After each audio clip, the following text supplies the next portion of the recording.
Okay, welcome back. It's Friday night. So we're off to a station. Huh? I'm gonna go kill a bunch of chain stealers.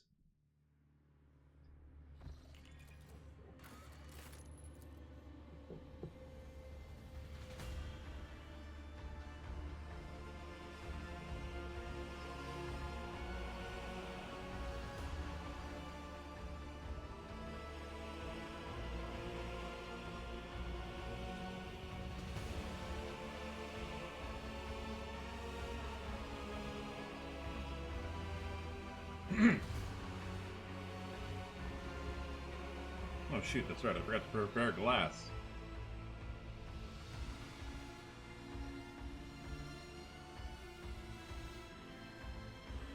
Of water. I should specify that, shouldn't I? Alright.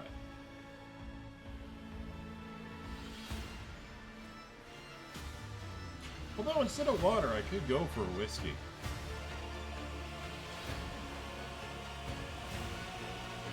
Nah. I'll save the whiskey for later.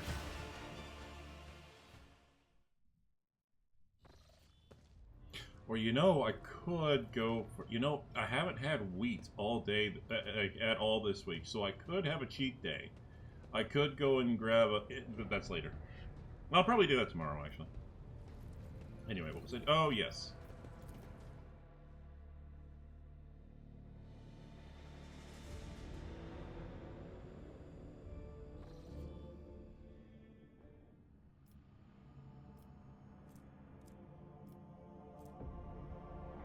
Oh yes, the unforeseen event that I require, god tier, that I require a god tier auger array for. Here we go. Warp travel. Lord Captain, urgent reports from the National Shrine. A group of unknown assailants have invaded his temple and plundered the incorruptible relics of your ancestors, slaughtering devout worshippers as they went. Thy Factorum is among the casualties. What? Had Master Montague and Mr. Sarbach not arrived in time, fortunately Master Downrock survived and remains conscious, albeit in great pain. He implores... Okay. And so it comes to pass. Cabela's somber voice fills the broadcast. I performed a reading of his tarot after the morning watch siren, but the visions sent by the Undying One were too indistinct. I saw rivers of blood flowing towards the bones of the dead, and a blurred figure, laughing, treading upon the ash of the fallen. It is now clear. The Undying One desires me to follow the figure's tracks. Thus my hunt begins.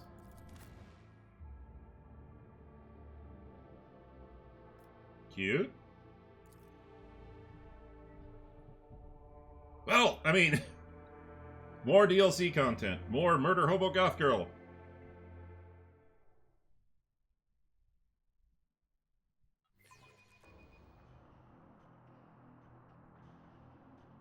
Is there any other kind of goth girl other than Murder Hobo? I'm pretty sure I've never met a cuddly goth girl before.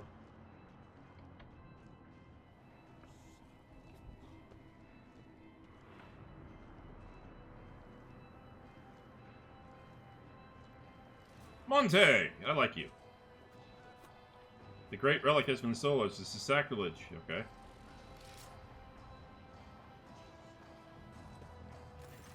The Master-at-Arms is barking orders, Confessor Adalbert is murmuring a prayer, and the Infernus Master is circling the chapel with a keen eye as if watching for a threat. Cabela quickly sweeps her gaze over the destruction before focusing on the bloody footprints that stretch from the ruins of the reliquary. The High Factorum's other coat is streaked with blood, and Janris himself is deathly pale. A Medicae officer is working on the black gunshot wound in his chest, and Janris grunts faintly with every touch.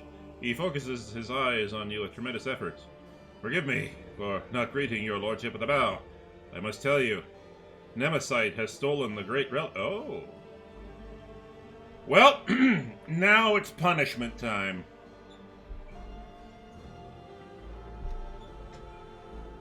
Now it's punishment time. Vent the compartment. I gave an offer of I showed my generosity to those people. Now, for his actions, that entire compartment shall be vented. If we cannot catch him, others will be punished in his place. How badly is the High Factorum wounded? He's losing a lot of blood. I advise you hurry. Master Danrock should be on the church and stable as soon as possible. I'm holding on, your lordship. Worry not. What matters now is you recover the relic. The Factorum groans as the Medicae officer pulls the blood-soaked bandages aside and shakes his head dolefully. Some miracle preserved Master Danrock's life long enough that he might address you. His fate now rests in the hands of the Emperor. May he show mercy on this selfless man. Alright, Janus, what happened here? Serfs in red headscarves burst into the chapel and started shooting. Their leader made for the relic, the remains of the honorable rogue traders brought here from the mutant-sullied crypts. And when I realized the sacred ashes of your ancestors were about to fall into the filthy hands of a heretic, one intent on desecrating the glorious dynasty, no, that could not have been allowed to happen. I blocked his path. Dude, this man needs a raise. Janus briefly closed his eyes, gathering his strength. That bastard allowed himself a few vile insults against me, which I am obliged to admit, but I did not give in to the provocation. I was hoping to buy myself some time. Then the so-called Nemesite started reveling? What? Oh, hey, I got it right the first time. Started reviling the customs of the ship, berating its officers and enforcers before insulting the very name of your lordship. I threw my glove in his face and demanded a duel, but the honorous villain just shot me. He laughed at me. The depraved creature. He winces either from a new burst of pain or from the memory of the humiliation he so recently endured. And then he committed sacrilege by stealing the relic and shattering the sarcophagus. Forgive me, your lordship. I have failed to preserve the sacred ashes of your ancestors. Hold on, Janus. I will not let you die here. Proud to serve the dynasty. He's becoming mellows. Favor your lordship. Have the clerk double-check the freight bills. I did not give time to get the seal. I did not have time to get the seals. My will is in the left-hand drawer.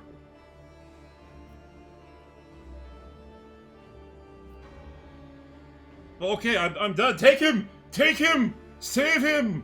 I need him! And I like him! Heinrich, did you see the attack? I did not. I was on my way to offer prayer when I heard gunfire, and ran as fast as I could. When I got here, I saw Master Danrock, and I think the next thing I did was suppress his wounds and spout curses. Heinrich looks at his bloodied hand in confusion. So much for being a heroic repairman. I wasn't much use, was I? I will strangle this Nemesite with my own two hands. May the Emperor protect your... The Factorum's eyes... Yeah, this is an enormous... May the Emperor protect your... The Factorum's eyes roll back as this enormous frame gives a convulsive shudder. The Medicae officer snatches a syringe of stimulants and speaks decisively. Apologies, your lordship, but we are taking Master Danrock away. He is unable to tell you anything more present, and every second of delay could cost his life.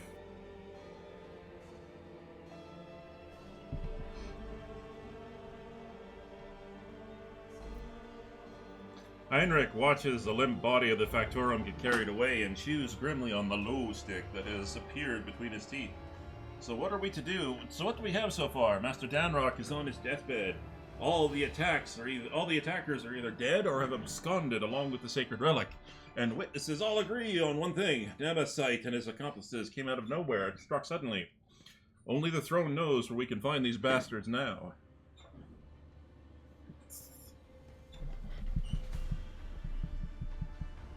Okay, I'm not saying that Montag is Nemesite, but if he becomes a Nemesite, I wouldn't be surprised. We will find them. Sauerback's voice is full of terrible fury. We will turn this vessel inside out if we must. There is nowhere even a void rat can... There is no need. The Blood's Whisper will lead us to Nemesite. The Blood's Whisper? Did you perform another divination? Yes and no. His tarot guided me here and told me of the evil that lurked in the shrine, but beyond that, the bloody path carelessly tread by the raiders will reveal the truth. With all due respect, Spinner, the enforcers have already questioned all the witnesses and compiled an extensive list of evidence, none of which tells us anything about how or where the troublemaker calling himself Nemesite could have escaped to. Well, you know, Cabela, tell us everything you know. Cabela sharply turns to face the crimson splashes on the floor and walls of the shrine. Her pupils dilate, threatening to drown out her irises in darkness. Her expression turns distant, her voice becoming low and strange. This blood is drawn in a pattern of retribution. The one who spilt it appeared later. They move swiftly and furiously, numb to their own wounds. An enforcer who was drawn to the gunfire and witnessed the sacrilege. Probably. As for this pattern, Cabela points to a barely visible chain of scarlet droplets. It was made in fury and desperation. The one who left it was wounded, but they did not flee. They fought back while they could, and then they retreated into the darkness. Cabela's eyes close and she falls silent. Then she exhales sharply and points at a steel claw into the darkness of the maintenance tunnels hidden within these walls. Or did you have did you glean all that from a couple of bloodstains, or did you have a vision? There's no need for revelations from the Undying Emperor here. For one who has dedicated their life to understanding the tenets of the web, death speaks the language clearer than any words. Blood writes the chronicles of the final hour, and it holds all the answers. It speaks to me. I can tell with what instrument it was spilt, what the owner felt, and whether they struggled in terror or were cold as the steel of a blade. At what moment, and how the thread snapped. For a spinner, no two wounds are alike, and each scarlet drop carries a message from the Undying One. That's actually pretty cool. And useful. I'm glad she's on our side. Heinrich scratches the back of his head, smiling wryly. Alright, if they escape through the maintenance tunnels, we can send in the enforcers after them. The technical corridors extend hundreds of meters in different directions. Nemesis and his men must be familiar with the tunnels, and possess either a map or a guide. Without a clear trail, the enforcers risk getting lost and wasting valuable time. Not to mention the fact that those narrow tunnels are perfect for an ambush. So we still have no idea where to find Nemesis. The tunnels only answer the question of how he left. Now death will tell us where he is heading. As if in a trance, Cabela leans over a body and peers into its eyes. He stinks of smoke, the smoke of singed coveralls, vile glow sticks, burnt, scarred unguents, and charred meat. She slides a pale hand along the dead man's skin and snakes it under the sleeve of his coveralls, which she pushes back to reveal a fresh burn, bandaged with a torn scrap of shirt. Oh my god, she's Sherlock Holmes. Alright, Sherlock, what's up? Her steel claws dig into the dead man's arm. Your wound holds the answer. You dressed it carefully, not inside the shrine. Before that, something struck you, ripped the tissue apart, burned you, tugged your hand into a worthless lump. It turned your hand into a worthless lump. It was not fire, no. Drawing a ragged breath, Cabela opens her eyes. The fury of the conductive charge. It has marked you, heretic. I recognize your wound, for I myself have encountered it on those I take to the other side within the plasma drive chambers. Alright, gather the enforcers.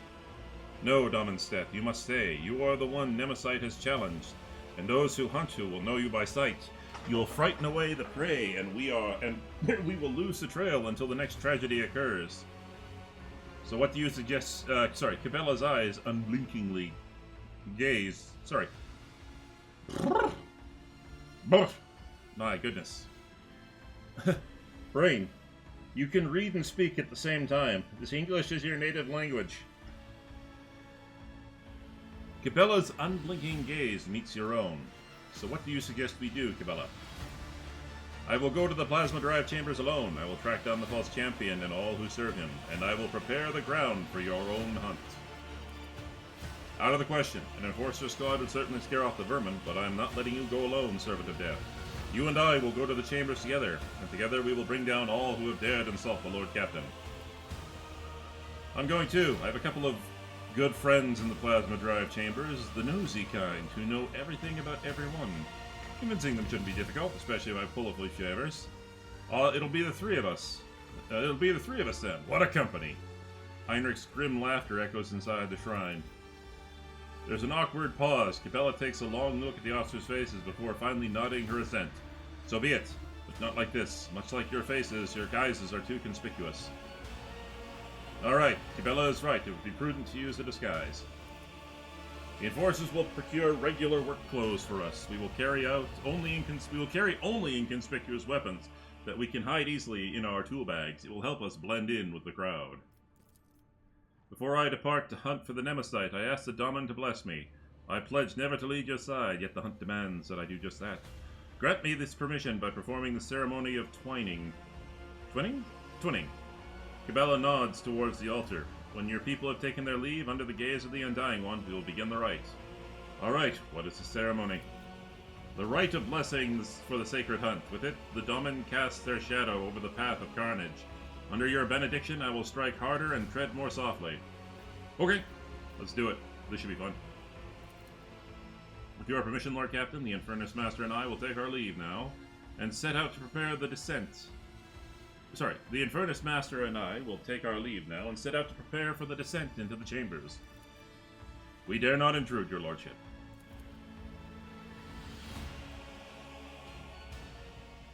Sit down now, Daemon Seth, and listen. Let the ceremony of twinning begin. Using a finely honed blade, Cabela carves an intricate symbol into the floor. Not my floor! We just waxed that! She then produces a small bundle wrapped in incense-laden parchment and sets it alight. You are my Daemon, I am your blade, and I am honed by your blessing.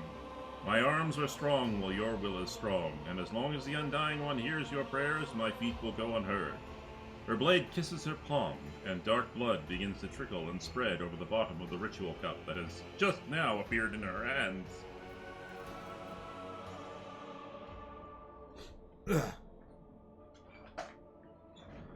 Oh god, it's the blood mist again. Oh jeez. With our blood, with our will, we shall spin a scarlet web, the symbol of the hunt. May it herald our prey's demise. Cabela puts the dagger into your hand, and you suddenly feel how heavy your eyelids have become. Your heartbeat slows inside your chest. Her words linger, then rush through your mind in a deluge. The heavy scent of incense envelops you and makes your head spin. Oh yeah, make a small... Yeah, no, sure, why the hell not? Make a small cut on my palm. I'm a commissar, goddammit. I've had worse. The pain gives way to a burning sensation as Cabela grasps your hand and squeezes it over the ritual cup. But this new discomfort is quickly replaced again, this time by a dull numbness and the faint warmth of blood flowing from your open wound. There's been a lot of times where my blood has been spilled for stuff. Every time I seem to have to interact with a cogitator, it needs me to, bleed. And now I gotta bleed into a cup. What is it with me being bled everywhere? Goodness gracious. The twinning of the blood oath I have made to my lord. Cabela dips her fingers into the spilt blood and traces a symbol first on her own forehead, then on yours. It appears to resemble a blade that is cutting through in intricate knots. Anoint me with your blessing, Daemon Seth, and may the ceremony of twining commence. Twinning, not twining. Cabela's face blurs before your eyes. No matter how hard you try to focus and dispel the vision, in place of her face you see a death mask. A broken skull with hollow eye sockets. Well, ain't that creepy.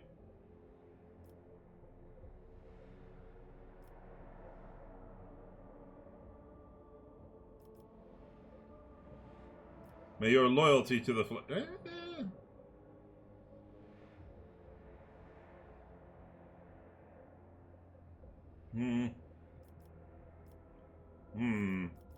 Knowing how my conversation options affect the companions, may your loyalty to the flagship be our ever-steady guide during this mission. I am your shield, your shadow, your weapon. Your enemies will find only vengeance in the close embrace of my blades. Cabela thinks for a moment. Your body cannot accompany us on this chase, Daemon, but your spirit, there is nothing your spirit cannot do. The twinning is complete. You and I are now bound by the blood oath. Think of me while I hunt, as I will think of you. Become a thought flowing through my mind. If the Undying One is gracious to us, he will send you dreams, and in those dreams you will see me. If he is more gracious still, those dreams will be truthful. Oh look, it's the horny option. I trust you, Cabela. Let's begin. You perceive a faint smile from beneath the death mask. Cabela hands you a cup, and then begins tracing her finger around the bottom while whispering a prayer. Watch now, Daman saith. What does thy seeing eye behold in the convergence of blood? She draws your attention to the symbol she has inscribed. You see shifting images in the blood, a spider crafting a fine web, blurred shadows that could resemble either a swarm of void rats or an enraged hound crossing blades, a card of the Emperor's Tarot. But as soon as your gaze lingers on any of them, reality bleeds through the fluid shapes. Soon your spirit will be able to follow me. I will bid the servant to carry your body to your chambers, where you will not be disturbed. Wait in silence and safety. For me, the hunt has begun. Okay, this is actually kind of cool. If they're going to use the mechanic I think they're going to use. Cabela's footsteps fade away, melting into some impenetrable darkness in which your consciousness is extinguished. Over we go. Okay, so I am now... my character has now sort of taken an overall view. Okay, so I think the mechanic they're going for is my character's spirit is following them, so now my character's spirit has an overall view of the battlefield like I have an overall view of the battlefield. That's kind of cute. Seth and I are closer now.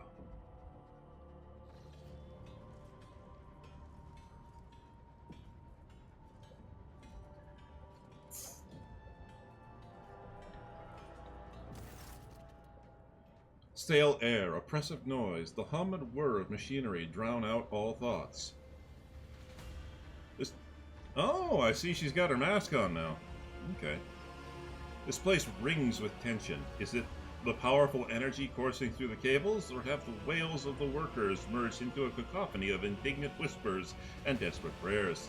Lost, mired in petty troubles, unmindful of duty, their voices creak as if covered in rust, and their eyes are dimmed by the endless drudgery and lack of light here on the working decks of the Daman's great ark. I have seen it before, in these murky depths. People become creatures all too ready to devour each other for worldly gains, fleeting pleasures, or imaginary freedom from the obligation born of the abyss of spiritual emptiness. The Undying One punishes them through me.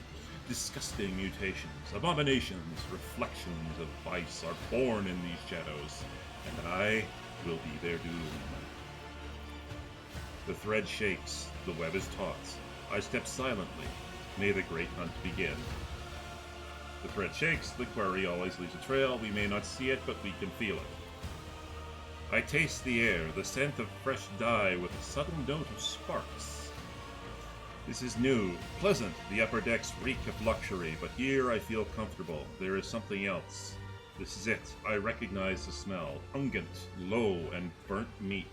Just like inside the shrine. The time has come to spin the scarlet web. The web is taut. Know the hunting ground. To find the enemy, I must listen. Inhale. Exhale. Inhale. The rhythmic beats of... I was doing so well, too. The rhythmic beat of engines and pumps. That is the ship's breathing. That is the ship's heartbeat. Is it strange that I feel at home among the workers of the lower decks who pass their time like the living dead? Warmth spread through my chest. I think that it is the connection Warmth spreads through my chest. I like to think that it is the connection with the Undying One bound. I like to think that it is the connection with which the Undying One bound my and the Daman's fate together. He has blessed us as we hunt as one. I step silently. Darkness is our ally. Merge with the shadows. In the twilight of the chamber, barely illuminated by flickering candlelight, I become like them, the lost, mired servants. They will become unwitting allies in my hunt. Their hopelessness, their desperation, their thirst for survival will become tools for my use.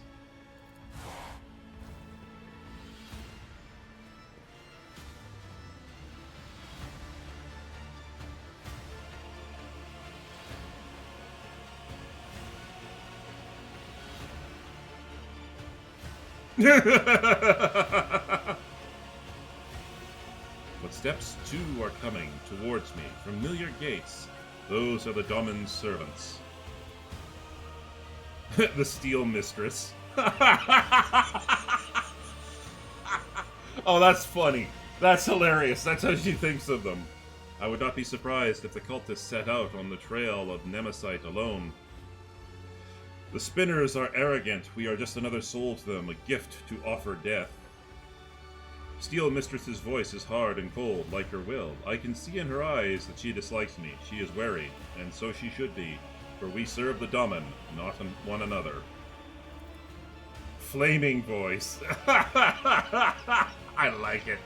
Does this remind you of anyone at all, Takasa? This man is enamored with fire. Even his wounds sound full of biting flames, and he himself enjoys playing with fire. Too much so. They bicker again. Their mutual animosity may disrupt the hunt. Examine Steel Mistress and Flaming Voice. To the lay people, the two are now scarcely distinguishable from the common serfs. In a world where status and privilege are defined by appearance, a single piece of rotten cloth is enough to lower your standing. We'll become spectral hounds and follow the trail without drawing attention. Alright, step forward. I'm here.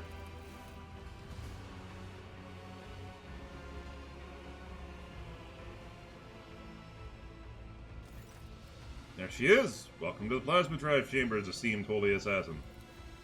You can exchange pleasantries later. Lieutenant Godiria is on duty in this compartment. I have ordered her to gather information on all the workers who wear red scarves and who have recently left the bay. This is pointless. The red scarf is not proof of guilt. It is merely a symbol. It could be a trap. I need to find her. I will watch the Enforcer and those who are watching her in turn. Your Enforcer knows nothing about life in this compartment. I guarantee it. I have a better source of information, a good friend of mine who knows a lot about delicate matters. It would be easy to get him to talk. He's terrified of pain and death. Only the faithless fear death. I will not trust him. Let him trust me, so that his trust may become a snare for my hunt. I cut them off with a gesture. Their methods of hunting are not mine, but I take the grain of truth from their words and weave it into my plan. We need to provoke them into making a move.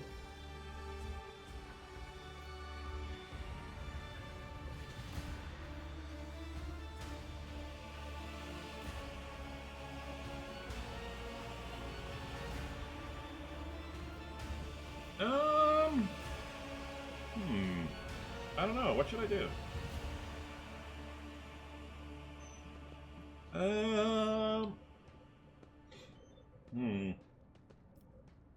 Instill a false sense of impunity. Convince them that they can and must act now.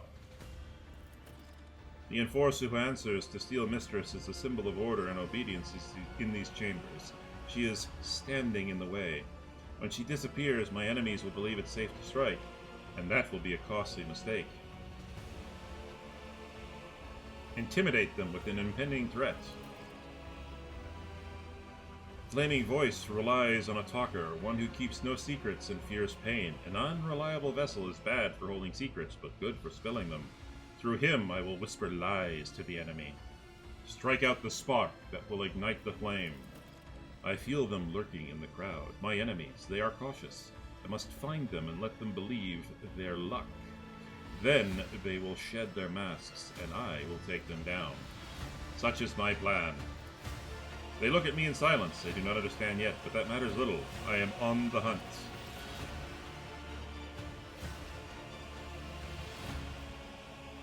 Okay. Oh, wait. Oh, they'll just follow. Oh, okay.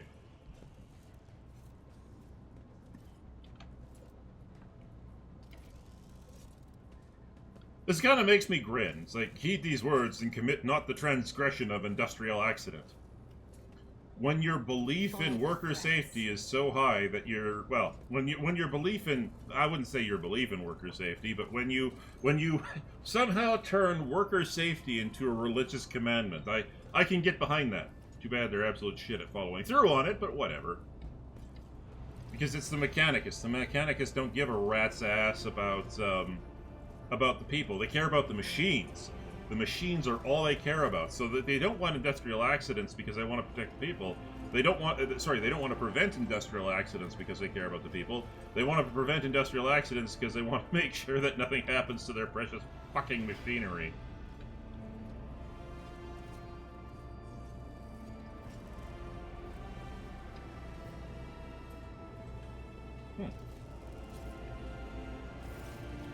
The lay people have huddled together like a herd being chased by predators. Faded gazes, bent backs, the crimson kisses of batons on their bodies, and yet the shadows smiles.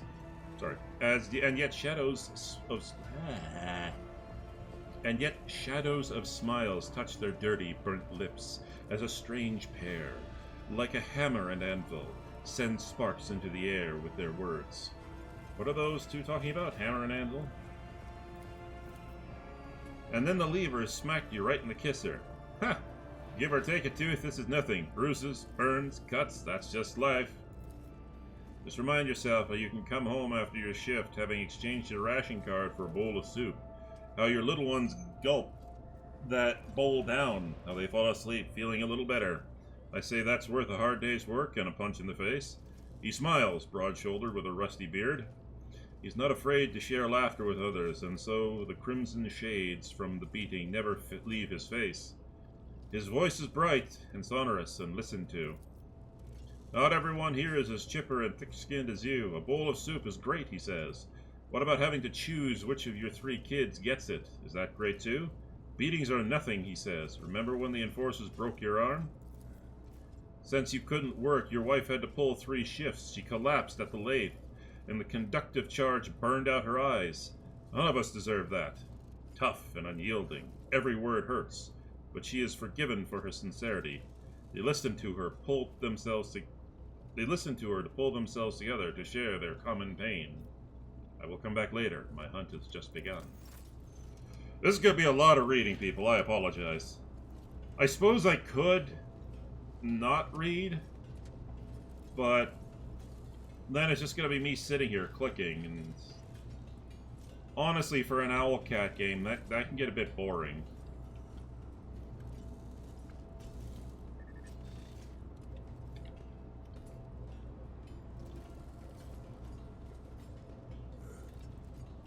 No sleep, no rest. Only duty, only death. Stain. Long time no see, Spindle. Tell me, what does the silence taste like? Are they using a secret code? Without Flaming Voice, he would never even speak to me. Everybody knows silence doesn't taste like anything. If you want to earn rations, you better start dealing in words. He speaks casually, but his voice is slimy and slippery. His eyes are as dirty as oil-stained garments. The impudence in his gaze and words when he turns them to us. He is unclean, and he knows it. He is unrepentant. That's a funny look, Heinrich, and you have a funny-looking company. Are you here to sell or buy? And before you answer, remember the first rule, every word has a price. Are we bargaining for information with this lowlife now? It is the duty of every serf to aid the road trader and his associates, freely and willingly. Oh boy, here it comes. Who's that with you? An enforcer? And a spinner? Do you want me to go dead? Do you want me dead? If anybody sees me talking to you, they'll snap my neck, so off you go. The peddler of words is trembling in fear for his life. I must extract answers from him, but by what means? Oh, she has yeah. Well, what's her coercion? Not so good. What's her persuasion? Really shitty. Her Medicaid is 25. Yes. What is this feeling? So calm. Fine, ask what you want, but then leave. My reputation cost me a lot of blood, and I didn't earn it to have it trampled into dust because you people happened to stop by. One glance is enough for me to see your true self, Stain. You are a liar and a manipulator, peddling other people's secrets and not knowing how to keep your mouth shut. You'll become the bait, sowing confusion among the minions of Nemesis, who hope to wait out the lockdown. They think they have enough time? I will deprive them of that confidence. Where do things stand in the plasma drive chambers? Speak briefly. Speak sense. There's a bunch of workers in the far corner who now gather between every shift, whispering to each other. They don't invite me. They say I talk too much. Well, if they're scared of my tongue, that means they have something to hide. And of course, everyone's talking about Nemesis. Sure, the Foundry and Chapel were big, but he's been helping people all over. A lot of folks are sticking with him now. You can knock my teeth out if I'm lying. And I don't got many of those left anyhow. But I'll tell you this, even if someone finds him, they won't rat him out. Alright, time to set up the snare. There will be a raid soon. Be careful. I warn you in appreciation for your cooperative nature. What are you... That information is not meant for his ears. Really? I see. Well, if that's what you wanted, then can I go? Go, Stain. Be my herald. It's difficult to admit, but I do share the Master-at-Arms' indignation. We came here to gather information about the traitors, not reveal our secrets. When the renegades hear of the coming retribution, it will make them nervous, prone to mistakes, likely to give themselves away. But for them to take the bait, it must be compelling. Yes, I see. See? Even Jocasta can be made to learn.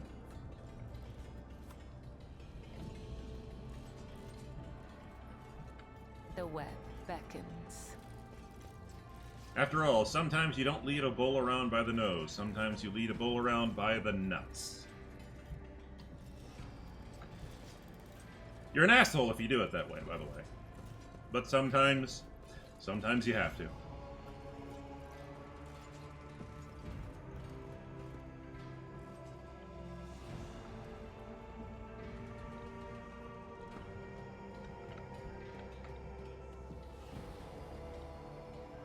Hey, Whip. An old burn spread across her body in a scarlet blotch, a look of contempt, a heavy baton covered in blood and symbolizing boundless power. Like a fierce leather whip, she lashes with both her hand and her gaze. What are you looking at, you beggars? You finish a shift, you go to the barracks, you start your shift, you check in with the foreman and get to work before Matilda comes to pat you on the back. And Matilda, I presume, is that wonderful... Sorry. And Matilda, I presume, is that wonderful, not at all intimidating baton on your belt? I guess our disguise is working, but I would rather not spend the next few watches in the medbay because of a misunderstanding. His breathing is quickened. Flaming Voice always makes jests when he is nervous or irritated. Do enforcers infuriate him? Infernus Master? Master-at-Arms? Apologies for not wrecking you, ma'am. Apologies for not recognizing you, ma'am. Well, that's kind of the point. We're in disguise, after all. Godira, we are conducting an inquest. Answer the spinner's question. I hope your report will be useful. Whip, what can your scars reveal to me? Oh, I get it. His name was not Stain. It's... Okay, that's how she thinks of them. Right. I keep forgetting. Awareness test succeeded. Day after day, she watches the serfs labor away. Day after day, she watches the serfs labor away, exhausting their last vestiges of strength. And there is no compassion in her eyes. They are simply a resource she is commanded to use and then discard. She hates them because she blames them for her pain, her wounds.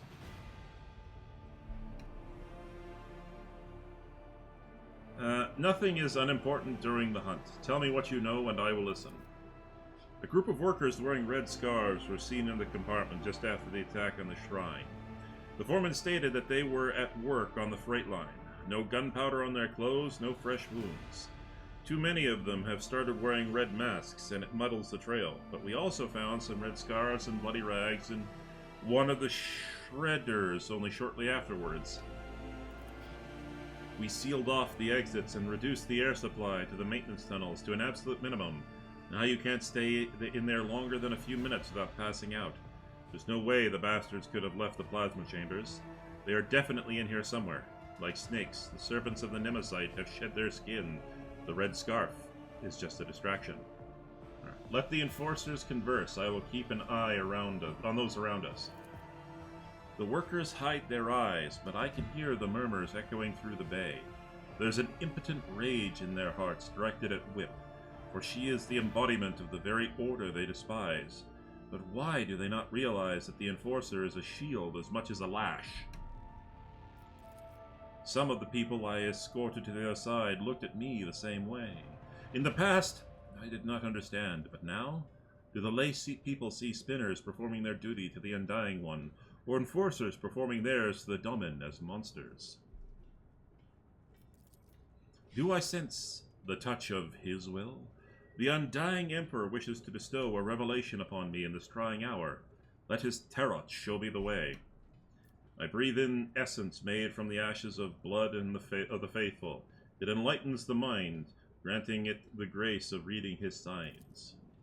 A wave of epiphany sweeps through. A wave of epiphany sweeps my thoughts away. Uh-oh. We're on hallucinogen highway now. Sorry. A wave of epiphany sweeps my thoughts away, pulling me into a blessed trance. My fingers move of their own accord over the sacred deck and draw a card. It is the martyr. I see a tear of blood wash over the pale features in the image, and they shift, becoming Whip's face. A portent from him, the Undying One blesses me to take Whip. The minions of... Oh, okay. A portent from him.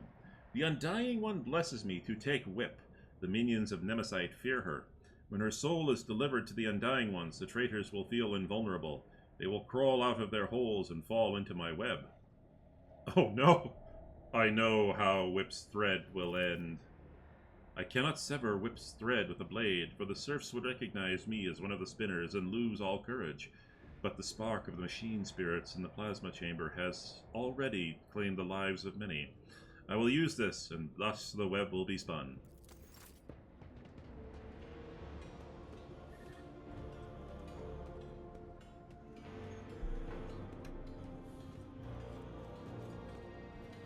Follow my steps. Okay, this might take me a minute to figure out how to do. Bear with me, people.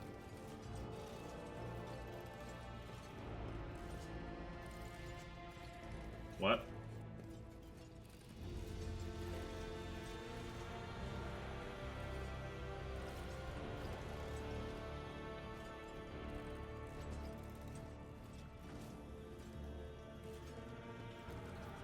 Alright, just in case, because I want to make sure I get this right.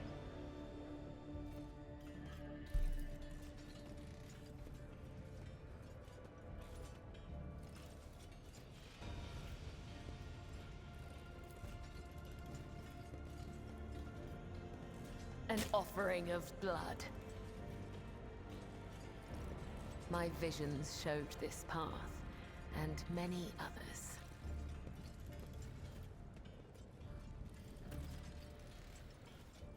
God damn it, why'd it have to be Godira? I don't know why the Emperor ordered you to kill her, but we must see to it that she did not die in vain. And just like that, she's gone. We will never even know if she will never even know what she died for. Meanwhile, the spinners go on, passing whatever judgment they please. Yeah, that's kind of us.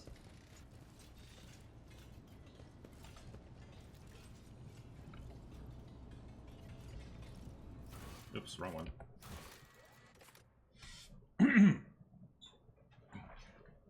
All right.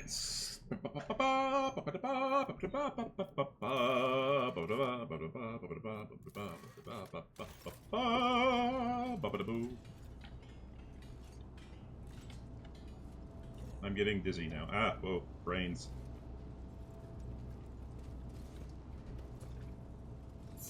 Become a shadow and heed the voices of the crowd. Let's go over here this time.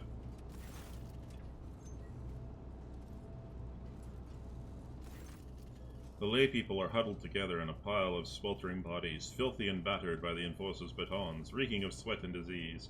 Their hearts pump blood faster and faster through the bulging veins as two of them send red-hot sparks into the air with their words like a hammer and anvil. Your plan appears to have worked, Spinner, and the air itself is charged with something, and it is not the conductive charge. The serfs, they are stirring.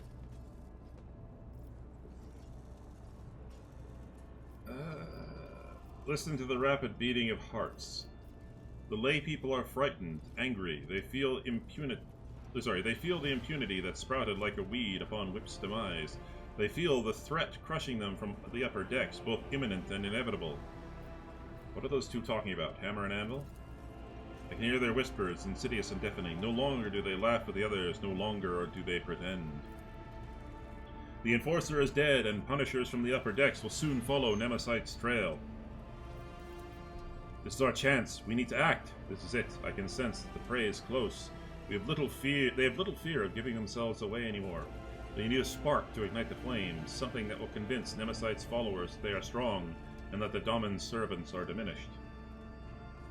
Yeah, wait for the right moment, then light the spark. They tell us how this is... they tell us how it's meant to be. Just because they are born upon the decks, and we are just because they are born upon the upper decks, and we down below in the darkness. Is it really the God Emperor's will that they grow fat on the fruits of our labors, revel in luxury while we die without water or medicine? You know what? I remember actually sending medicine down to this frickin' bay. Ungrateful friggin' wretches. Hammer's voice rumbles and the lay people listen. Their hands clench into fists. No matter how hard you work, they will wring everything out of you and give you nothing. Who allowed this to happen? The rogue traitor? His name be damned? A Grox on the throne, a tyrant throwing our bones into the furnace of his protectorate. Once again, I sent food and clothing, and you ungrateful fucking ingrates? Oh my god, I am going to purge all of you. As soon as Cabela comes back and reports all of this to me, this entire bay is getting purged. We're gonna have people who know some fucking respect down here.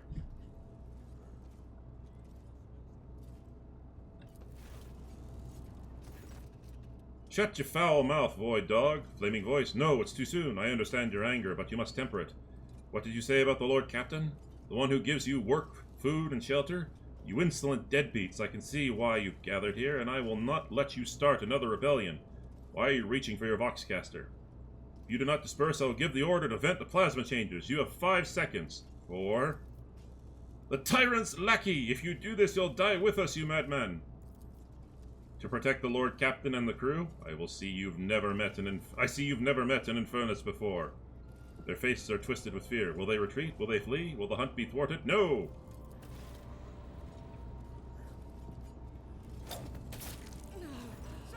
A small throwing blade flies out of my palm and draws a scarlet line across Anvil's neck.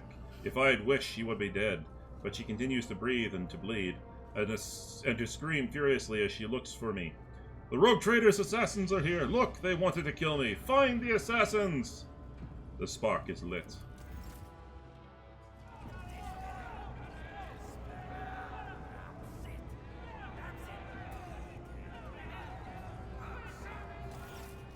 The lay people press in from all sides, pushing and shoving. Their faces are ablaze with terror and rage, and a violent energy boils through the mass of bodies. This power will be difficult to contain. Frightened people are dangerous people. The hunt was meant to go differently, but such is the Undying One's will. One voice rises above the others, the voice of a burly, bearded technomat, low as the roar of a furnace. Furnace smells of sweat and scarred unguents. He is not afraid, he merely pretends to be. Beneath the shudder of terror, I hear excitement. Do we deserve to be executed, my brothers and sisters? Have we not labored with the sweat of our brow? Have we not... My god, this sounds like communism. Oh, no, not communism. Have we not perished from the outbursts of the raging machine spirits? Why do they call us rebels? Why are we being punished? Furnace's words make the crowd... Furnace's words make the crowd seethe even more. I'll take a closer look. Strong, heavy, enormous hands whose blows should be feared, a great belly that has become the symbol of success. He does not starve, so those who follow him will not starve either. A powerful leader, recognized by the whole pack. Feel the flow of rage of these poor wretches. The flame burns high, for there is strong fuel at its heart. These people have amassed many grievances. The enforcers are cruel to them, for they believe that fear eradicates tension. For they believe that fear eradicates treason. The officers despise them, for their clothes and hands are filthy. The quartermasters rob them, and withhold what is owed to them, for their clan is not strong enough to make demands. They are vulnerable. Their hearts are vulnerable. The Undying One commands us to spin a web to catch such hearts before they plunge into the abyss of treason. And so I am spinning the web. But there is something else mixed into their righteous indignation, something that taunts them, excites them, angers them. It is something foul, hovering in the air. Aberration. Okay, think about Daman Seth. I turn my thoughts to him, for it is his people that are standing before me. What would he do, the ones whose thread I anoint with my blood?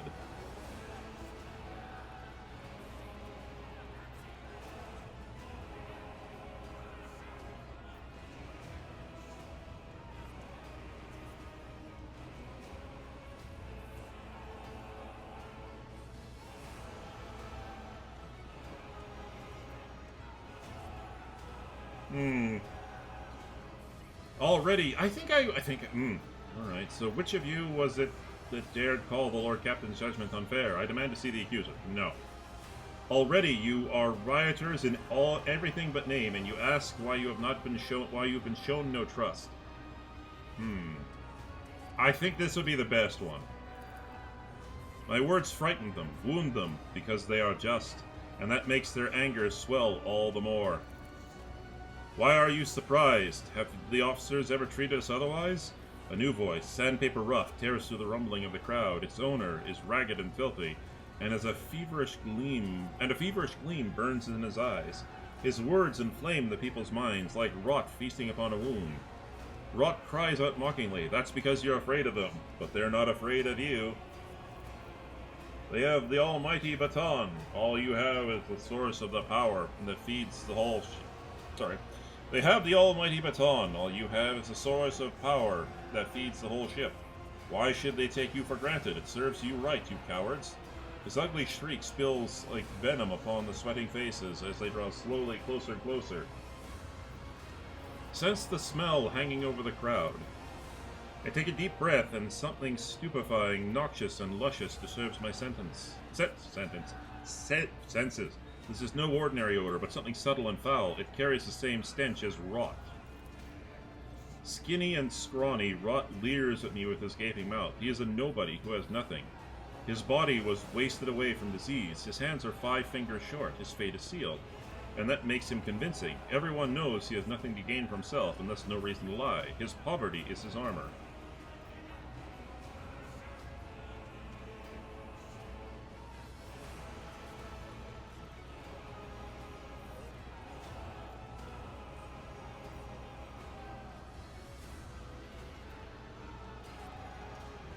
Okay, try it again. Am I to hear his thoughts? The Domin takes care of all, for such is his burden, but he cannot save everyone. He only cares about his flunkies. The bile spraying from Rot's mouth sizzles in the workers' minds like acid. It is burning them through. We will not commit rebellion, but we will not allow ourselves to be slaughtered by villains either. The law and the Emperor are on our side. A young woman steps forward, slender and supple like a rapier. If they want to crush us with the fear of death, then let them kill us. It will only prove our righteousness. The ringing call is a command, pressing itself into their hearts. The foul stench of sacrilege almost knocks me off my feet.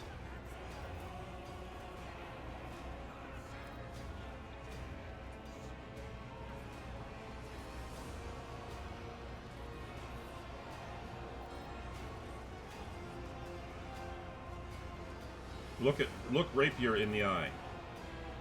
She is fragile, but there is a strength in her, an authority taken for granted. She is fragile, but there is a strength in her, an authority taken for granted and understood by everyone. She is clearly ready to command, with legions willing to die for such maidens, beautiful and resolute as they are. She carries no banner in her hand, for she herself is the manner. Okay, appeal to Domin says loudly and exigently. But the noise around me drowns out my own thoughts and stops me from focusing on his image.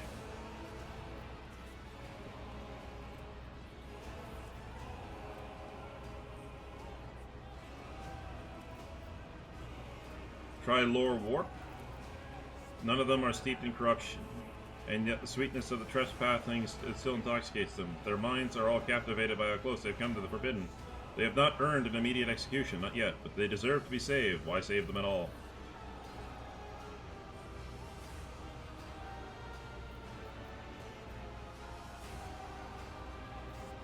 Twisted faces and bestial snouts, stench and spittle bursting from open mouths, staring eyes and clenched fists, hair standing on end. They are smothering me with their masks, pressing, demanding, lamenting. They are ugly in their offense, and like all offenders, they yearn to be punished. I'm gonna go with this one. The crowd does not answer. They do not hear me. The sacred promise of death no longer moves them, for they have fallen under the enemy's spell.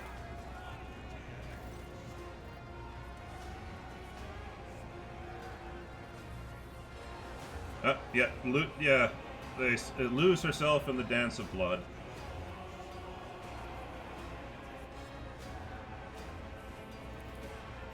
I can bear it no longer. The blades in my hands sing, and the blood streaks across the astonished faces. I am done speaking and exhorting. I merely dance on the thread I have spun. I bestow death and blessed wounds. I catch a glimpse of Rapier's cloven face, and Furnace's open belly. Rot's severed hands fall at my feet, and his owner's fleeing, howling. I dance and breathe so freely. Protect the pure, my brethren. It did not go the way I had planned. The smell of blood lingers in the air like the stench of impending defeat. Oh, okay. 2 bodies are sprawled before me. I have severed their threads. The third blasphemer has managed to escape, but his disembodied hand also lies on the floor, useless meat. What can the corpses reveal to me? Very little. The faint traces of the vile mutations that twisted their bodies, the foul stench of corruption emanating from their meat, the deformed, strangely colorless brains in their crushed skulls that spawn the heresy of sedition. I want to try something here.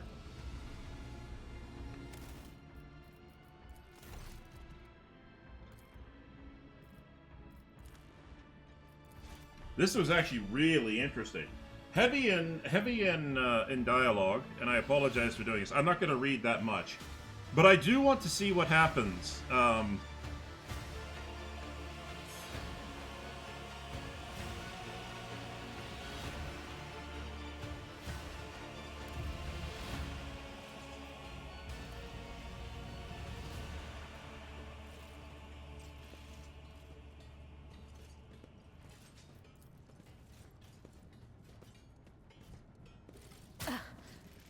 There is only death, yours or mine.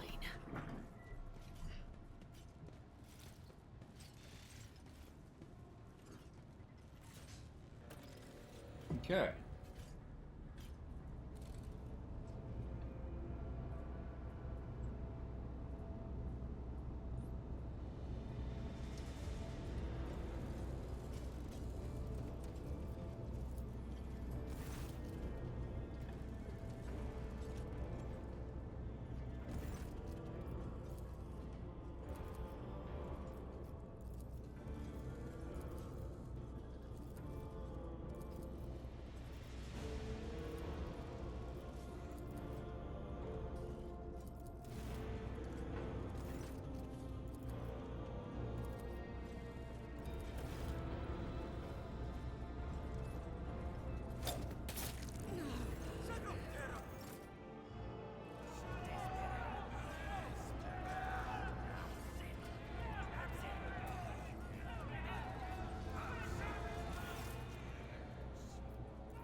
Interesting.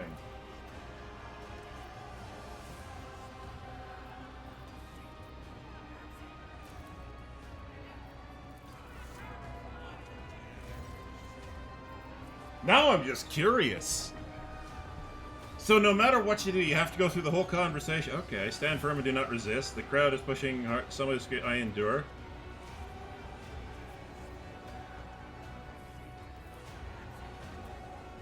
Okay. Okay, so no matter what...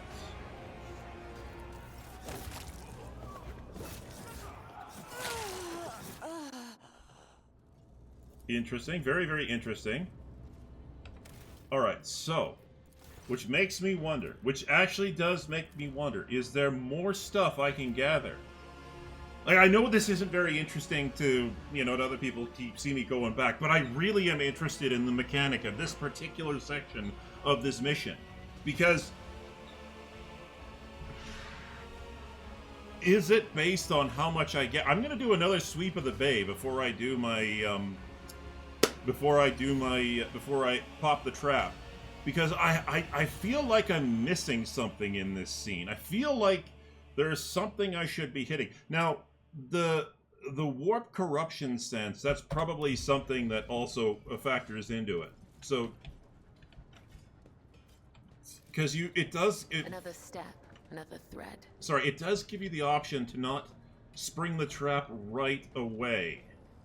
Which makes me wonder if there's something else I can listen to or someone else I can speak to.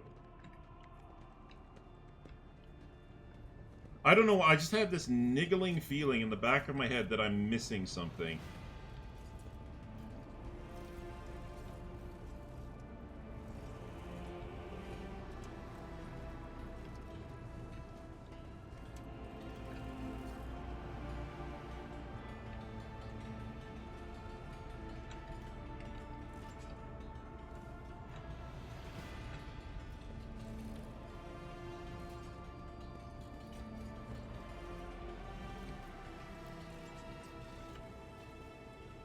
Death walks with me.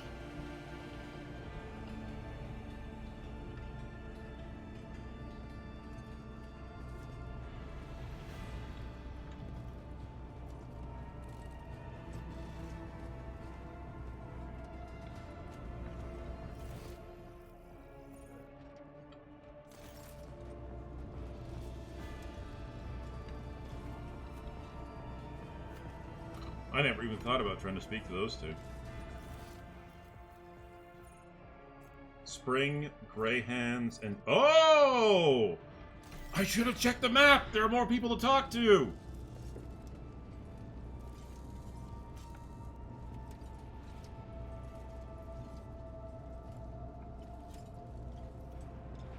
Oh, never mind.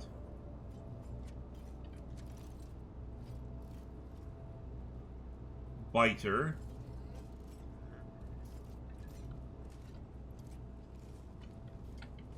Okay. So, with that in mind...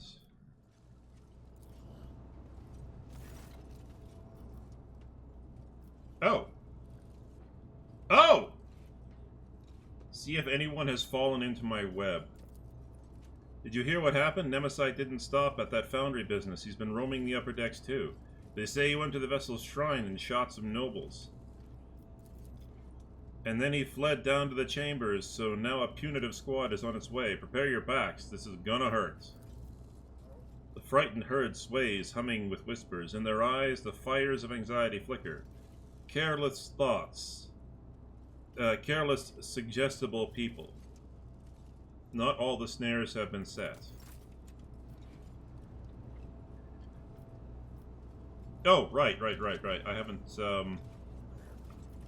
Okay, so come over here and heed the voices of the crowd. Oh, okay. Alright, so... Alright, so let's set that trap now.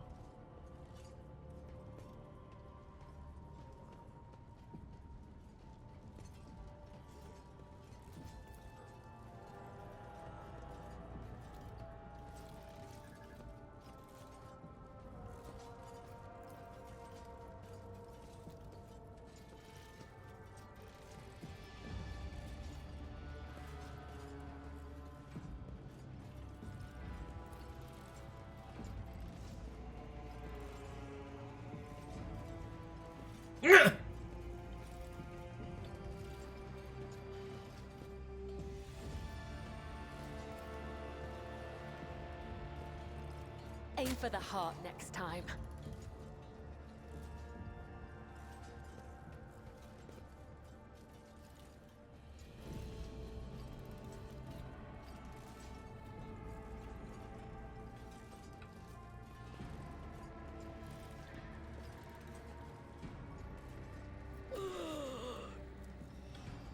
Okay, she died somewhere over there. Okay, so let's do another quick round.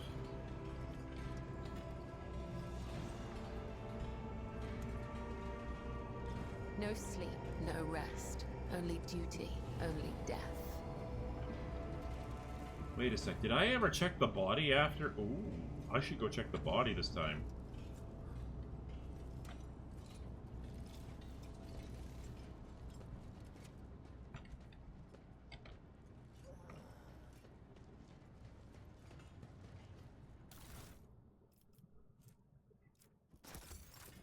Well, crap. I tried. The web beckons.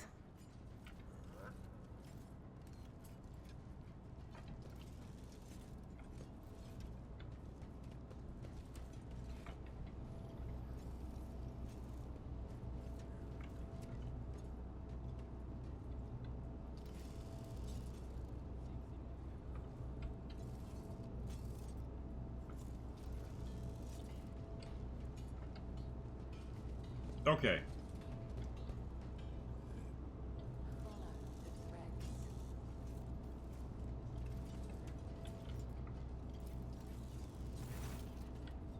Okay. Alright. So we do that. We do that.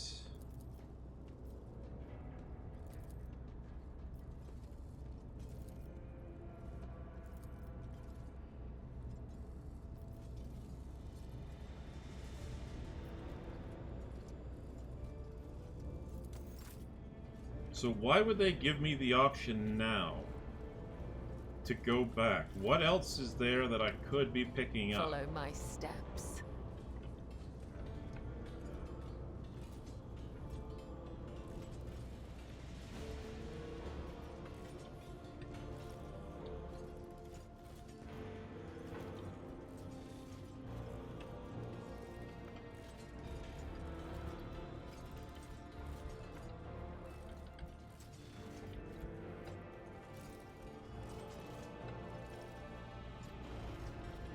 It could just be that I'm missing like a hidden spot.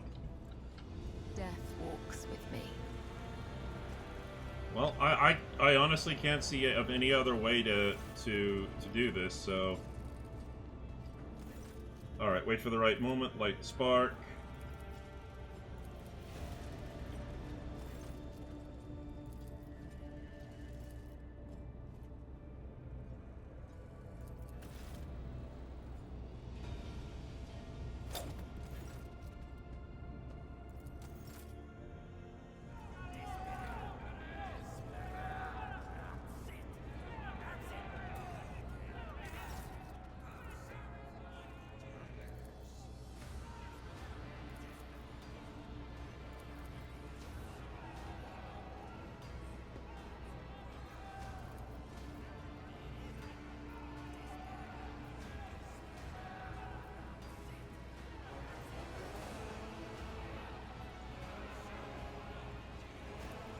Okay.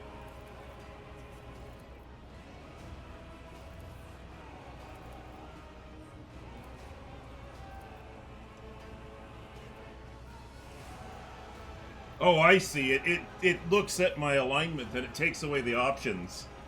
Yeah.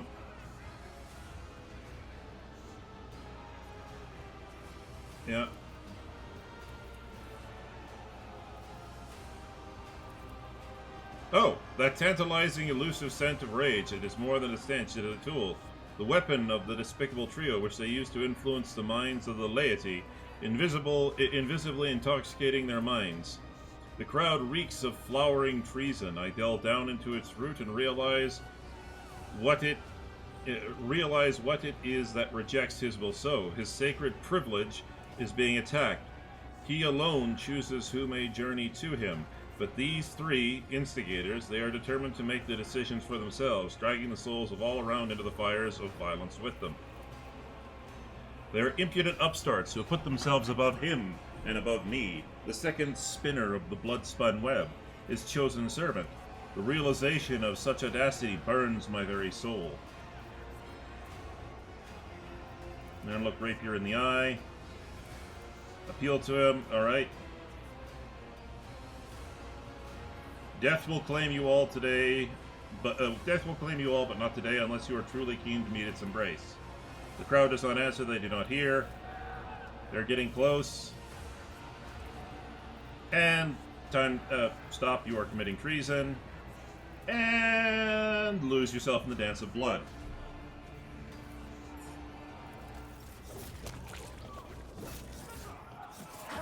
Haul out a big old Drukari. Others will take my praise. It did not go the way I had planned. The smell of blood lingers in the air like the stench of impending defeat. 2 bodies are sprawled before me. I have severed their threads. The third blasphemer has managed to escape, but his disembodied hand also lies at the floor. Useless meat. What can the corpses reveal to me? Very little. The faint traces of vile mutations that twisted their bodies, the foul stench of corruption emanating from their meat, the deformed, strangely colored brains in their crushed skulls that spawned the heresy of sedition. What will the appearances of the survivors tell me? They huddle in quarters, ashamed of their own subservience. They try to convince themselves that the blood they so foolishly spilt would absolve them, but they know it is not enough. Are the Flaming Voice and Steel Mistress still alive? Their threads have not yet been cut. I realize with astonishment that they are standing close to me. Flaming Voice is furiously reproaching all those who had only recently joined the revolt, while Steel Mistress booms like a siren, shaking her maul and threatening punishment. They are useless to the hunt now. It's time for the next step. A thrill runs through the strands of my consciousness. Is this Domin Seth? Can I truly feel him again, or am I imagining it? I need to concentrate. I gaze at the puddles of blood and the patterns they form. I see a labyrinth. The Undying One has given me a sign. My hands find the sealed case in which his tarot cards reside. It is time for divination in the blood of the dead. It will reveal to me the name of their unholy master. I draw the beginning of the spread. The Hound. I gaze at the card and its depiction of the Astra Militarum armored vehicle that bears the formidable name. Ah, the Hound. The Hound. Oh god, the Hound. That's, God. Lehman Russ. Lehman Russ. There we go. Lehman Russ. The pursuit of truth, sacrifice, and victory. This is me, and I am on the right track. Okay, the heart of the spread. The Harlequin, inverted, lies, manipulation, a shadow play blocking my path. But it is a lie exposed, a deception that must be revealed. Okay? And I draw the end of the spread. The Preacher, a man who carries an idea and proclaims it. But who is it? Nemesite? One of his supporters? Someone already slain, or someone still alive? The divination is unclear, and so I draw a 4th card. It is dangerous to ask more of the Undying One, but I must know. The Aquila. His holy image watches me from within the card, and my heart grows frigid with the knowledge of what it represents. The Undying One has manifested his omen in the traitor's blood. The hunt that has begun will be completed by unveiling of a great deception. Our enemy is elusive because he has a powerful ally, one who espouses faith in the Emperor on this vessel. The ship's confessor is in league with Nemesite. He will be the next prey. Okay. Confessor Adalbert! No! How could you betray me? Ow, what the hell was that?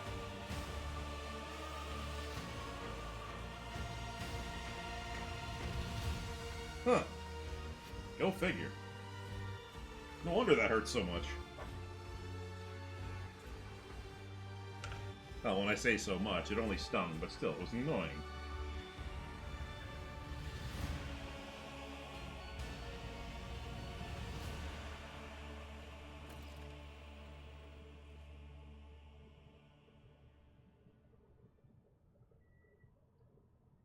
Okay, I woke up in my quarters. Like, wow. Man! What a hangover. Also, I gotta lay off the drugs.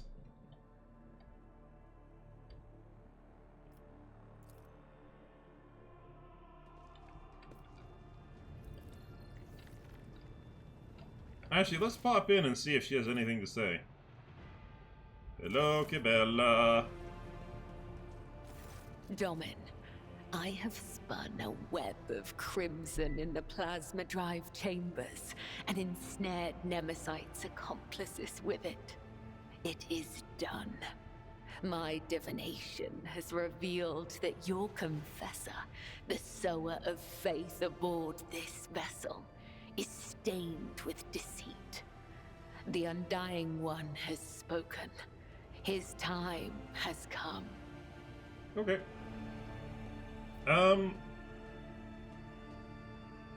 I can always do that later. I must take my leave.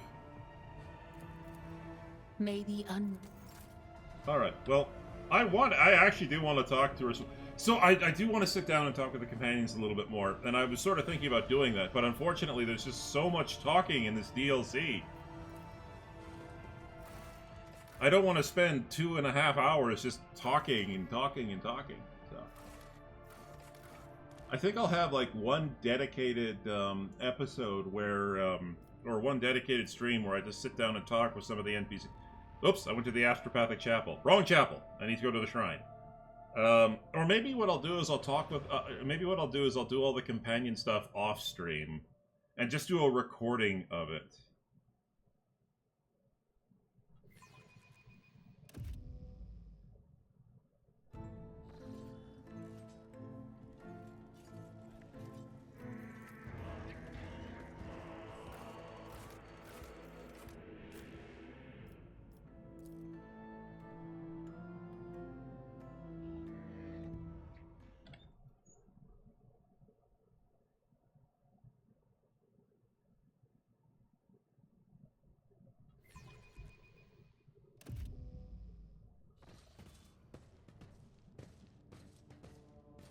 Surprise!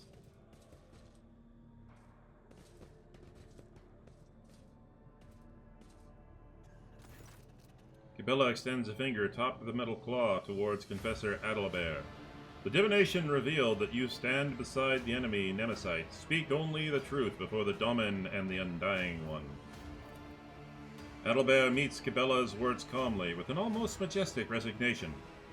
A defender of the people and a tyrant's minion are two faithful servants of opposing ideas, two souls that have rejected everything else for the sake of duty. I now truly see that your collision with him was inevitable.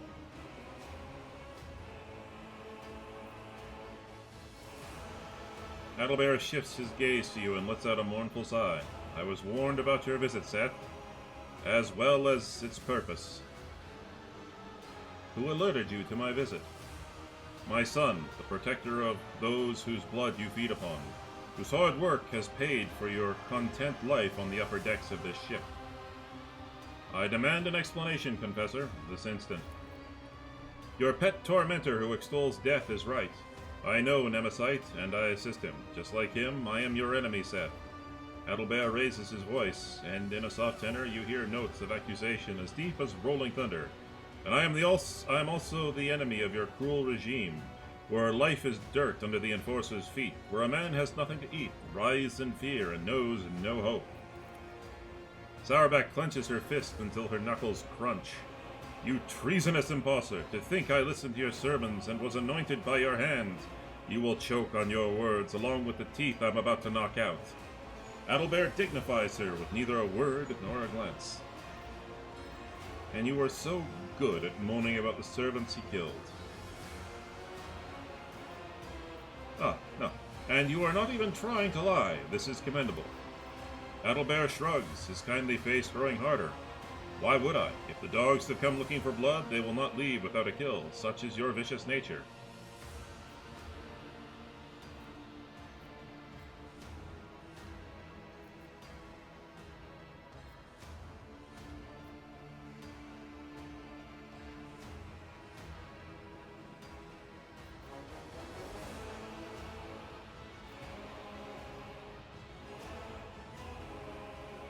I mean,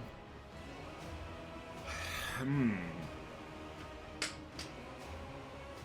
trying to play the smart commissar here, the one who's just like, okay, you know, motivating people through fear is bad, you know, kind of like Cain. But at the same time, you know, there's...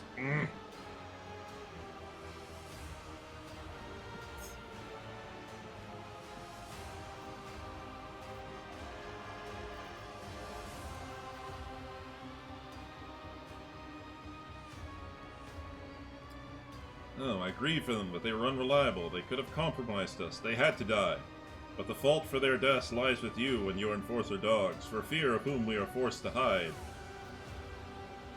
So I don't think he's a heretic, that's the thing. I think he truly believes.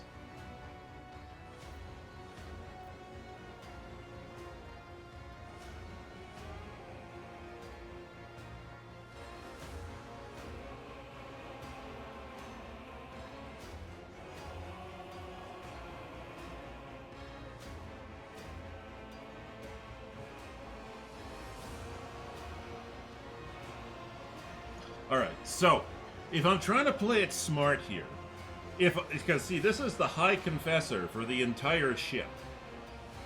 And if it turns out, and let's be 100% honest here, there's very little I can do. But if I get him on my side, see, if Nemesis was just a simple random nobody, like a Robin Hood, well, Robin Hood was technically a noble's son, but, was he? I can't remember. But this is basically a Robin Hood sort of tale here. You know, punching up against, you get what I'm saying, right? So, if I'm trying to play it smart, okay, I'm gonna risk it. I too desire a better life for my subjects. Tortured doubt lingers on the confessor's face for a moment before being superseded by his former conviction. Even if your intentions are pure, you are too tainted, poisoned. No, the matter is clear. You or us, peace and coexistence are impossible. Okay, that's it. I no longer feel bad about this. Nope. I extended a hand of peace. It was slapped away and spat back in my face. Purge the fuckers. I follow him as he once followed me. Nemesis is my son, if not by blood, then in spirit. I looked to him, I took him in as a willful child, and I fostered the best in him, a passion for justice, the indomitable flame of a fighter, and unyielding determination. I have been preparing him for years. You have raised a living instrument that serves a purpose without question. Cabela speaks cautiously, as if not entirely sure of her judgment.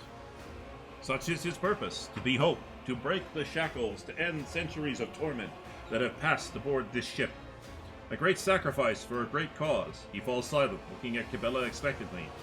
You should be familiar with his ways, except that instead of a sower of freedom, you were raised to be an executioner's sword. What else were you lying about?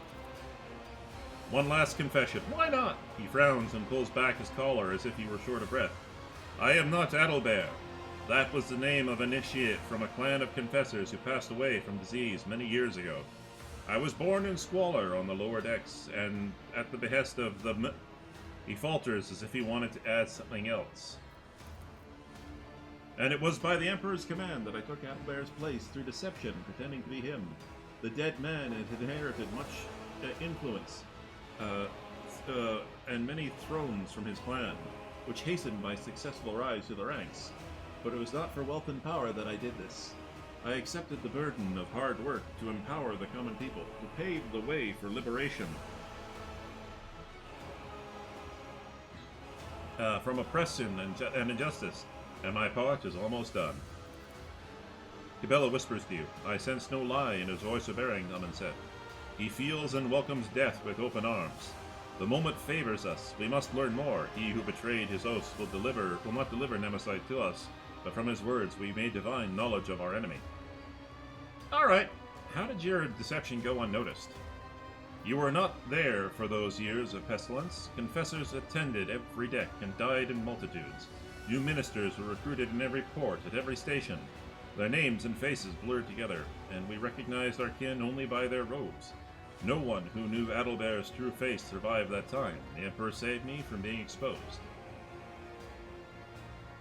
Are you hoping he will save you now? No, we decided otherwise. I am not worth him risking his life, so do not expect to capture him through me. My son has no attachments, for they would only make him weak. He will gladly sacrifice himself for his dreams of liberty and equality, and I must do the same. I only grieve that, thanks to your efforts, I cannot be near my son and ease his burden. Attachment makes us weak. Cabela's whisper is barely audible, and you see her face grow more dismal still. You made a weapon out of him, just as he made a weapon out of you. Your liberation is rooted in betrayal and bloodshed. This is war, Seth. The war for our liberation, and we are willing to die and kill for it. Because our enemy is brutal and deaf to our pleas. You have deserved it. He resolutely places his hand over his heart. Sourback reacts to his gesture with due suspicion, sharply gripping her weapon, prepared to eliminate any threat at you. So Nemesis is just a man. Excellent. It's harder to kill a legend. The words of a tyrant, inebriated with power and impunity. He smiles bitterly. Nemesis is an idea, and you have the arrogance to believe you can kill an idea made flesh. It is better this way, so keep underestimating him. Alright, any last words? The shackles... Oh, dear God!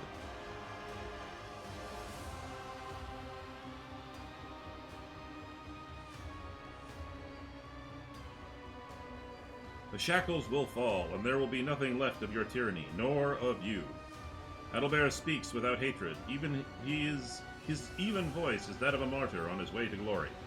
Exactly.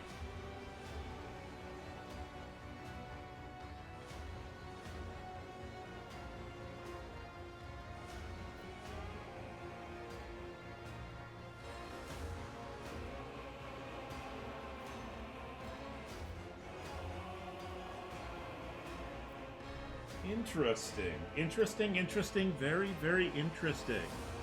Very, very sneaky owl cats. Alright, what am I gonna do?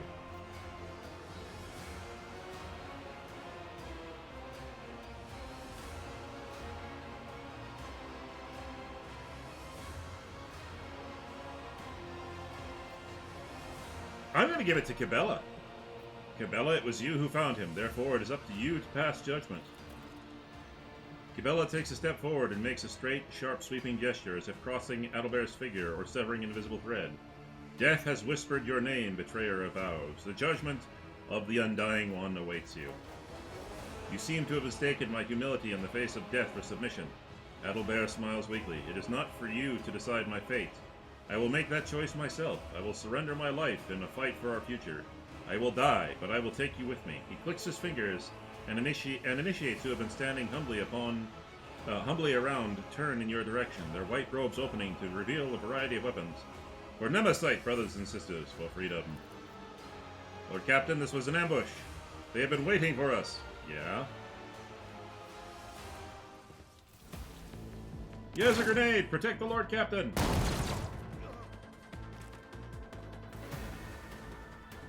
Take a knee and bow before me. Death to the defilers!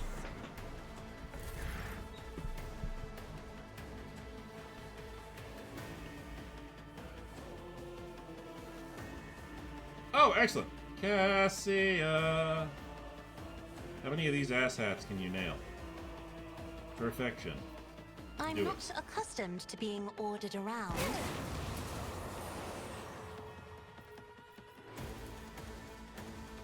Isn't this a job for the serfs? Do not dare ask.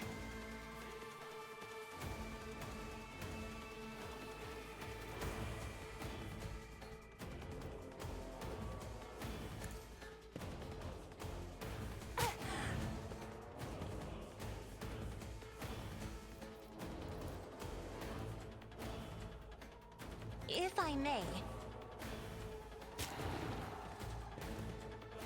I was hoping to nab him, but that's okay. Me? If you insist, Lord Captain.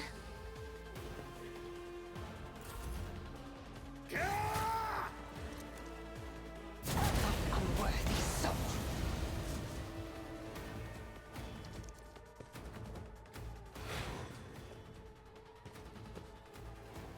Okay, that was, a little bit on the intense side. Faith shields me. We bring deliverance.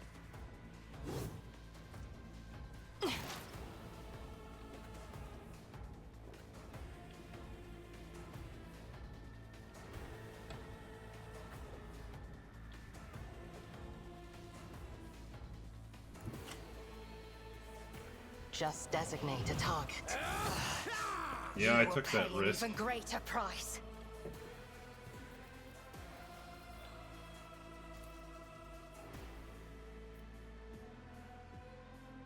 I am not your Xenos pet, Mole. Another soul slips beyond the veil.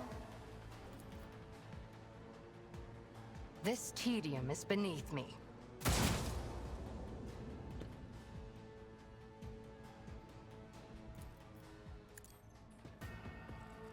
Fortune favors the swift. Go elusive.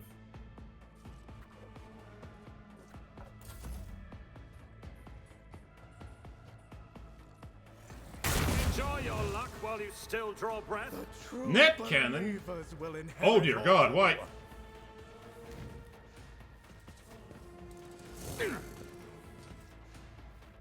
Only the faithful will ascend.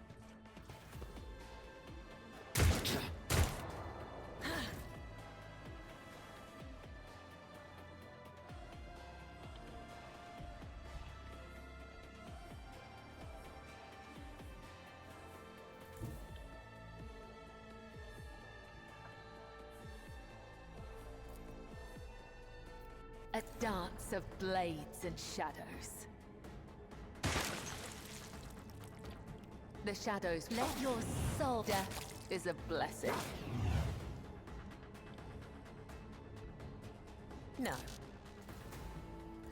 As honor ordains.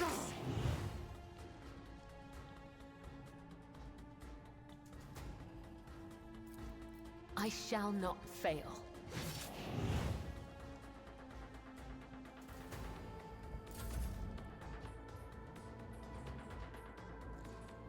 I'm not injured. I'm enraged. The Sire's song guides me.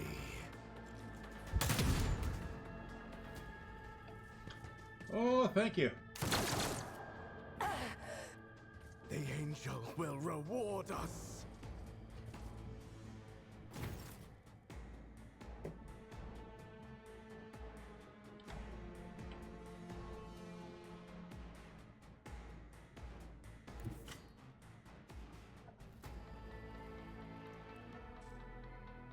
I will bathe this battlefield in righteous fury. None can escape the Emperor's judgment.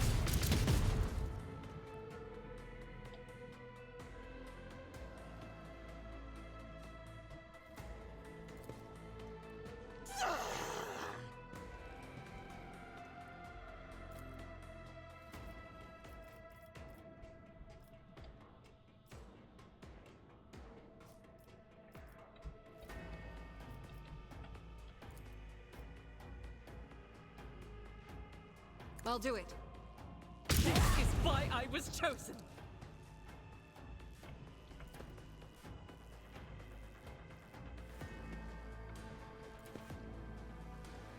Push me over the limit. Thank you. I am his will made manifest. As the Emperor commands, I...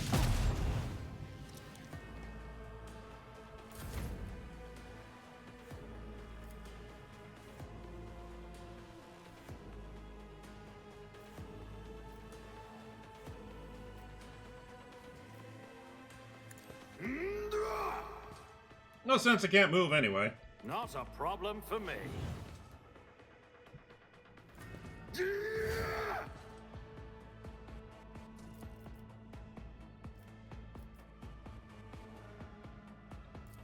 Nothing I can't do. Flesh is weak, yet iron knows no pain. Advancing.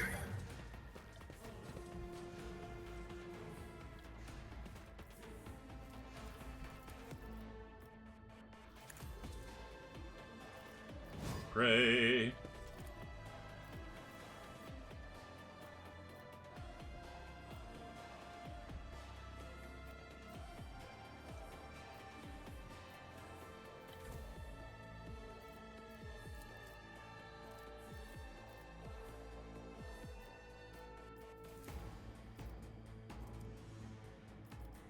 The script natural prognosis is favorable. Get him, please. Yeah, I thought you'd miss. That's okay. How dare you! Cassia, get up and out.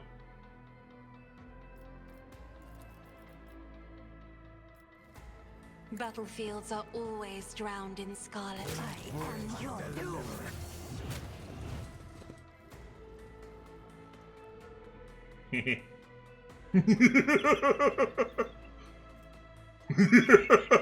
Argenta, please. Please. In the name of House Orcelio, I shall prevail.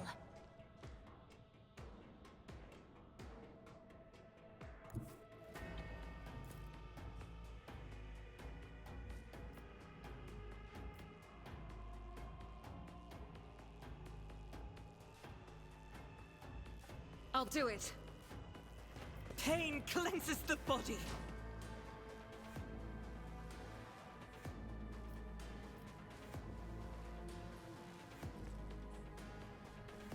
Faith without deeds consumes my emperor. This is why each strike is a prayer. As the emperor commands, I act.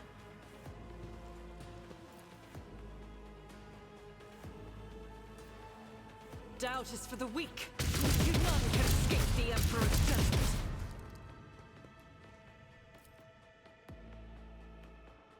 As the emperor commands, this is why I was chosen.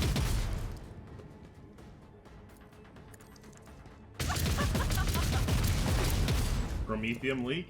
Okay, that was strange.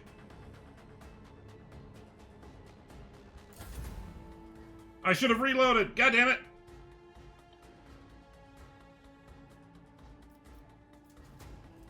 You will perish for this affront.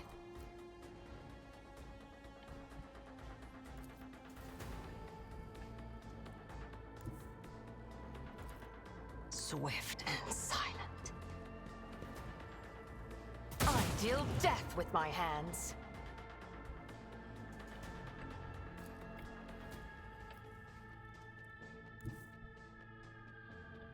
Kill I everyone. approach the designated position. I hear you moving. No more. You cannot force me, Elantak. That's a good point, but I can always try. If I must. Okay, where is the other dude? Oh, there he is.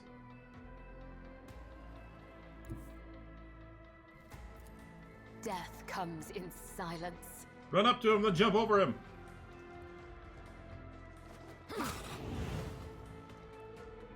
As honor ordains.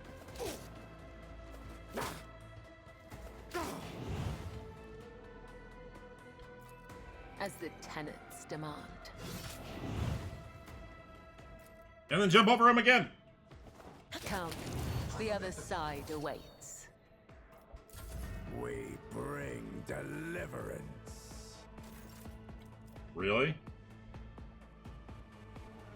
I mean, okay, if that's your best. Excuse me, coming through. Faith without deeds is worthless.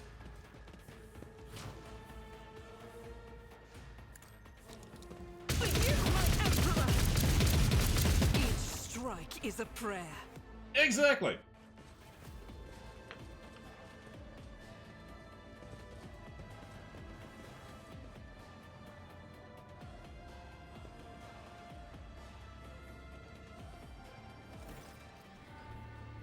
The battle is over, and silence descends once again upon the chapel. Flakes of ash whirl quietly in the air before coming to rest on the blood trickling slowly across the floor.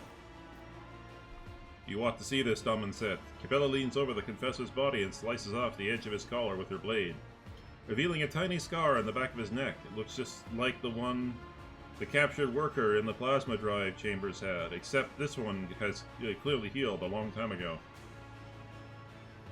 Oh, joy! So he was connected to the genetic aberration as well. Delightful. We now know much more about the enemy. Cabela ponderously runs her finger along the flat of the blade, about just how deep the poison of conspiracy runs within the veins of your ship. But the blood-spun web wrapped itself around its base too tightly, and Nemesis could no longer hope to escape. Her ruminations are interrupted by a furious hiss. Sourback snarls a curse through her teeth and spits at Adelbear's smoking remains. Her left arm hangs limp and her face is mangled by shrapnel. Lord Captain, we have a prisoner. Her mission to finish off the coup. Down with the broad-shouldered initiate who calls himself Zeke clutches a deep wound, glaring at you with hatred.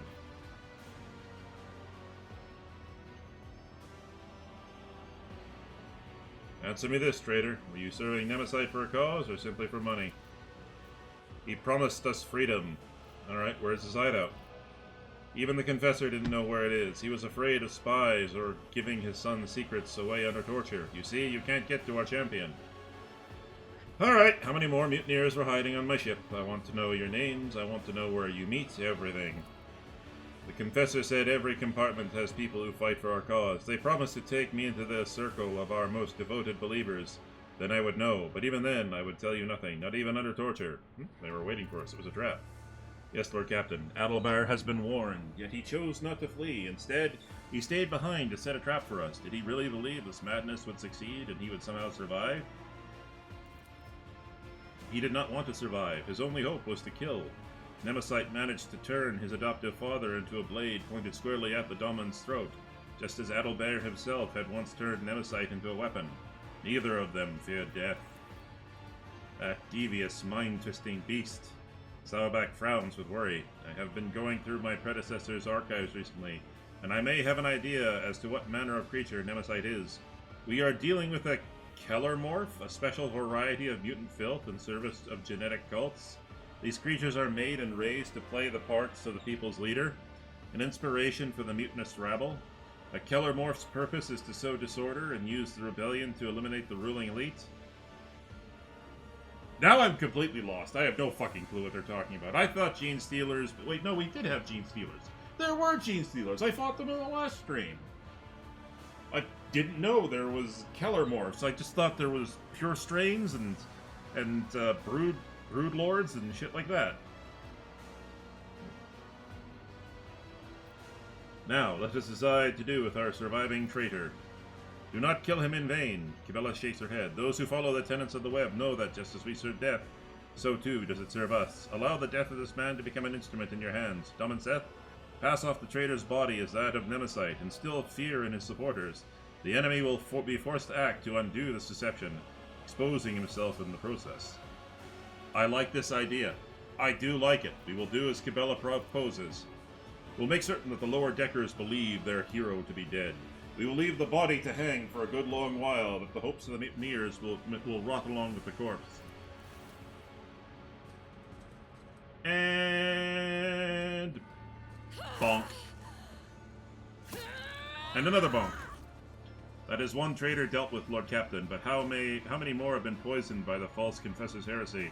A new spiritual shepherd must be appointed quickly to banish any mutinous thoughts sown by the traitor from the minds of the crew, and strengthen their faith and obedience.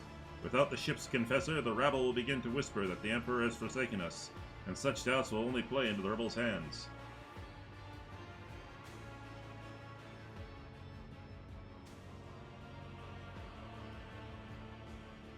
Oh no, I am not putting a death cult in charge of my faith.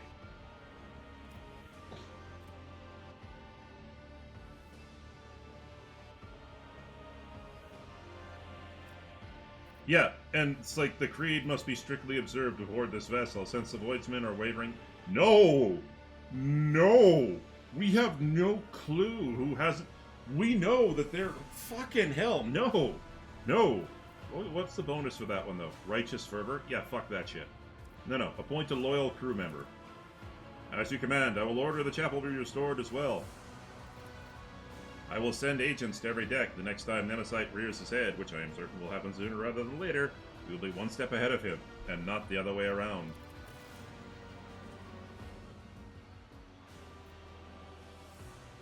Sourback staggers away, and your gaze turns to the motionless Kibella, staring at her own reflection within a pool of blood.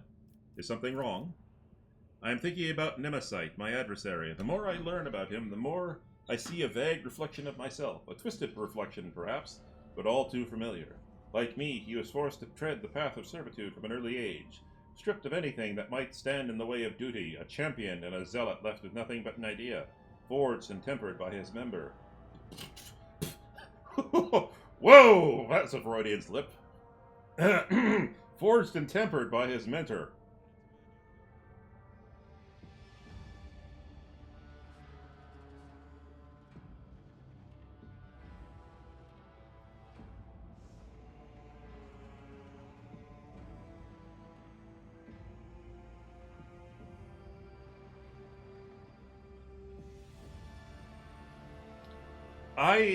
I can't, I'm not gonna say that. Yes, you are indeed alike, and it is up to you to prove before the God Emperor's gaze that the tenets of the web are stronger than... No, you are different. He is a murderer, but you understand the true value of human death. Exactly. This is true. Like a puppeteer, he pulls at the threads of other people's destinies, tangling and severing them. When I cut these threads, it is only as the Undying One commands. With timely precision, I must stop Nemesis so that I may save your subjects from premature death. Yeah. And I leveled up again.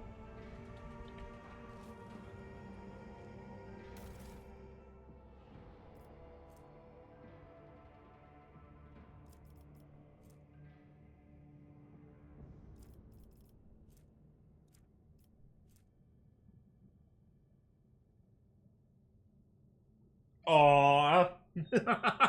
That sucks. Although...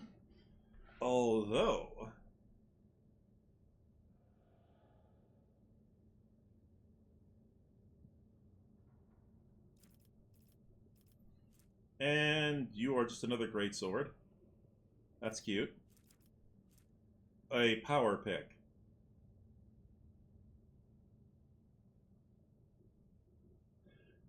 Interesting.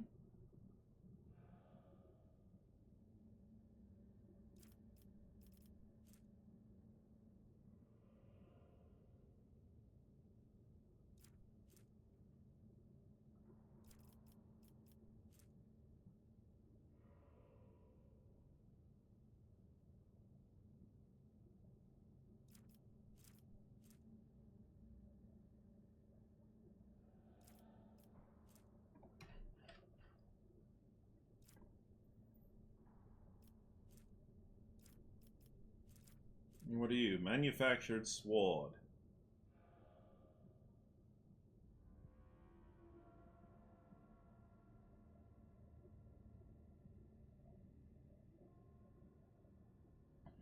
Okay.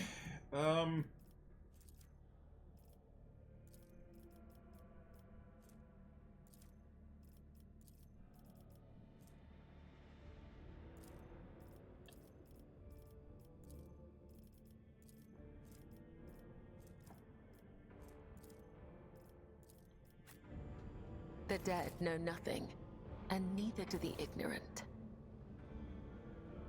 That was very appropriate, I guess.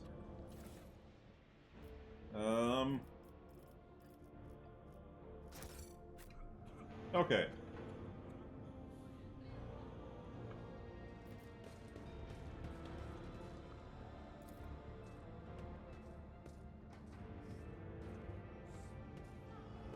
Just give a quick prayer.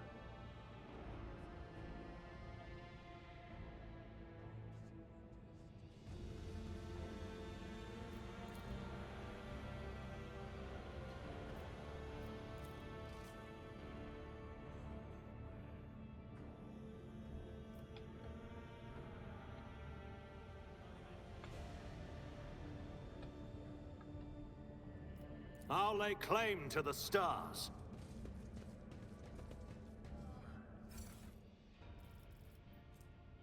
Enemy finder.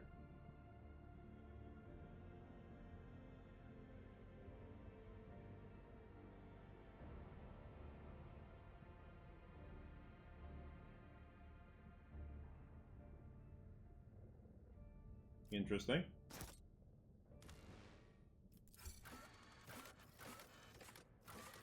To the bridge!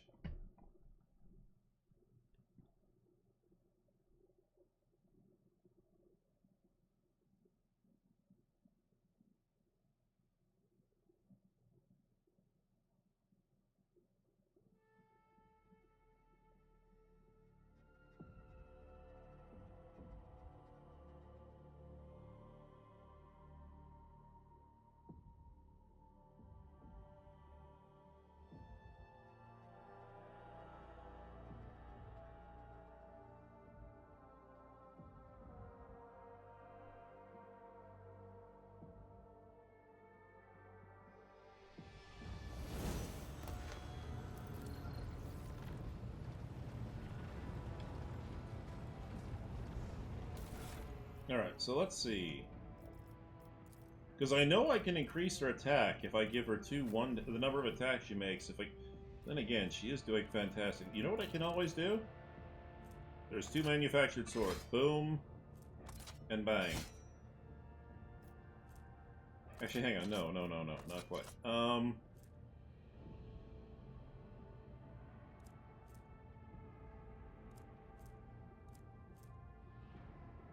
So Power Pick primary hand.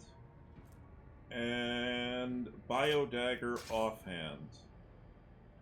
Yeah, no. Oh dear God. Now I can experiment.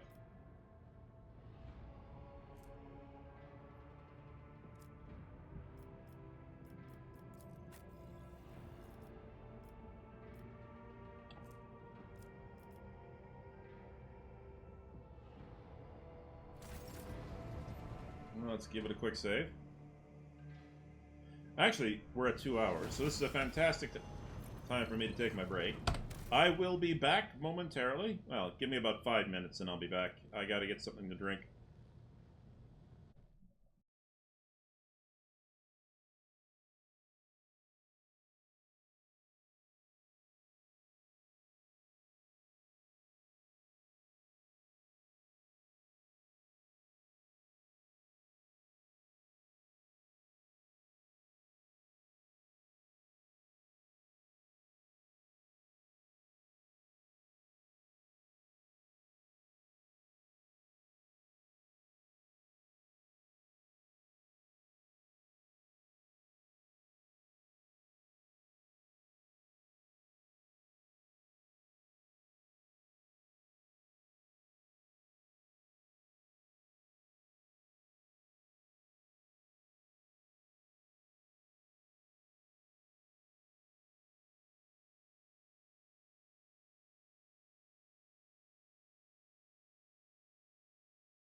1 second.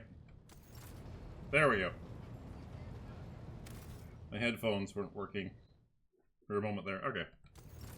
Back to it. Now, I do believe I was in the process of going to a star station to murder a shitload of people.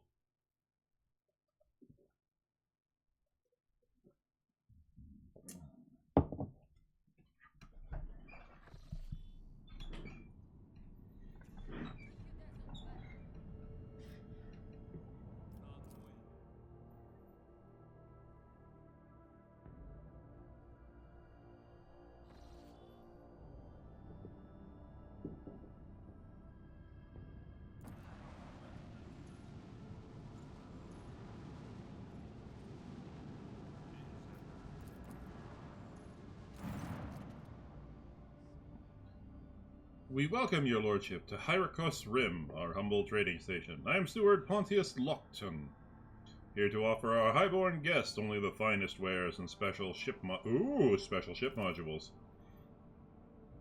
The helmsman's snort is heard over the internal Vox channel. The trading station? Pull the other one. Everyone in the Expanse knows this is a pirate den where they peddle stolen plunder. But to be fair, they never touch the customers, which is probably why they're still alive. Lord Captain, the ship's cannons are fully primed. The station is well fortified, and its inhabitants will probably attempt to fight back, but we are stronger. Do you demand we attack this hotbed of genetic aberration?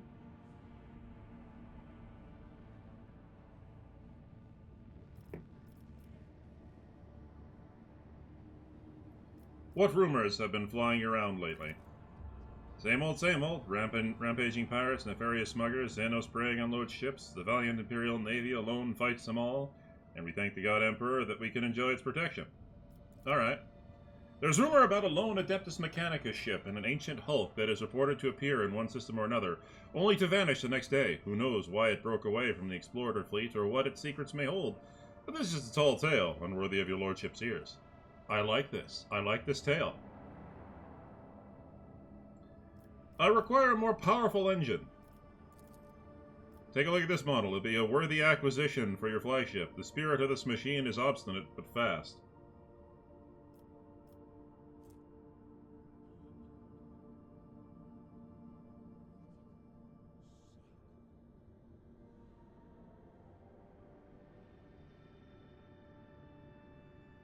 Lose one I'm okay with that. I wish to upgrade this vessel's weapons.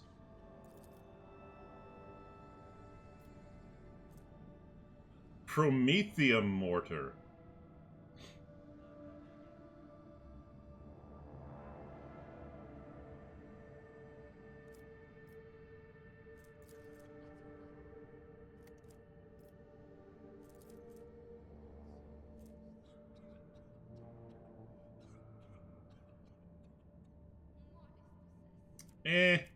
No, I'm not interested, but thank you. Hyricos Rim, this is Seth von Valencius. So, terminate the Vox session. Hang on. Surrender without a fight, mutant scum, and I will grant you a swift death. Emperor of Mercy, what? Mutants? We are a bunch of voidsmen, a collective of harmless traitors. I urge you to leave the station orbit, or we will be forced to defend ourselves. How can you prove the station has not been infected with genetic aberrations? I humbly apologize for my impertinence, but the burden of proof lies on the accuser. Whatever crimes may be attributed to us, they do not include aberrant mutations, and I must warn you that we will not go down without a fight.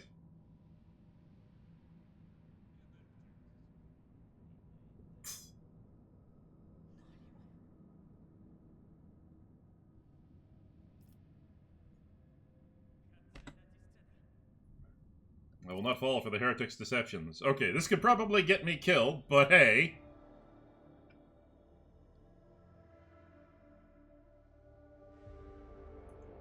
I was thinking like we'd be going on board, we'd be shooting up a bunch of shit, but no, we're gonna go ship battle. Which, to be fair, we haven't done a ship battle in this DLC yet. Hopefully I don't get my ass absolutely annihilated. Anomalous zones, space combat. Sometimes during space combat you'll see different types of enemies. Will receive a specific positive and negative effects. However, hover your cursor. Okay. Oh my God.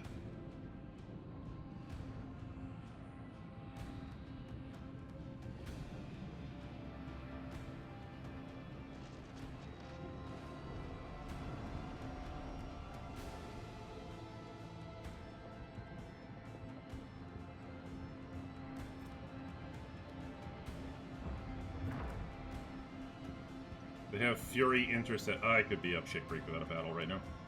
Alright, well, first things first, I'm going to shit my drawers. And then I'm going to figure out how to get through this.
I should have done that first.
No boarding actions. What a shame.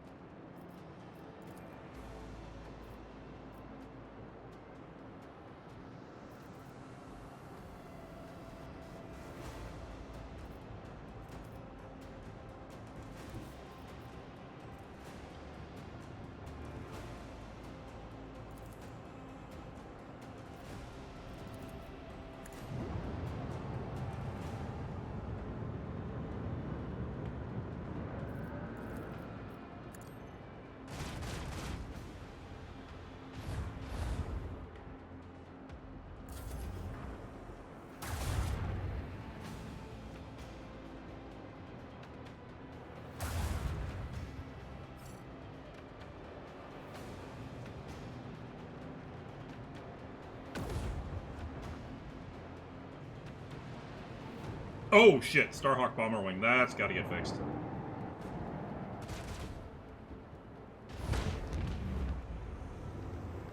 Good to know.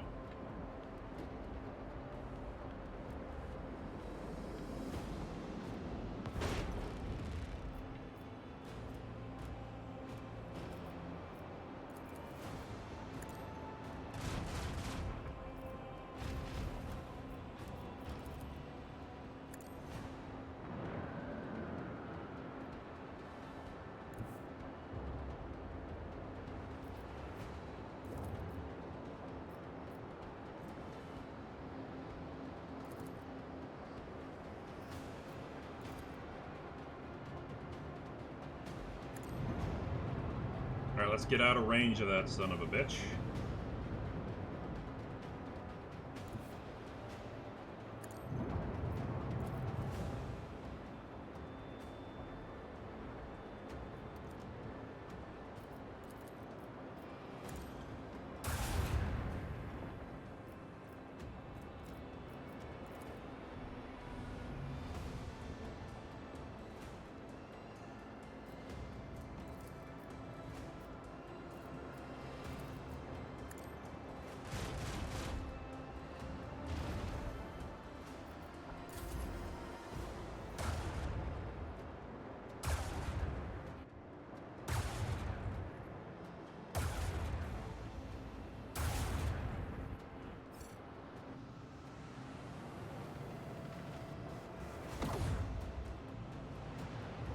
I could be in severe trouble.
God damn it.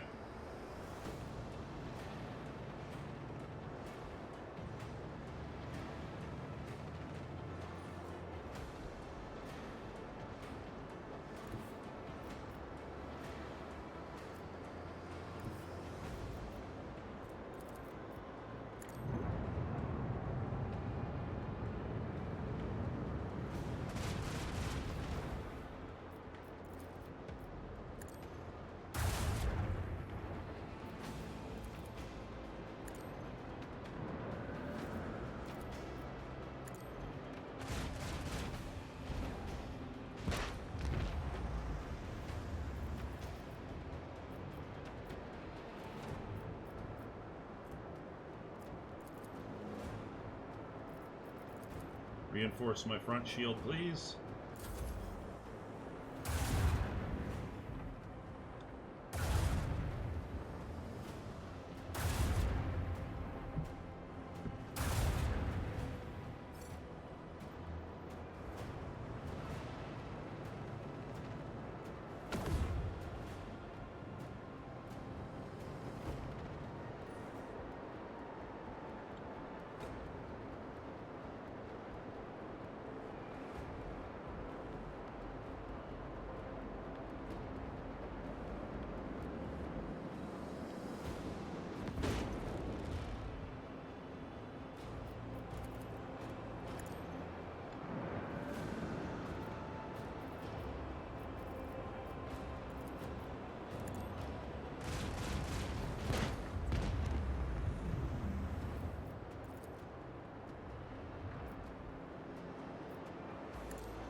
Reload.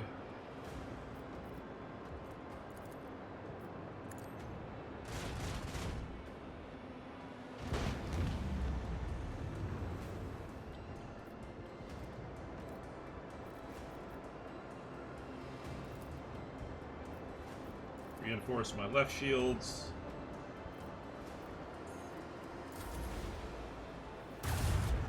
Haha, cute.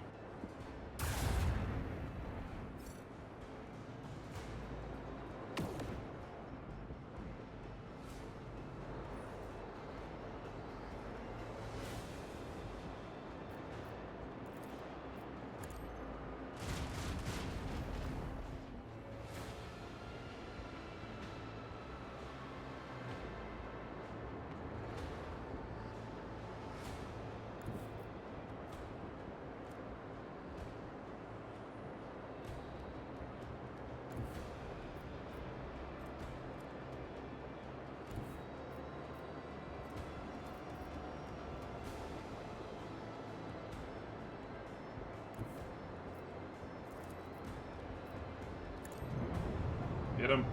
Hit him!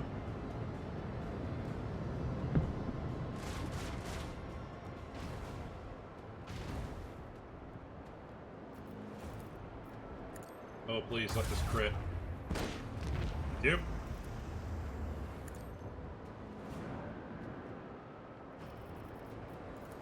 Restart those shields, please. And of course...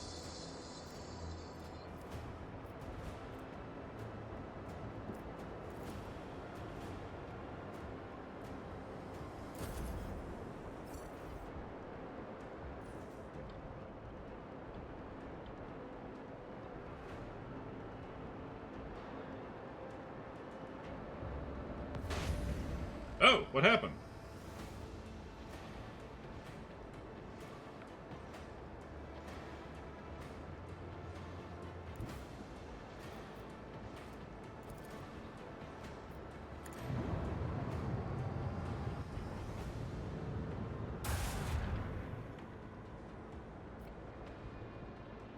Oh!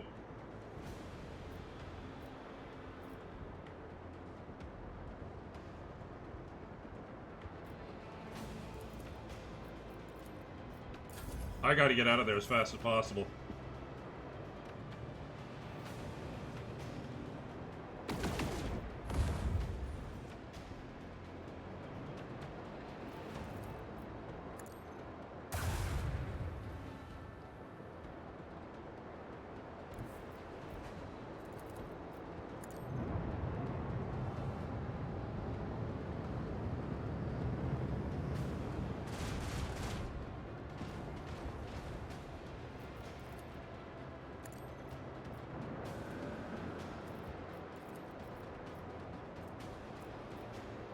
Damn it, that won't work. Okay.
Go after the torpedoes. I hate you.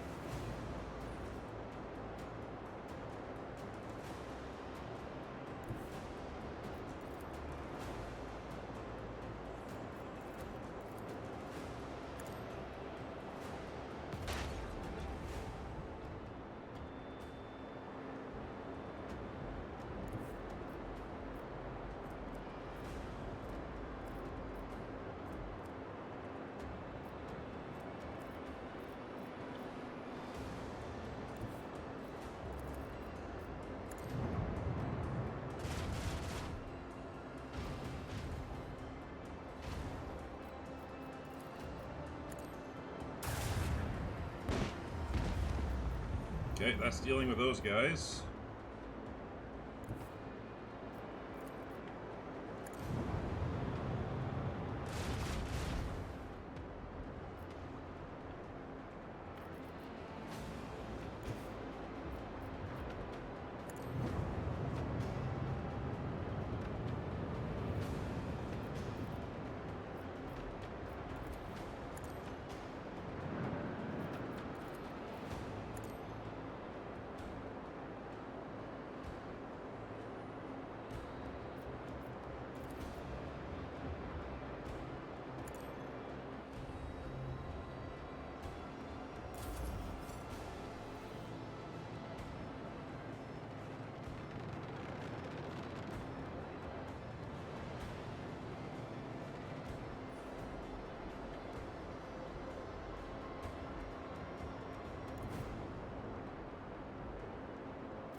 Holy crap, this is gonna be tight.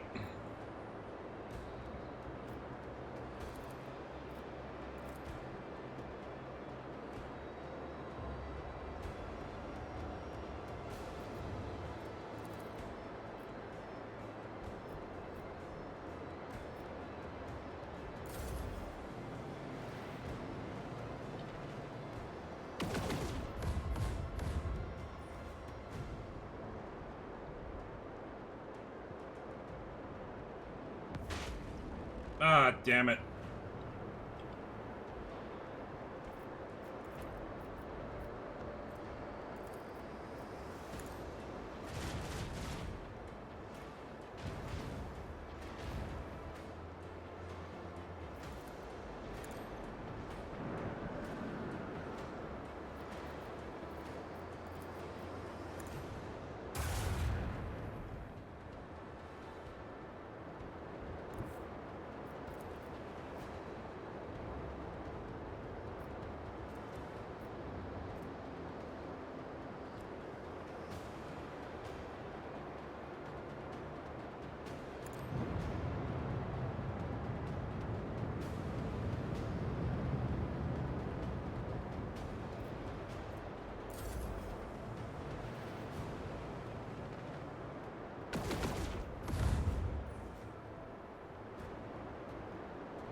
In she goes.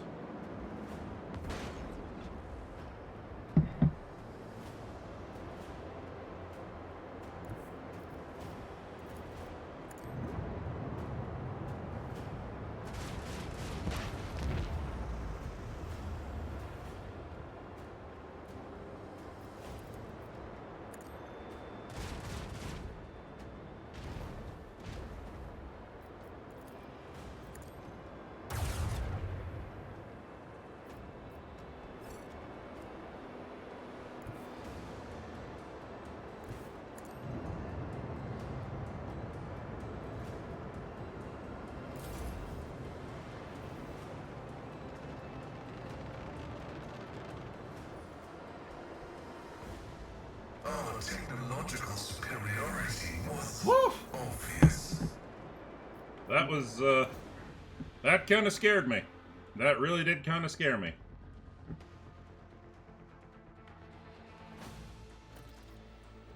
Lord Captain, the resistance is broken and the cleanup parties are landing on Hyrokos Rim. What is your orders?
I mean, I get next to no... I do get a +5 profit factor, but let's be honest here.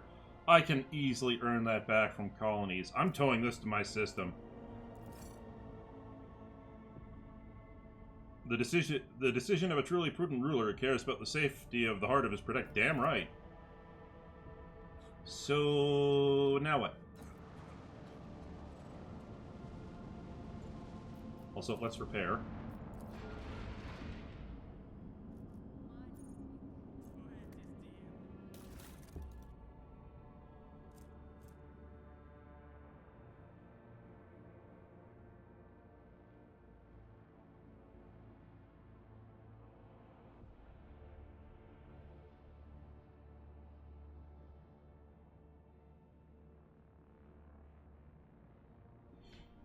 Okay.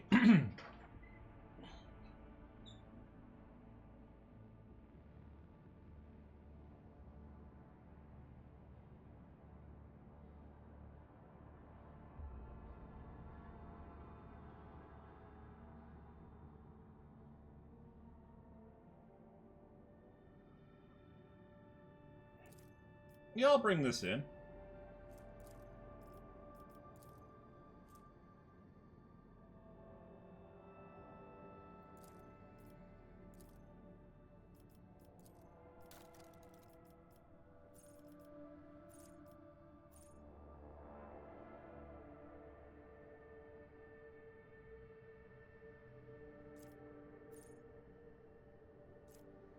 I'm going to hold off on leveling up for a bit.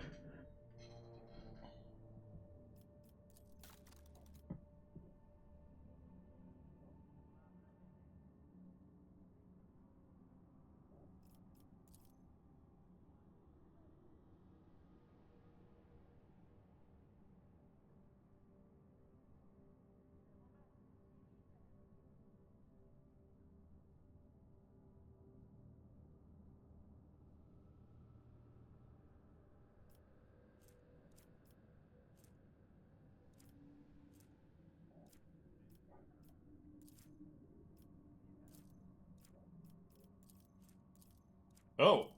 Well, no, in that case, I'm upgrading it.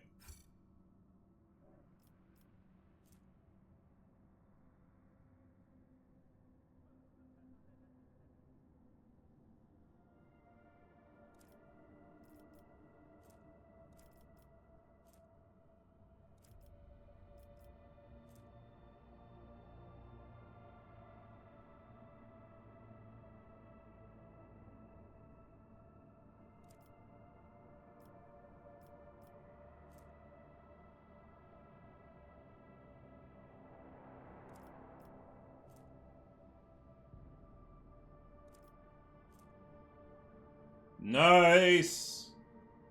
Yeah, no, she's staying. I need that.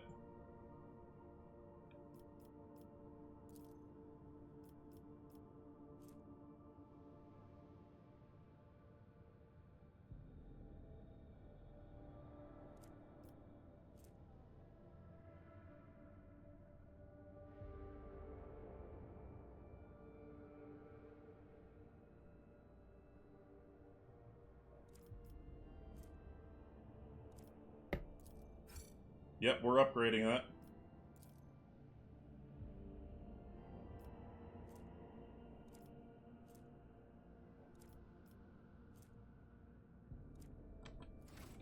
Okay.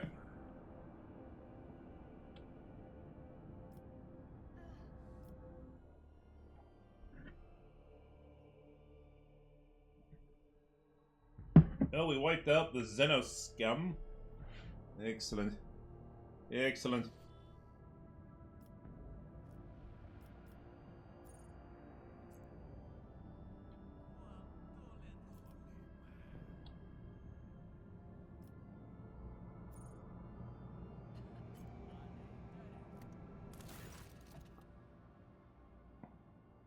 Oh, I bring woeful news. Prelate Hierictus of the Order of the Hammers passed away.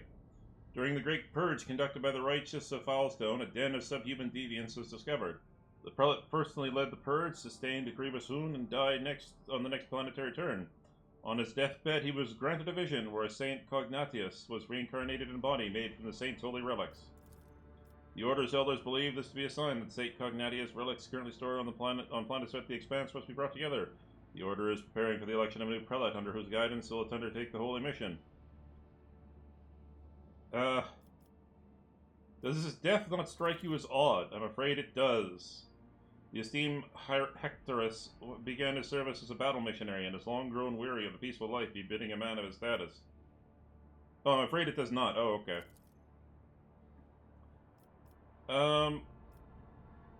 What do my companions say? I have sympathy for Prioress Longalina. Let her meet with Reverus Hieronymus on footfall. Should he accept her as a worthy leader, we ought to support her.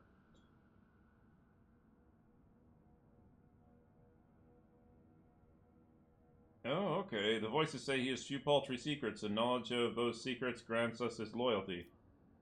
Oh, he has a few. Brother Tychon, he and I have met back when he was called Tychon Drivestem. He wasn't a monk back then, and he was a grandson and heir to Urban, governor of Dargonus, an honorable young man with a spark in his eyes. His ascension would mean much to the Drivestems.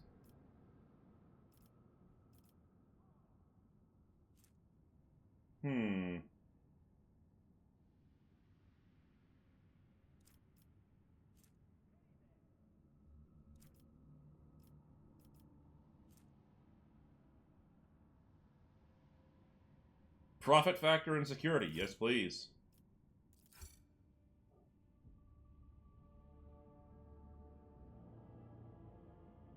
Brother Enigmas has been chosen as prelate of the Order of the Hammer. His careful policy is far more orientated towards satisfying the rogue trader than successfully collecting Saint Cognatius' relics. Ideria's investigation uncovered no egregious crimes in Enigma's past, but it did read a few minor but less than virtuous faults. The new prelate will agree to anything to keep his secrets hidden. Excellent. Epiphany. Ooh, a one-handed power...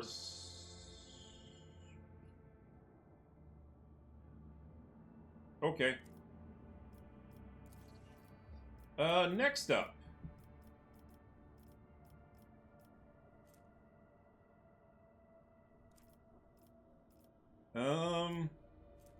Really?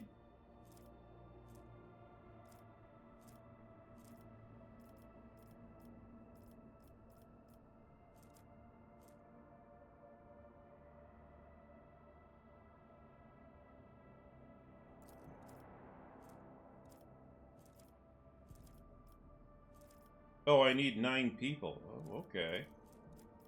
I need a profit factor. Good tidings, okay. In Drusus's footsteps. Oh, I need more people. Okay.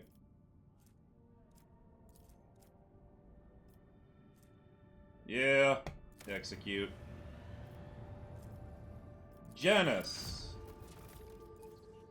Akira for Sloth. Kiva Gamma. Weapons ×2. Janus. What am I going to do with you? The Science of Virtue.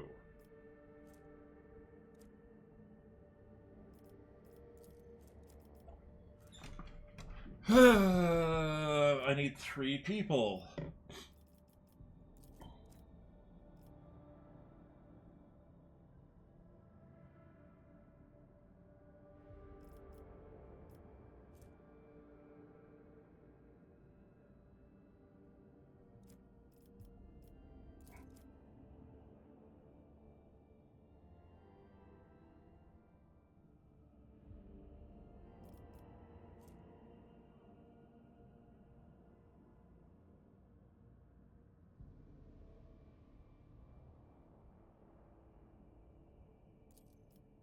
Well, it doesn't block anything. Yep, we'll do it. Kiva Gamma. Mag trains. Yep, profit factor. Let's go. Alright. We are definitely doing a good job here. How am I doing for people? I have 0 people. How do I get more people?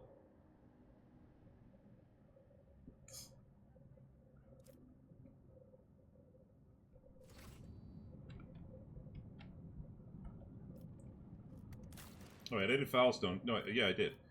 Foulstone, Janus. Okay. Alright. Okay. Okay. Alright, we leave. Excuse me.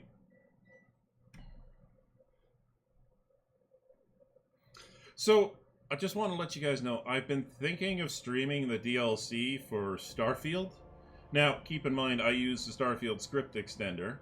Because the DLC comes out on Monday, but it's going to take them a couple of days. Now, luckily enough, I have a very minimal load order. And when I say minimal, I do mean minimal. I don't even use the nudie mods. That's how minimal I'm talking here. Yeah.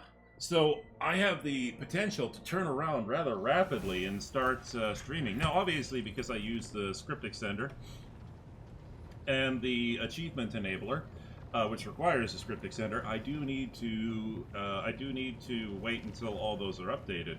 But I'm thinking next week I may, on my off days, I don't mean on my regular Warhammer 40k days. I do have the opportunity to stream off. I do have the ability to stream the DLC, so I might do that.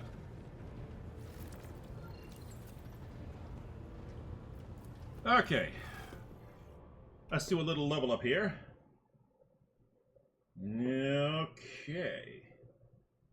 Updated companion builds. Abelard, Abelard. Please tell me you use Vanguard.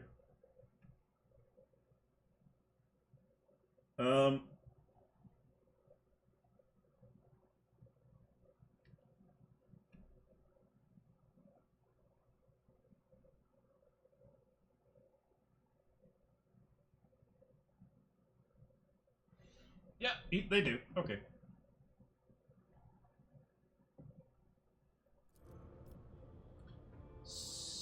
Sure. So that's an Yielding Guard 3. That's Ready to Serve. That's Taunting Opportunity. So for here, they want Fellowship and Carouse.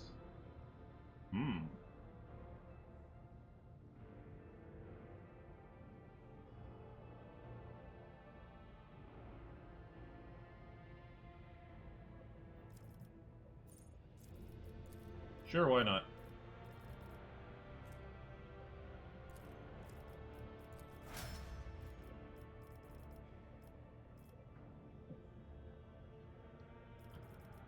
And Abelard say, oh, you've got 2 ranks available, do you? Well, we will level you up. I think that's Bulwark. Yes, it is.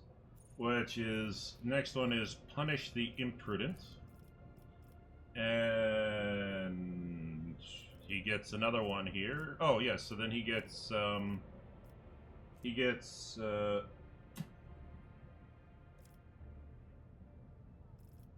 Toughness and Carouse. Okay. I may have to redo his build, but going back to the other ones, Erlet.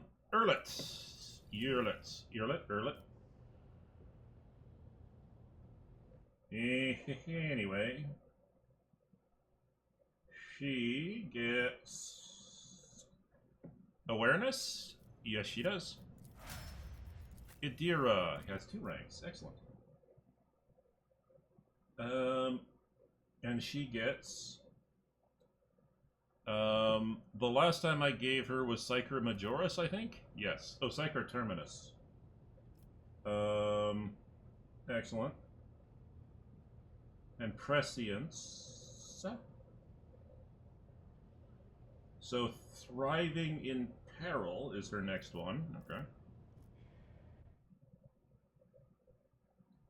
And Ballistic Skill and Awareness. Okay.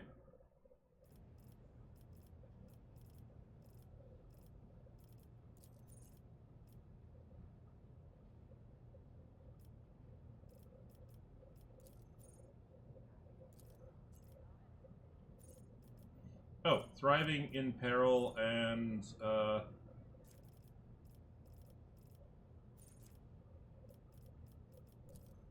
sorry. Thriving in Peril here. And then...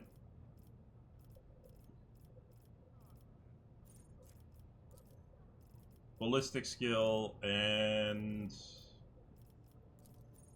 Awareness. Excellent.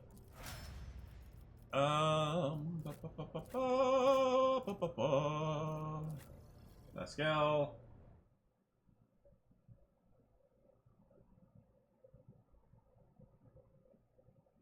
Okay. You get, what was the one you got before? Overcharge Protocols. So you get Perception and Lore Imperium. Okay. Strategist Cassia. What do you get? Because Cassia is Bae.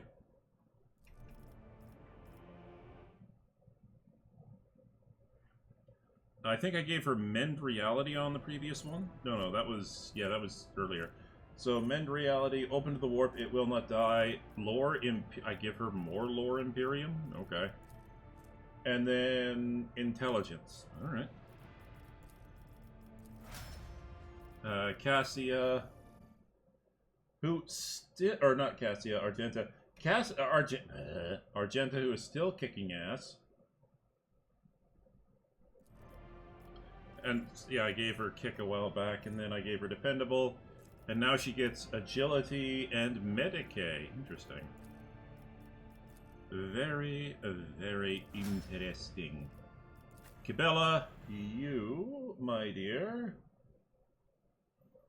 get...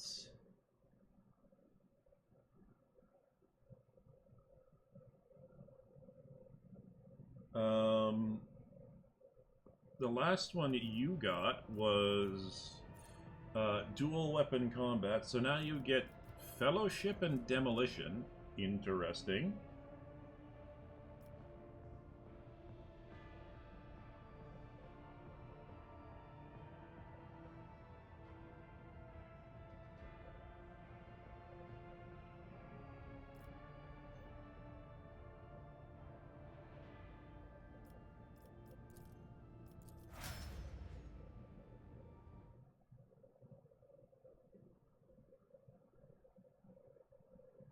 You okay?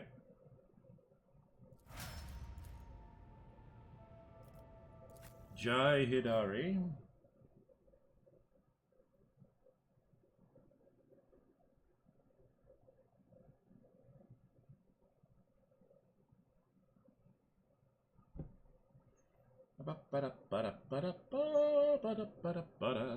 Master Tactician. And she got Fervor. I went a bit too far. So she got Fervor, the last one. So she gets stacking the deck this time. And...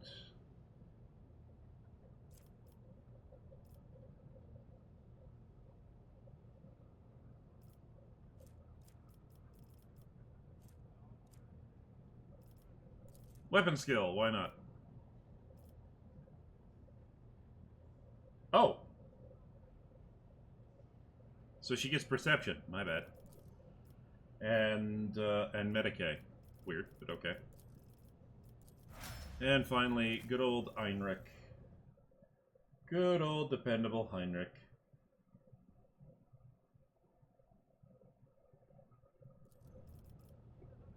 Last I gave him Wildfire, now he gets Adaptability. And then to round off his 2 levels, he gets Willpower and Carouse. Alright, everybody's leveled up.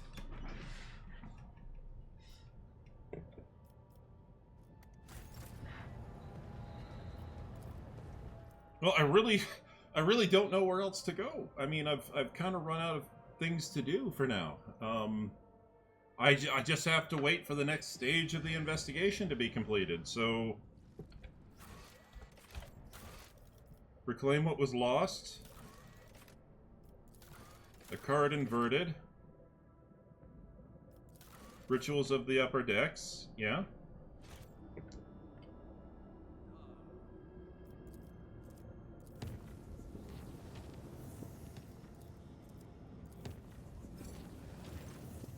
Lord Captain, your plan was a success. Our provocation against Nemesis and the killing of the traitor Adalbert has brought out all of the rest of them. My enforcers have captured a number of suspicious individuals and beaten the truth out of them. That scum Nemesis wishes to avenge his mentor's death and plans to raid the ceremony of the officer's anointment. Since the impious Adalbert has turned out to be an apostate, it is the new confessor's duty to ensure that the officers retake their oath to the God Emperor. Traditionally, the ceremony is attended by the officers' families, and it is they who are the target of the mutineer. He wishes to slaughter all of his ship's elite in one fell swoop. I have ordered a trap to be set for Nemesis. Would you like to personally... Yes! What kind of trap? We'll replace the civilians with enforcers and their relatives of appropriate age, dress them all in their formal clothes, and hide their weapons underneath. When Nemesis tries to strike, he will only find cruel disappointment, for the last time in his worthless life. Wait, the appropriate age? Are there going to be elderly and youths present? It is necessary for the sake of secrecy. Let me assure you, all of my people will gladly risk their families for the good of the Von Valencius dynasty, without fear or hesitation. Well, if they volunteer, sure, I will attend the ceremony. You hear a burst of interference, followed by Cabela joining the channel. Dom and Seth, the whispers of death, are uttering the name of Nemesite ever more loudly. I must meet the enemy face to face. Very well, we will capture him together. So be it. What? She's murderous goth girl. I can't say no to murderous goth girl.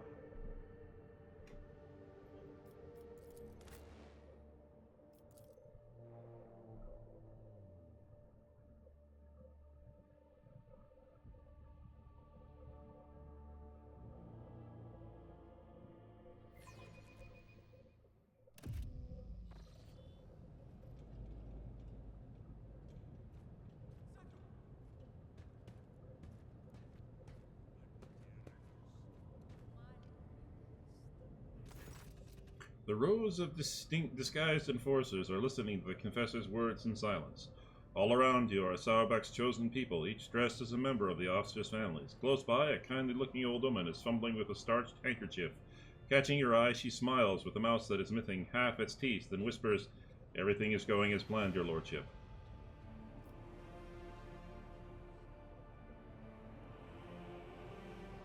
Look at the participants in the ceremony. The facade is holding, with everyone playing their role perfectly. The Master-at-Arms must have instructed them thoroughly and shown them how best to conceal their weapons. All of them are wearing their best, and even you cannot tell where they are hiding their armaments. And who might you be, Madame Matriarch? Belinda Truffgold, Lord Captain, transferred from the Enforcers with the rank of Senior Lieutenant to the staff of your Lordship's quarters. On account of my age and declining health, but as you can see, there's no such thing as a former enforcer. A friendly smile stretches across her bloodless lips. I'm bored. Perhaps you might amuse me with a story. Oh, the stories I could tell. I remember in the early days of my time in service, someone started poisoning the food in the kitchen. We couldn't catch the vermin, so I came up with an idea to get a vat of protein porridge and catch them unaware. To get in to the vat of protein porridge. I was a small and skinny little thing. So I climbed into the vat and sat there up to my neck in porridge. I waited a long time before someone lifted the lid. It wasn't one of the kitchen servants, but it was a man twice my size, carrying a bag of foul-smelling stuff. This woman sounds funny. I bet this woman has a lot of funny stories to tell. I wish I could sit and listen to her more. And that was it. I grabbed him by the shoulders and dunked him into the porridge. I held the brute down until he passed out. The Master-at-Arms back then, he laughed at my ingenuity and complimented me for apprehending the poisoner. But he also took the porridge, costed the porridge out of my way. I feel bad for that. Yes! What a delightful tale. Give me another. I'm afraid we don't have time, Lord Captain. We must be vigilant. The treacherous scum is about to reveal himself. It's like... The poisoner opens up the porridge. Surprise, motherfucker. Yoink. Ah! The ceremony comes to an end. The vows are given, and the forehead of every officer is graced with the touch of the confessor. Now comes the moment for the closing prayer. And may the God Emperor protect us. A loud and menacing voice booms through the hall, cutting short the sacred words. But not today. Really? Really? Well, I suppose if you're going to be the so-called Avenger of Justice and the downtrodden, the innocent, you have to ham it up.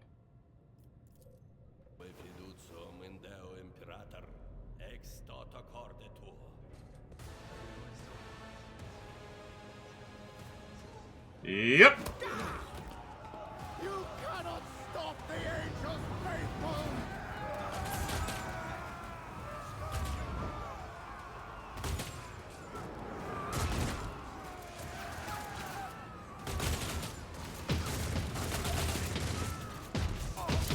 Defensive position! Do not let a single one break through! Submit! And you'll die quickly. I will take you down. I don't have any allies in that direction. Excellent.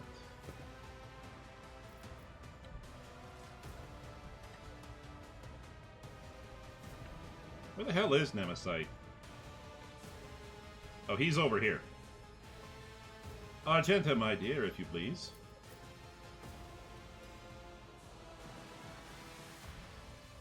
Make sure there are no innocent people in the way.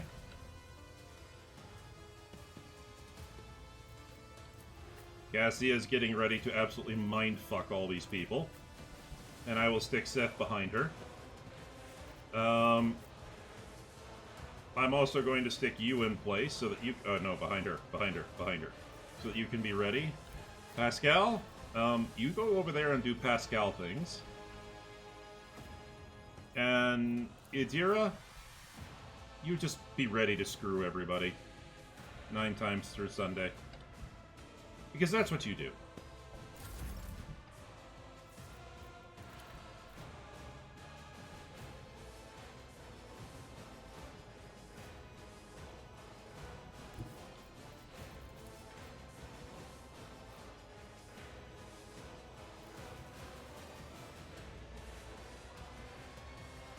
I have read tomes of military tactics.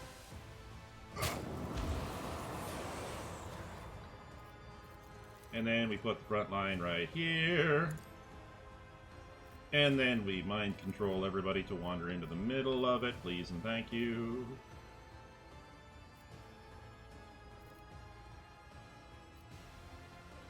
I'm not accustomed to being ordered around. Believers will inherit all.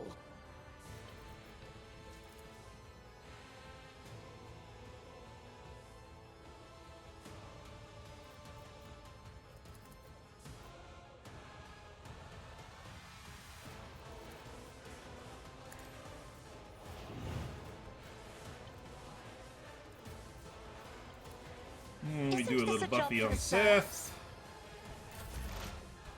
Erlitz! Oh my dear, I am you are not your Xenos beautiful pet, as Mookie. always.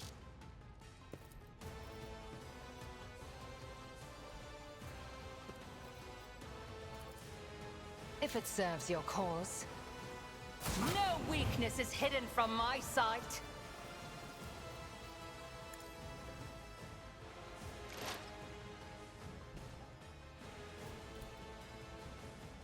I understand your intent.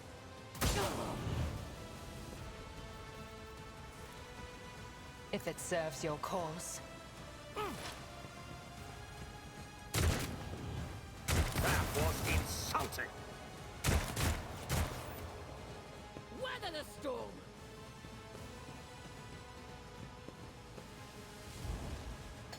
Wait, why didn't Argenta get a chance to go?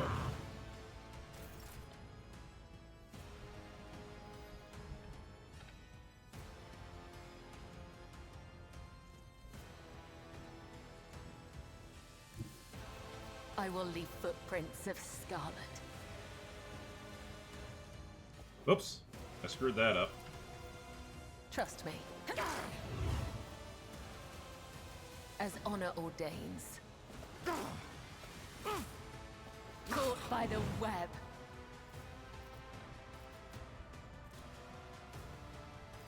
The shadows will see it done. Follow my lead!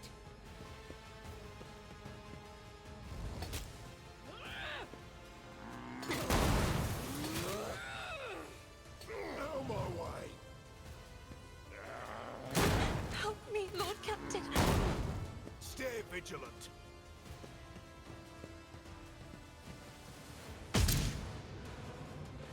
I love how it just skipped over all my characters' turns somehow, which is weird.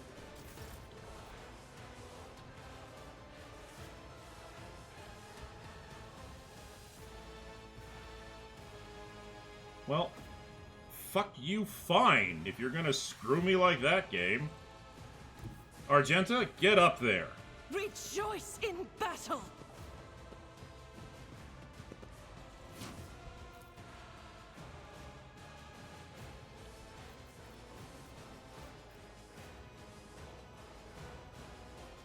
I'll do it. This is what none can escape the Emperor's judgment. Each strike is a prayer. In thy light I stand, and thy light I crave. Doubt is for the weak.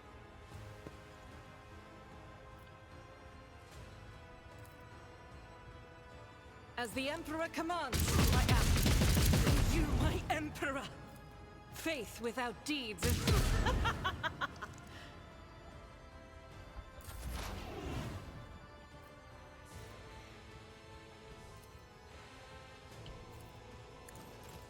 The Omnissiah condemns you.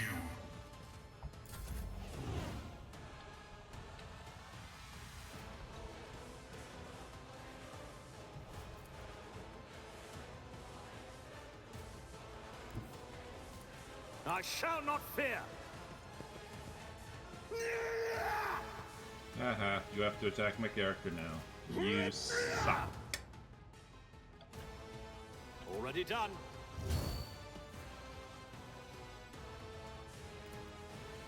Suits my purpose. Nothing of value has been lost. Suffering is part of the trial. For now.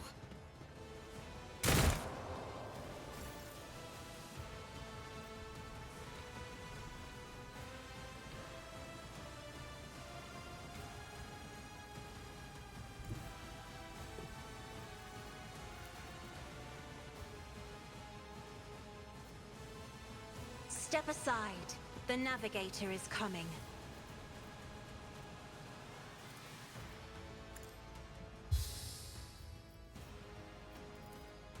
I am a navigator, not a servitor.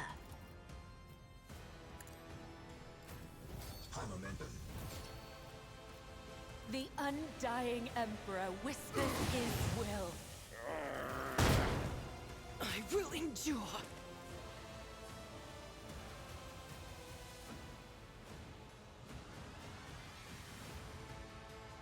As the tenets demand.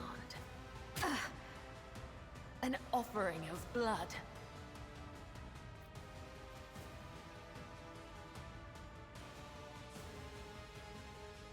As honor ordains.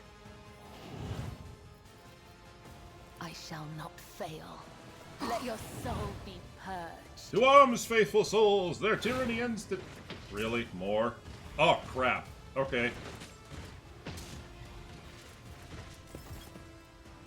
Well, this just got a little bit more difficult.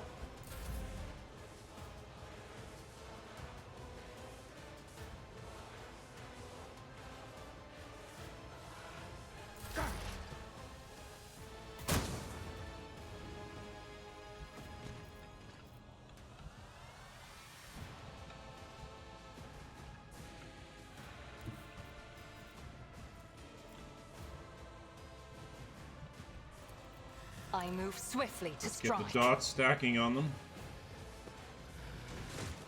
Ancestors, guide me! Oh, hey, there you are, Confessor. I'm gonna say father. There. I am not your Xenos pet, monkey. Not now, Erleth. We are in mortal danger. This tedium is beneath me.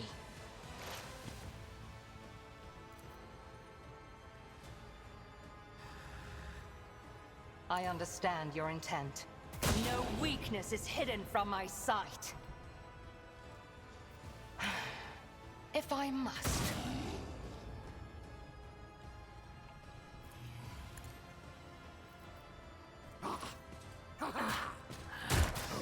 I feel nothing. Fear nothing.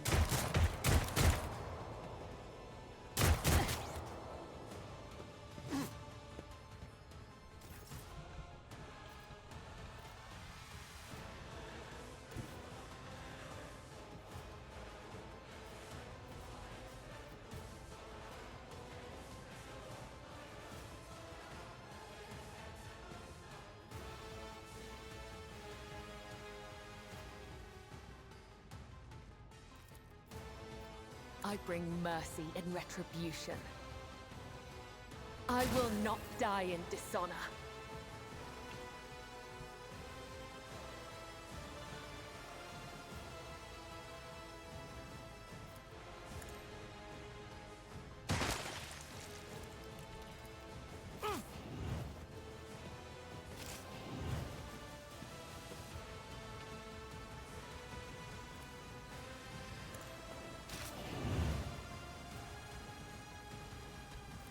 The shadows will see it done. Another soul sleeps Oh! beyond the veil. Nicely done, Cabela! Got it. Wait. Wreaking damage to bulk. Curse you, miscreant! He had to attack me, so he used a thing of TNT. That's actually pretty funny. This'll lead Enjoy your luck while you still draw breath.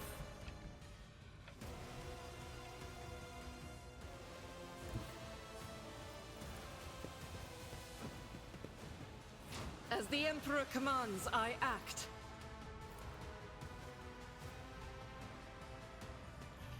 I'll do it. This is why I was chosen.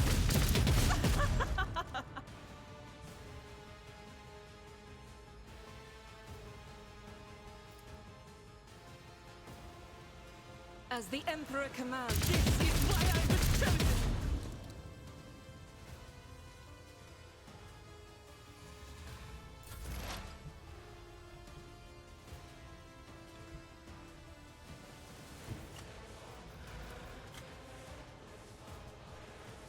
Oops, that's not what I wanted.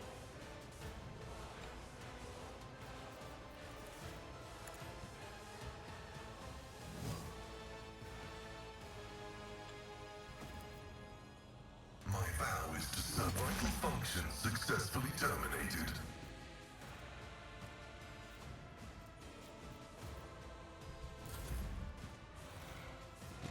No, poor Seth. Oh! No, no! Pascal! That did less damage than I thought it would, and I'm thinking, uh-oh. Ow, Pascal, are you gonna be okay?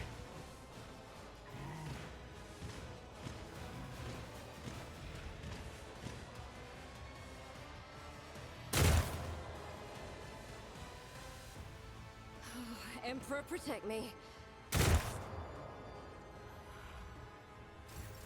High momentum. First things first, let's give some temporary HP back to Gabella. If only that were possible. Actually, hang on. Let's give another turn to. Be careful not to cross my gaze.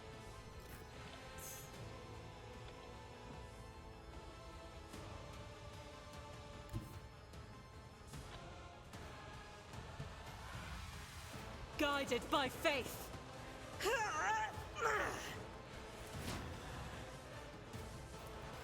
Mag dump. But you, none can escape the Emperor's judgment. Nicely done.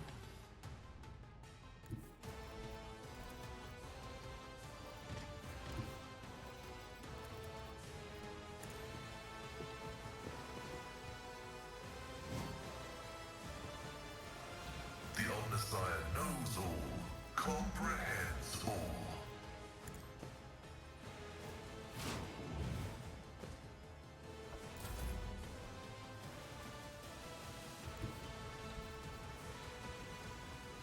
The enemies Give of me the a Emperor reload. will be undone. Faith without deeds is worthless. Doubt is for the weak.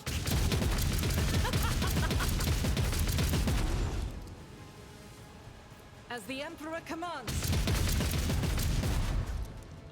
I think it's dead. Where is this guy? I'll do it.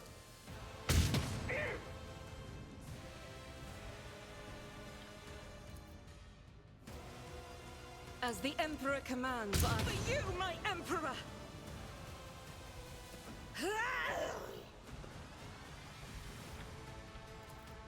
I'll do it. Argenta MVP. Nebesite is crouching on the ground, clutching at a bleeding wound under his ribs. His tortured body is still strong, and everything in his posture expresses a will to fight on. The red scarf no longer covers his face, and the Vigilante grins at you with bloody teeth. Weak. I have yet to be impressed. No longer covered by the broken goggles, the hairless skull is bulging with massive growths. However, the mutant nature of your enemy is just as quickly betrayed by an even more unsettling feature. The third arm growing out of his torso. You watch as its fingers deftly empty the drum of a stub revolver and load it with fresh rounds.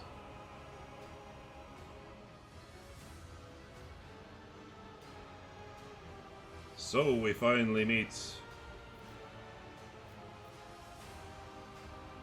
Vile mutant, you are an insult to the human form.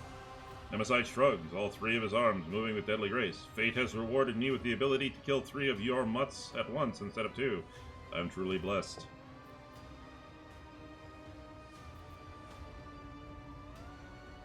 At last I discover who has been hiding behind the name of Nemesis.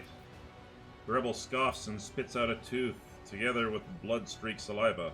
You still haven't figured it out, have you? Nemesis is not one person. It is the vengeance and rage simmering on the lower decks of your usurped ship. It is the servant who cleans your chamber pot, the storekeeper whose family was butchered by enforcers, the train driver who was given half a dozen ration cards in 3 times. The train driver who was given half a dozen ration cards in 3 times as many shifts. It is the name of the one who will kill you sooner or later. Whoever accomplishes it will be the real Nemesis. You will be the last Nemesis this ship ever sees. I will make sure of it. Aren't you a little overconfident? Nemesis casts a glance at the stub revolver in his hand and back at you. You are right in front of me. My gun is loaded. I believe this tune is not quite yet finished. It feels like time has become vicious and is slowing you down. You see the bloody hand of Nemesis raise the weapon, and your body reacts of its own accord. There is no time to deliberate. You draw your weapon and point the barrel at Nemesis, but he is already aiming at you, his own at you. A malevolent grin spreads over his face. The 2 black muzzles stare into each other, and the world around you narrows to a thin line. Gabella emerges nearby like a shadow, a blade gleaming menacingly in her hand. She hisses softly, ready to pounce. It is your thread that will break today, no other. Save your message for your false god when you meet him, servant of death. I am glad I get to take you both down at once. The second gun is now pointing at Cabela. I vow that your murderous sect will fall along with the Lord Captain.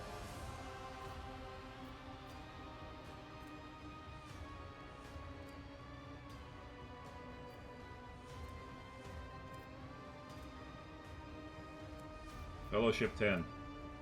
Exchange glances with Cabela. Yes! Succeeded.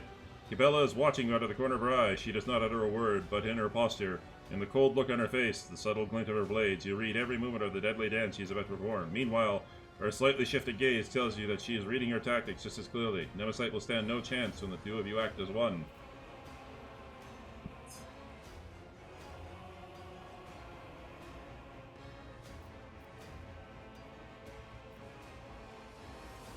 Oh, please. You resent that you were born a freak, so now you want to prove that you are just as good as us normal people. Ah, oh yes, I regret that I was born of foul blood. Okay, fuck it. Farewell, Lord Captain.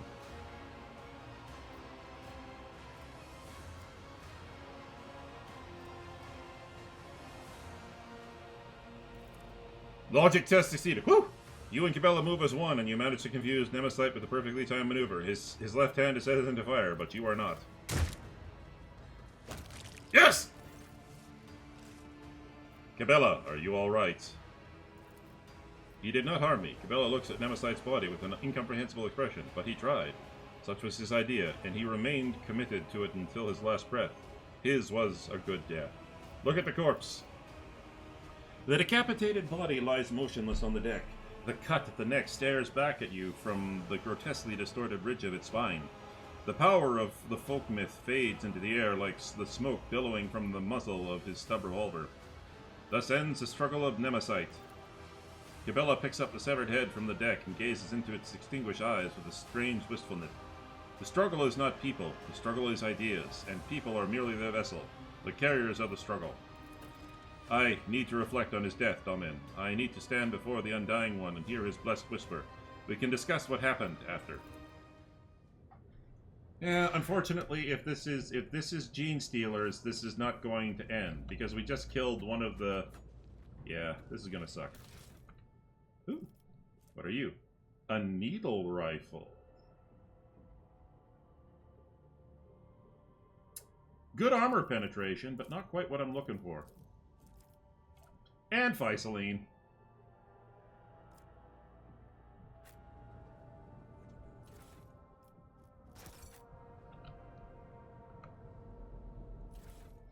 Ooh, what was this? Relics of Unknown Saints. When the wearer has less than 50% wounds, every second attack against him is automatically dodged. Ooh, that's awesome. Deadshot Stub Revolver. Meh. Promise of Freedom. Meh. 50% armor penetration. Eh. Promise of Retribution. Eh.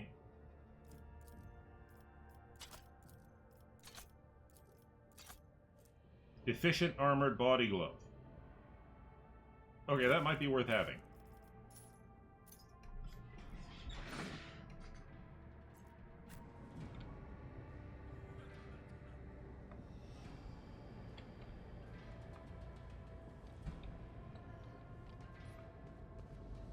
Is there anything back here? No. Oh, I've already been in these rooms. Yeah.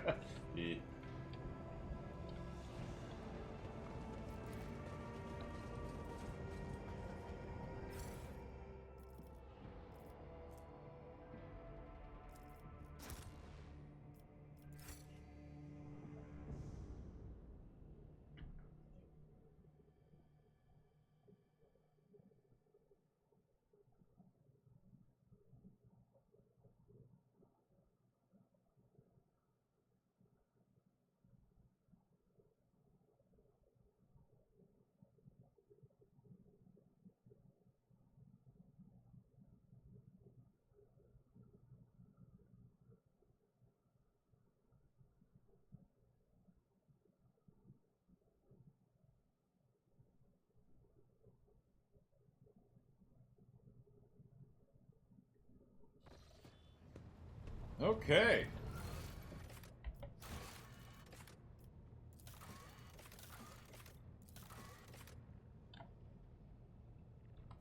Alright, well, we have to talk to her now.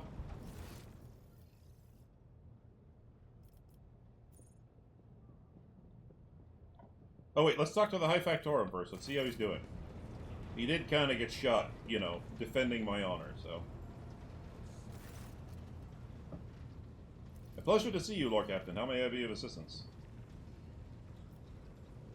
Have you recovered from Nemesite's attack yet? You came very close to death in the chapel.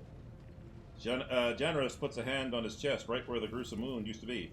The Churchans spent hours fighting for my life, and I have to say, they are earning their keep. They promised to leave a heroic-looking scar, although admittedly I much prefer calluses from an auto-quill. Well, that's good. I'm glad to see you're doing well.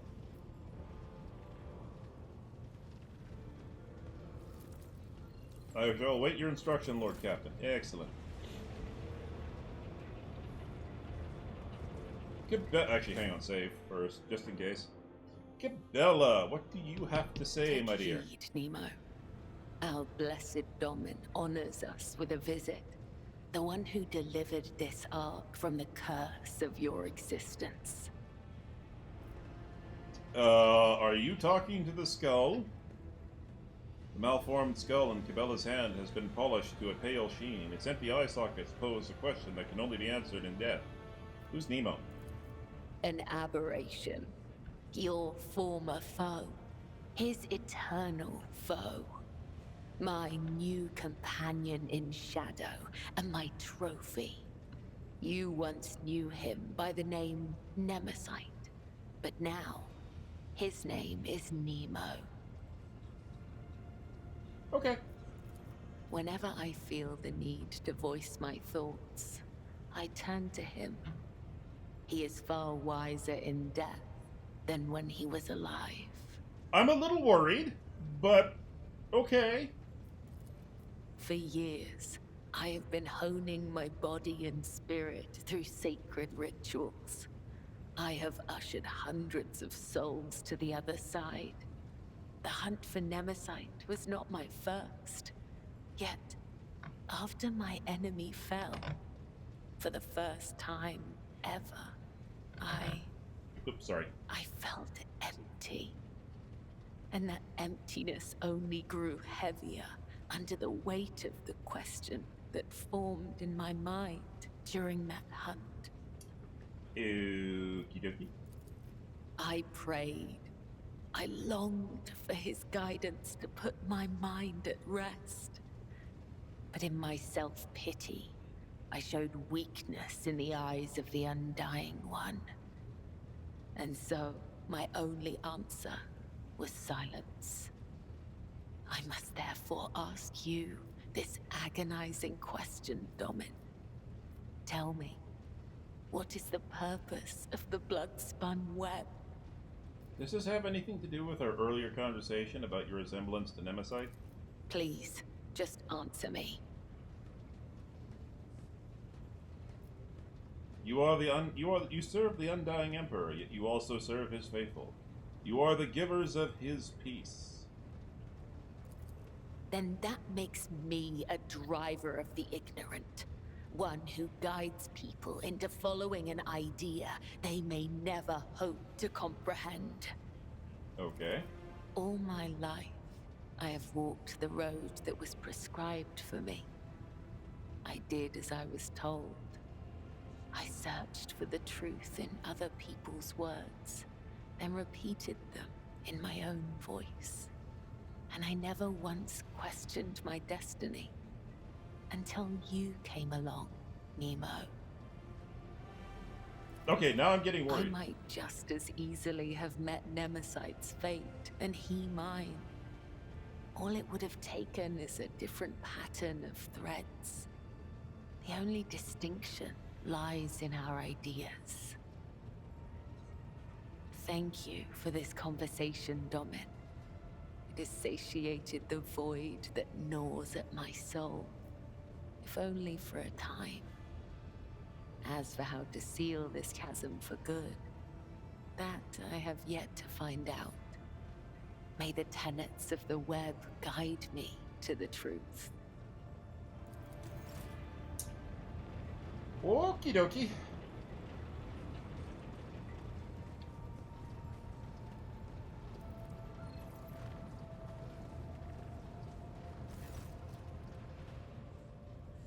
Okay, that's all for now. Proud to serve the dynasty.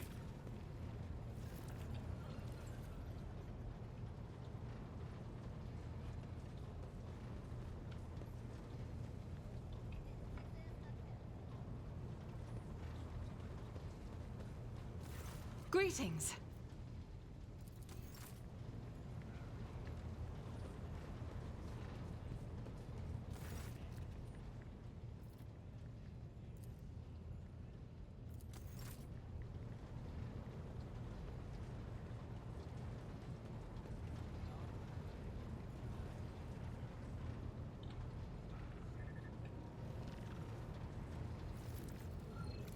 Abelard.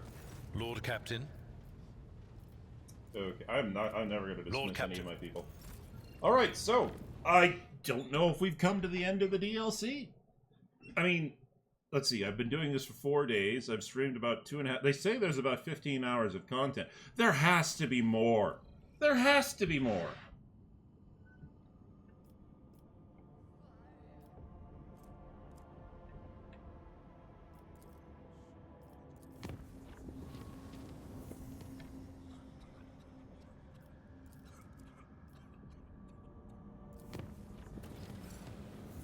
Oh.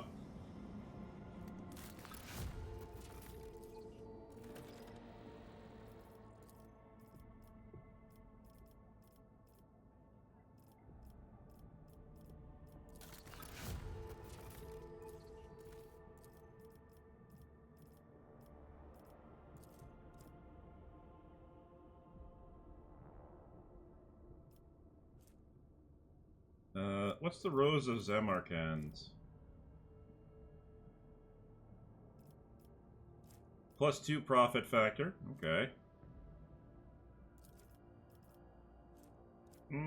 I'll hold off. What's Dark Sages?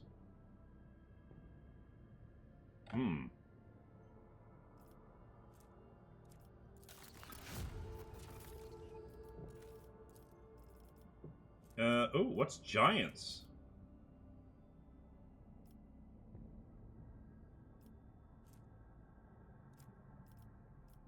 I will get 10 mobile extractum? Yes, please. Wait. Oh, it requires... Yeah! And it doesn't block anything. Cool, I'll take it.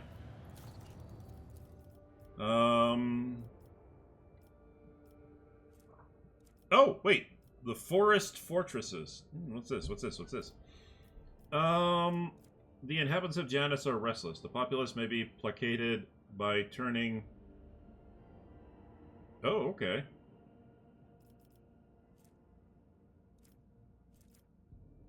Three weapons. I do have 4. What is monstrous servants? Okay, and what is Xeno defense? Seeker of the Weak. Dark Sages.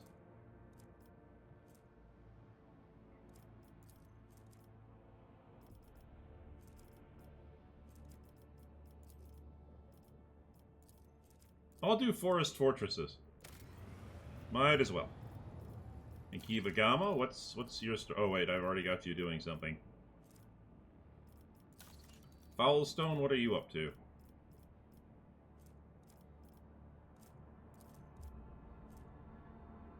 Good Tidings. Oh, I did Bonfires of the Righteous, okay. Crusade. Oh! Damn it! I need more weapons.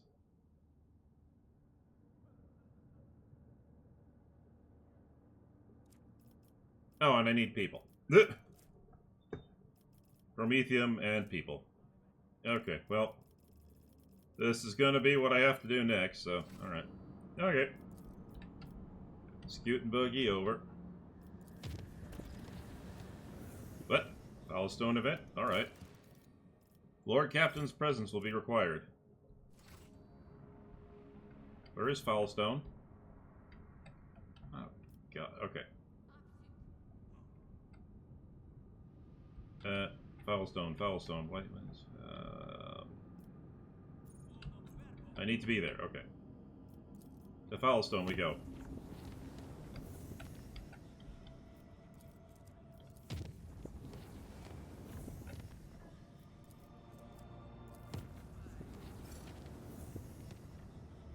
Profit factor gained. I don't know where I got the profit factor from, but okay.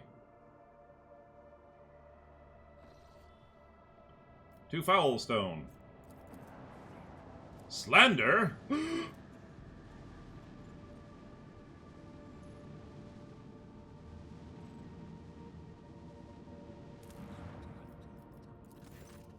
Rumors wiggle through the colony that the rogue trader is given into the arch enemy's depravity.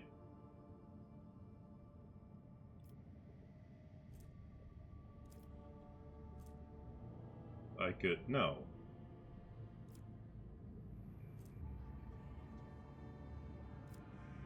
Yeah. The demonstrative pairs are able to dispel the fog of idle gossip and slander. Okay, good.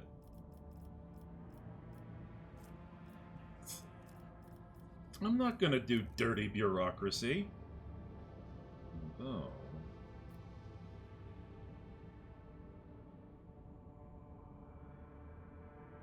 I'll save that for later. Alright. Journal. Contracts.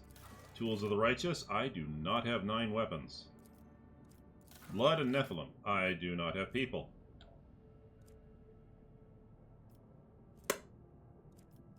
Damn.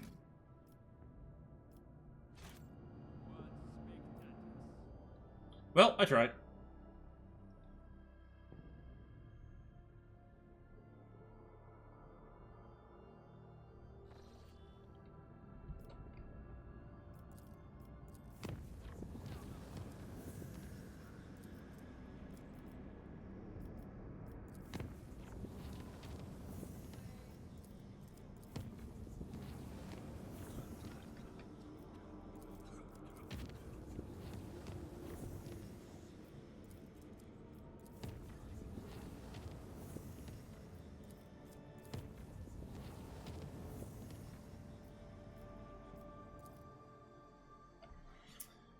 I mean, I can't see anything else.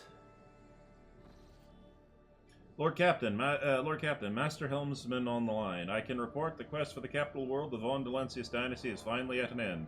Dargonus is straight ahead. We have received countless greetings. Your subjects would like to know when their master will be arriving. The merchant captains taking refuge in the orbital docks of Dargonus race to send you priceless welcoming gifts, hoping to buy your favor and make an impression on the rogue trader. Tell Dargonus the rogue trader is coming home. It will be done, Lord Captain. Lord Captain, I will be pleased to accompany you during your visit to Dargonus so I can personally introduce Achilles Scalander, a servant of the Golden Throne who previously attended on late... counting on your benevolence. Okay. First, we do our due diligence. We can scan. Yes! Drop it.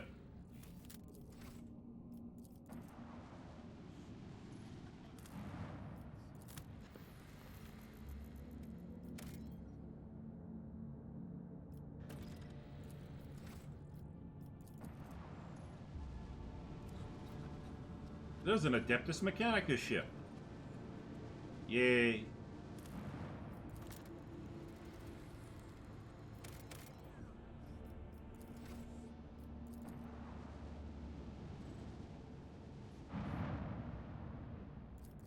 Oh, I can't do anything. Alright, boys and girls. It's finally time. I've explored every... Well, actually, hang on. Wait. Rumors.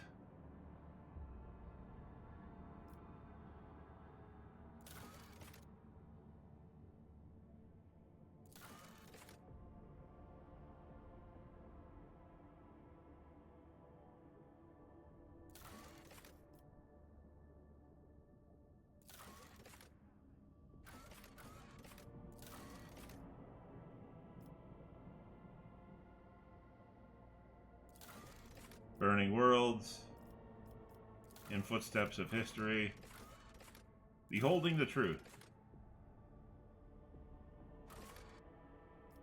I'm still an eccentric animal lover, okay. Okay, well. Quick save. I did that already, whoops.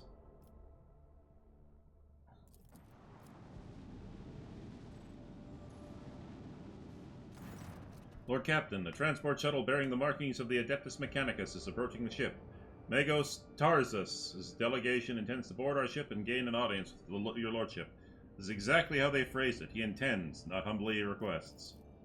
Many of my tech comrades neglect diplomacy when interacting with the laity. It is regrettable. Do we know what they want?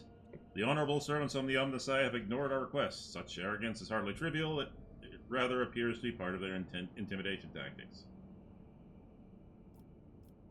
Well, I've got time to spare. Receive the delegation. They might be here on important business. Requesting permission to be present at the audience granted to my tech comrades. Of course, Pascal. I wouldn't dream of denying you, and you're already part of my group.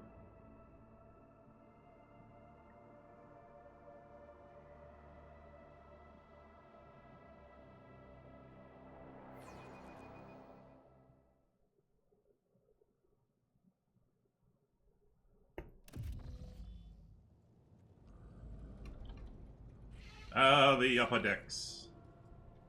Oh! It's Opticon 22! Opticon! It's been a while!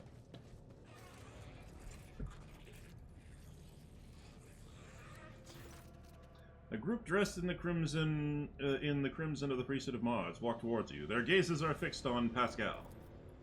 You note the group is non-monolithic. Some of the members are more heavily armed and follow a larger tech priest clad in battle armor. Others keep a respectful distance and cast inquiring looks at their own leader, whose hunched posture belies his tall frame. Despite the hood hiding his face, you recognize him as Opticon 22, who you've encountered on Footfall. The enormous tech priest points his hand at Pascal and lets out a booming roar, not unlike a factory alarm. It makes your very bones vibrate. Herald servo skulls marked with the emblem of the cog follow in his wake. They blare shrilly, "Thou shalt not suffer the heretic in thy forge, for rust begets rust. Pascal Hahnemann, in the name of the Adeptus Mechanicus, you are under arrest."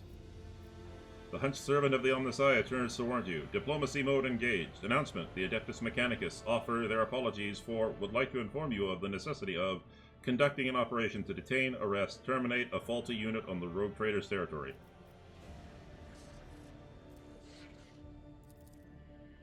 You identify the rare armor of the enormous tech priest is wearing a secutor-plated, mechanized suit. It carries imprints of the many battles and has markings that announce its status as a relic. Some of the armor's damage looks fairly severe, to the point of endangering its operation. The silver flesh revealed under the steel are marked with terrible chemical burns. Every now and then, convulsions shake the tech priest's body, and a painful-sounding hiss comes from his vox. The tech priest who spoke to you looks more peaceful and makes a point of not drawing his weapon. There's an air of concern about the way he frequently glances over at his fellow, scrutinizing his condition. Who are you? In a burst of chattering, the servo skull hastens to translate their master's mighty binaric howl. An instrument of the Omnissiah authorized to punish and exact vengeance, known by the designation Tarzus Hahnemann. Identification codes recognized and confirmed. These units are who they declare themselves to be. Okay. On what charge are you trying to arrest a member of our retinue? This heretic is accused of stealing personal identification codes, spreading tech heresy on the world of Kiva Gamma, and making an attempt on the life of the servant of an Omnissiah. The deafening roar from the tech priest Vox makes you grimace in pain. You touched your ear and noticed blood on your fingers. The faulty unit will be removed. In the name of the Omnissiah, I condemn you. Lightning flashes across the warrior's armor. Agony resounds in the blare of his Vox alarm. In contrast, Pascal speaks softly and quietly. You are malfunctioning, tech comrades. I deem your logical conclusion questionable. The statement is false. Tech brother Tarzus Hahnemann is willingly undergoing holy/torment/deterioration.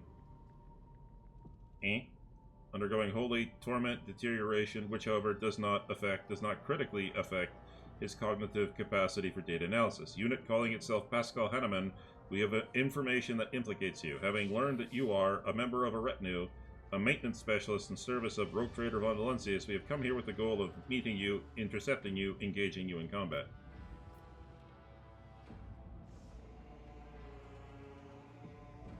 How do you suppose Pascal was involved on the events of Kiva Gamma? Does the big fellow have to roar? Negative. Upon completion of his sanctification procedure, tech brother Tarzus vowed modified his to never desecrate other terms with flesh speak. Mine is a pure binaric tongue that preserves only what is true and shuns scrap data.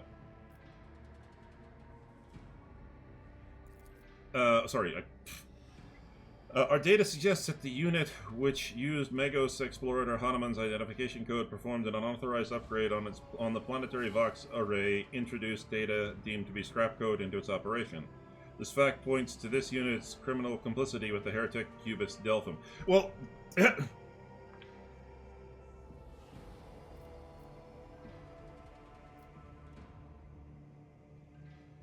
do you have proof that this tech priest is who he claims to be?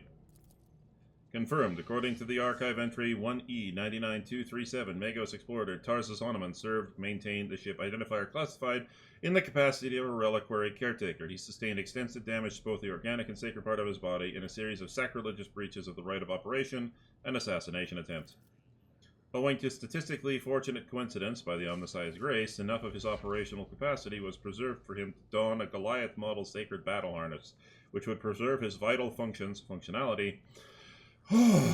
Archive entry personality data sealed by the captain of the identifier classified. The sound from the tech priest Vox is like the moan of a bending steel beam. The servo skull declares, "For vengeance I thirst, as I tread the path of vengeance, following a blasphemous miscreant's bloody tracks." Analysis of the security system showed that the assassin's heretics infiltrated the reliquary using tech brother Tarsus's unique identification code. Someone had duplicated brother Tarsus's identity, which is a grade 3 transgression. and the unit making the allegedly criminal claim of being Pascal Hanneman is known to have previously used, entered /code.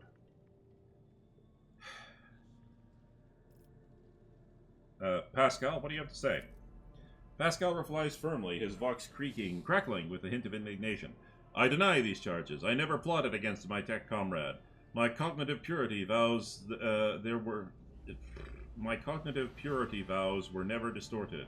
My unique identification code was never stolen. I am the true Megos Explorator Hanneman. I am not guilty.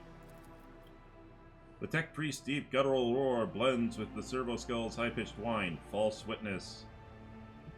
I am not handing over Pascal unless I see some evidence. Let's get to the bottom of this matter together. Request approved. Ready to work in cooperation mode. Tarsus gives you a haughty look and lets out a howl of wrath. Archiving Tech Brother Tarsus's opposition archiving Tech Brother Tarsus opposes lay participation in the investigation search for the truth. The unit Opticon 22 advises in favor of House von Valencia's representative's participation request.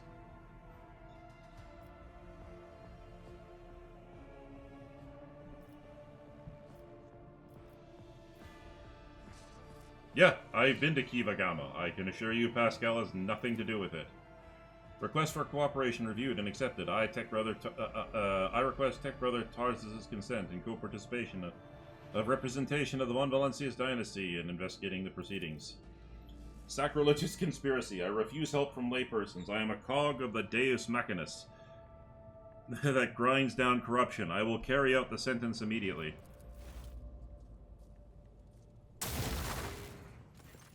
Pascal freezes, but green sparks light up in his visor. He extends a hand towards Tarsus and replies in a clanging voice, "Let the cycle be discontinued." You realize Pascal's words are coming from both his own vox and Tarsus's. Then every sensor on the executioner's battle harness lights up once, blindingly, and the wounded, armored Leviathan lets out a deafening roar of pain. Attention! Priority notification. Service units of the Kappa Thread supply line are unauthorized to confront the rogue traitor. Command, retreat and reinitiate negotiations.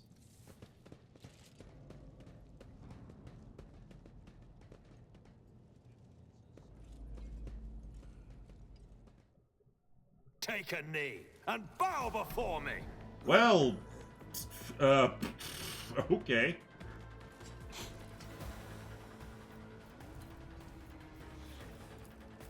Seth, out in front, big boy.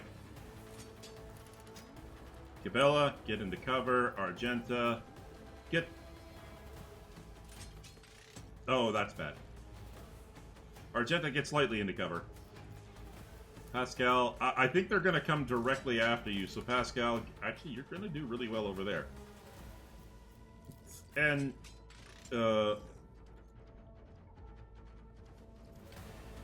Zeno Sniper goes Sniper.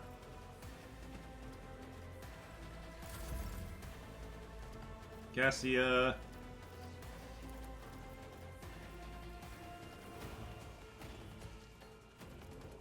Me? If you insist, Lord Captain. I'm not accustomed to being ordered around. Okay, this is just too good of an opportunity to give up. If I Argenta? Argenta? Spray and pray, baby. Doubt is for the weak. As the Emperor commands, I act.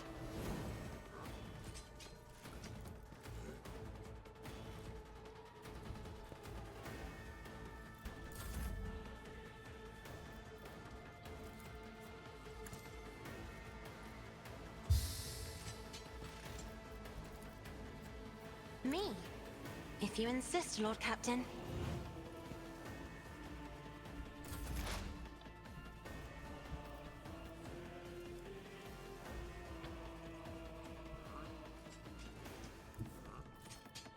Just designate a target.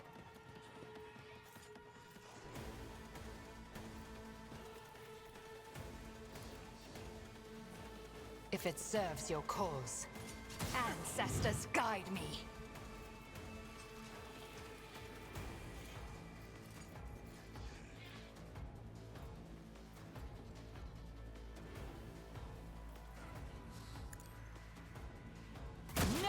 weakness is hidden from my sight. I am not your Xenos pet, monkey. I understand your intent. Yes! Yes! Go after Seth, please.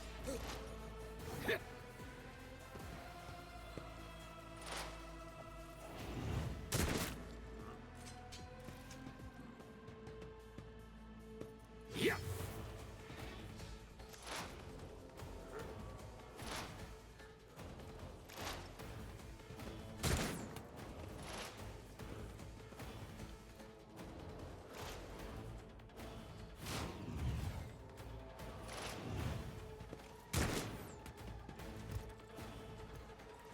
Yeah.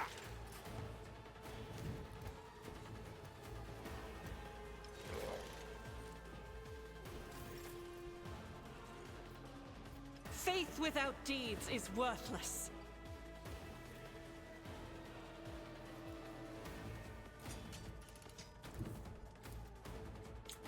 I will bathe this battlefield in righteous fury.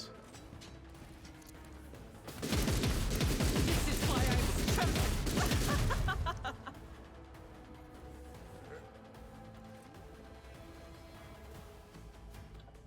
I'll do it.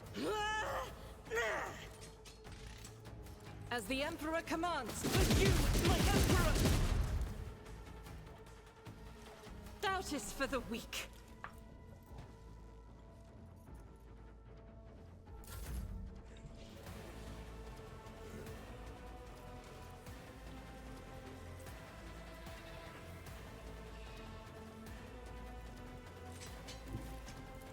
As honor ordains. And My boing. blade whispers your name.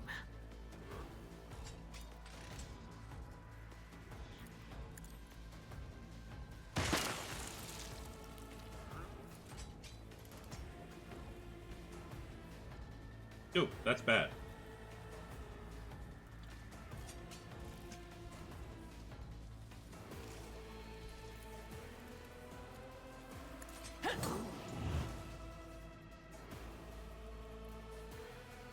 I would that I could. Oh.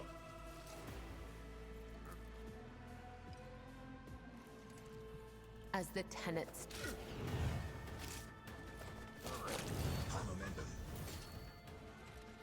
Let not the righteous fear. May their blades be sharp.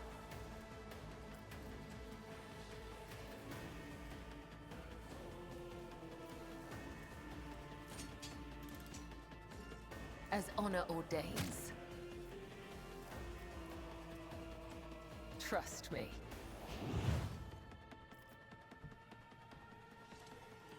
As honor ordains. I shall not. Killing brings me no pleasure. This goes against the tenets.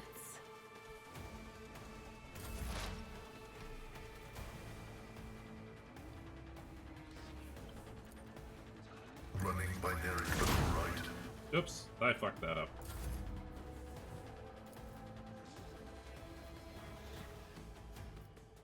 Nothing I can't do. Suits my purposes. Let's just get everybody going here. Already done. You didn't stand a chance. I'll bring glory to my bloodline. Nothing I can't do. I don't have time for this.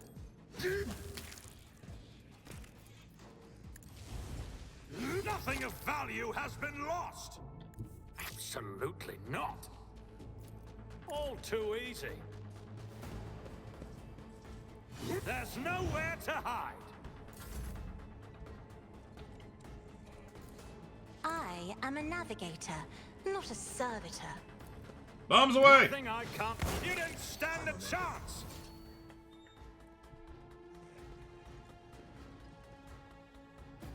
Requesting cessation of hostilities. Point to Tarsus. Help your brother. The unit that calls himself Tarsus Hanuman is dead, has been disabled. The material asset is beyond restoration or reuse as a spare part. After a pause, Pascal bows his head and a binaric requiem pours out of his vox. Despite his misconceptions, he was a servant of the Omnissiah. I am sorry that I had to kill a comrade. I also have negative assessment of this event.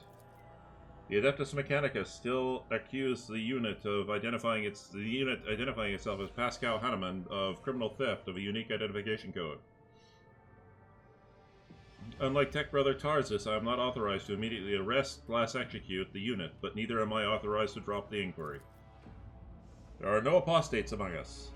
The piercing voice from the Vox synth is more overwhelming than Tarsus' thunderous roar. Tech Brother Tarsus and the machine spirit that lived in his battle harness succumbed to the suffering that beset them. Their judgment was rash and erroneous. Now their torment is over. I declare them martyrs. I am requisitioning Tarsus Hahnemann's neural augment for the purpose of preserving his blessed memory. As astonished tech priests look on, Pascal leans over the slain man's body and extracts the augment from his skull. His movements are as precise as they are respectful. Listen in silence.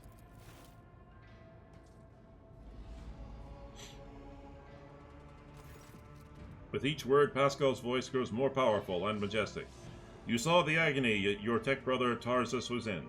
His unbridled, pain-spurred faith intimidated you, yet you were silent. Reverence stopped you from raising your voices to proclaim that the machine spirit with which his mind had merged was morbidly afflicted.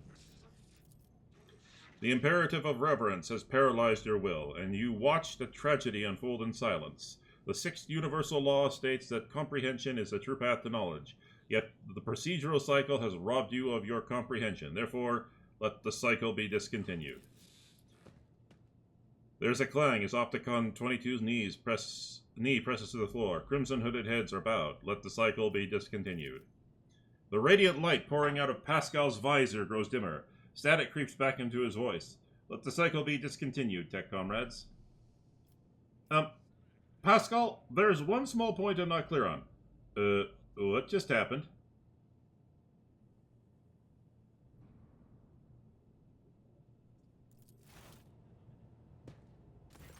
Pascal's vox synth crackles somewhat tentatively. I decided to sustain my words with excerpts from one of the blessed Hamarnat's sermons on loss of internal and external function, verse 4. My analysis deemed it appropriate. Now that the conflict is resolved, you may remain aboard my ship. Request denied. Okay. The Kappa Thread supply line delegation is leaving Dargonis, expresses gratitude for the hospitality ceasefire, and proclaims its intent to return to Footfall to resume performing its regular function.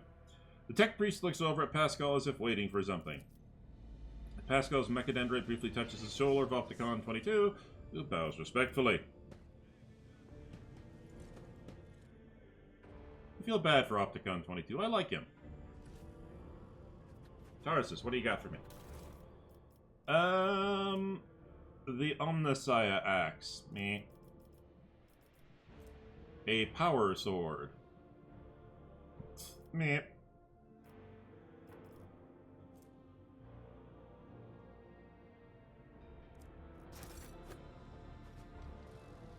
Well. All's well that ends well. I won't tolerate weakness. I guess. I think. Maybe. I don't know. I'm just here. I do things. And every once in a while the things I do have repercussions.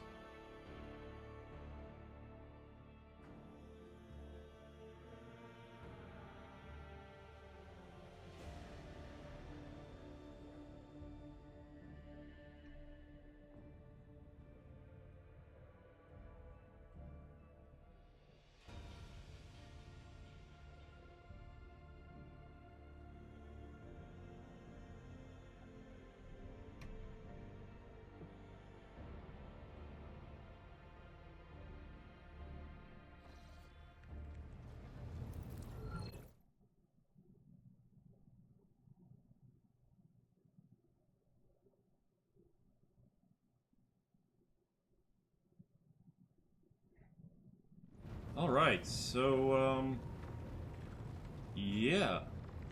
Alright, let's head down to Dargonis. Give me a minute. I'll be right back. I'm just gonna go take another quick break. Give me about 5.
All right, I'm back.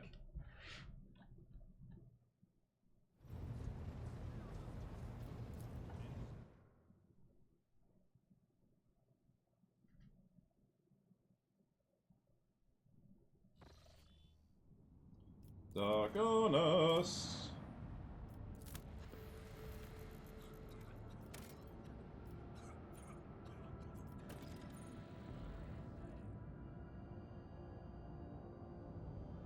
Let's go to the Administratum first.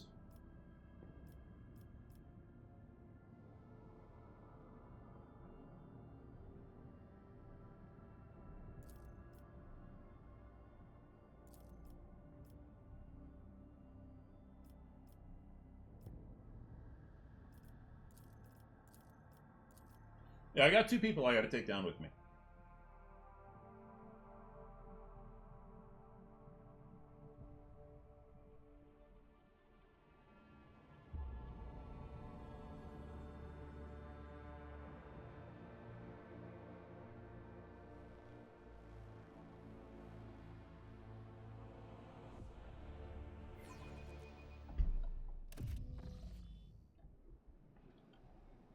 Victory awaits!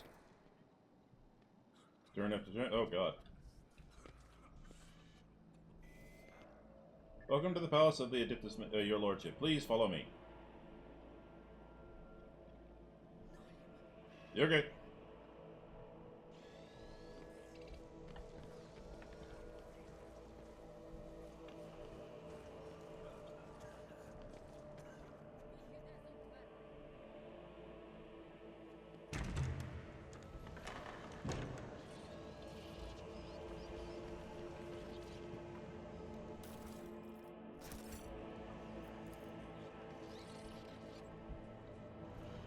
A new challenge for me?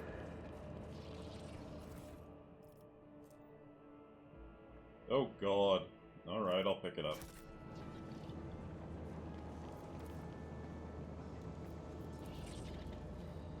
Master of Seals.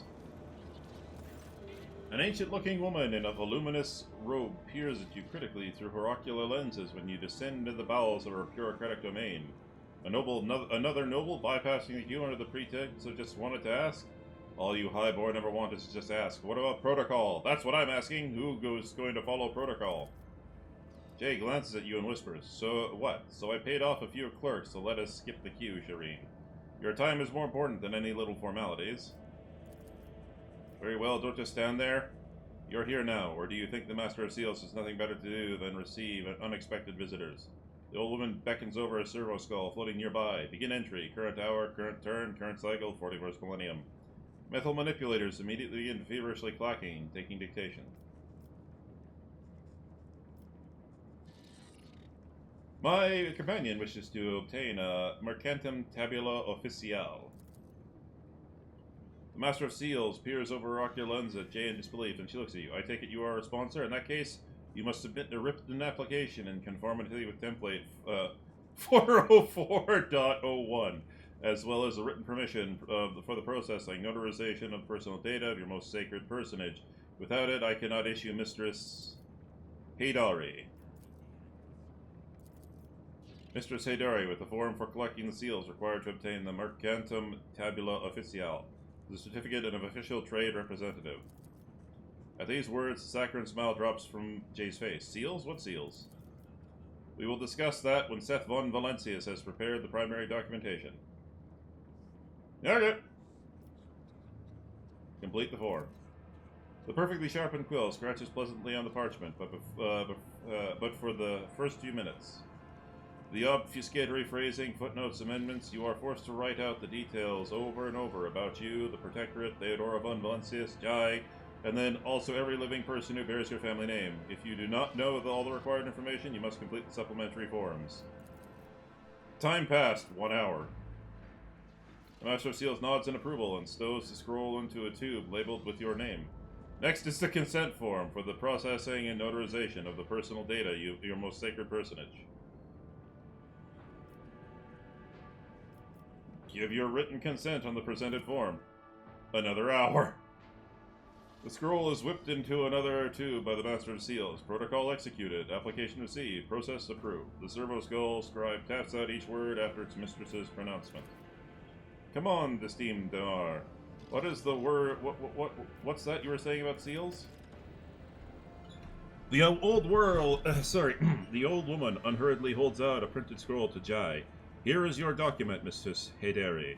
Unfortunately, it does not yet have legal force. I can certify it as a sacred Mercantum Tabula Officiale once it has received 2 seals of approval. They are easy to obtain. In the Imperium Court, Administratum Servitors have been handling such tasks for over 150 cycles. There's one such servitor here on Dargonus in the Rogue Trader's Palace. The second is duty-bound to keep the seal in Telcos Epsilon system. Huh. Find the servitors and have them place 2 seals of approval. The goal is clear. Please do return once you have prepared the documents. Follow my lead.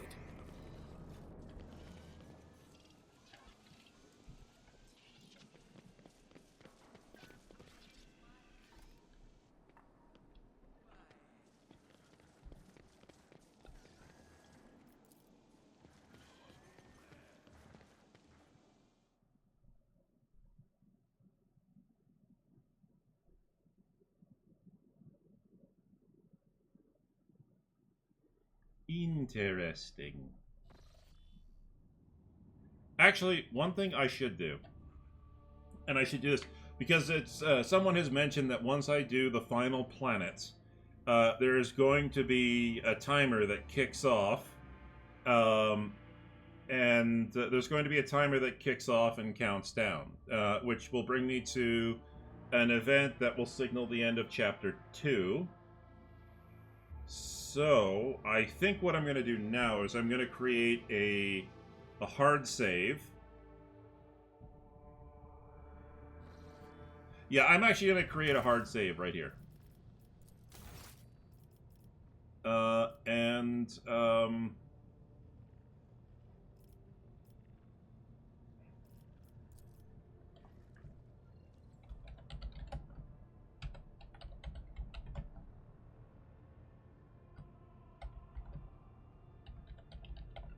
I'm just going to call that the no return point. So, for future DLC. Because as long as I don't kick off the next part of the mission, I won't get stuck here, I think.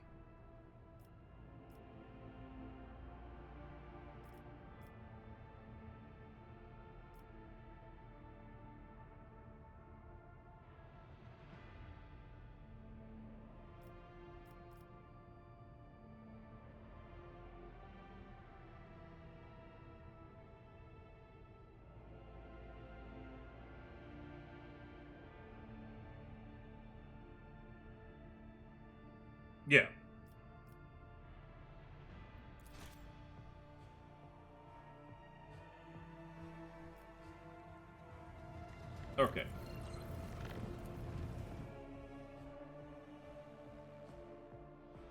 Actually, how am I feeling? Am I feeling good for another hour of play? You know what? I think I'm actually going to hold off. I think I will. So, I'm going to call it in for the night, because I'm launching into the... Well, no, let's keep going. Let's keep going. I'll go for as long as I can.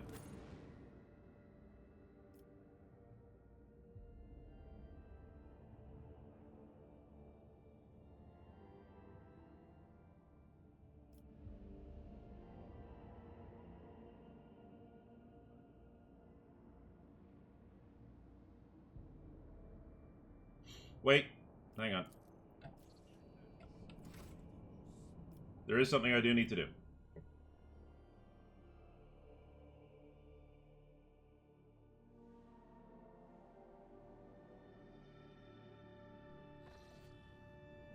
Telcos Epsilon system. Where is that? Excellent! Okay, we'll head there first.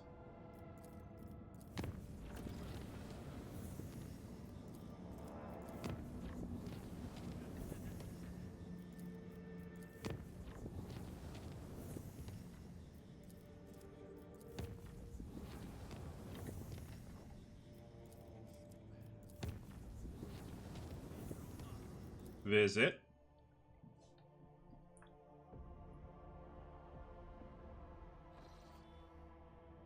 Oh, it's Janice!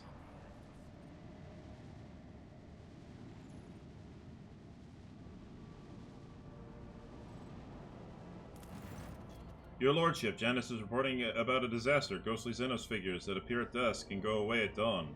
In a ravenous swarm, they attack one agricultural facility each night, freezing everything they touch. The attacks take place in the complexes closest to the uncontrolled sector of the planet, where nature itself is turned against us.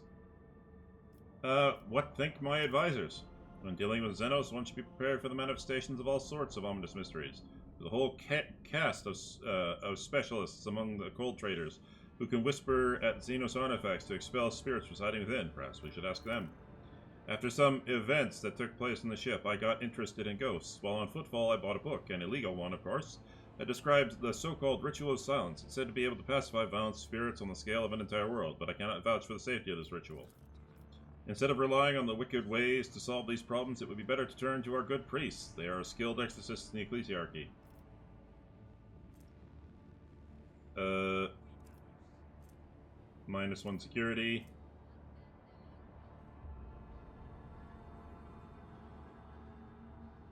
I got 5 security.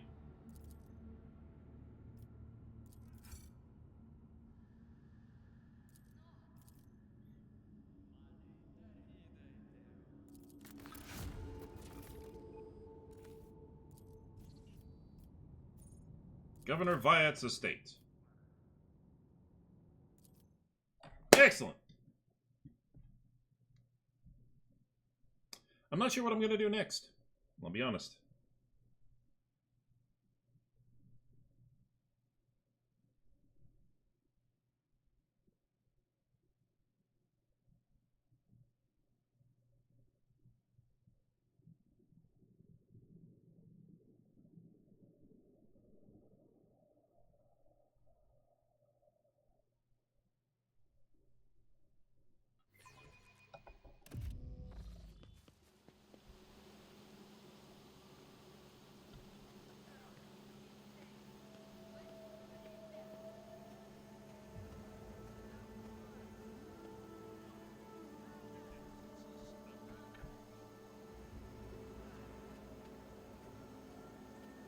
It's about time.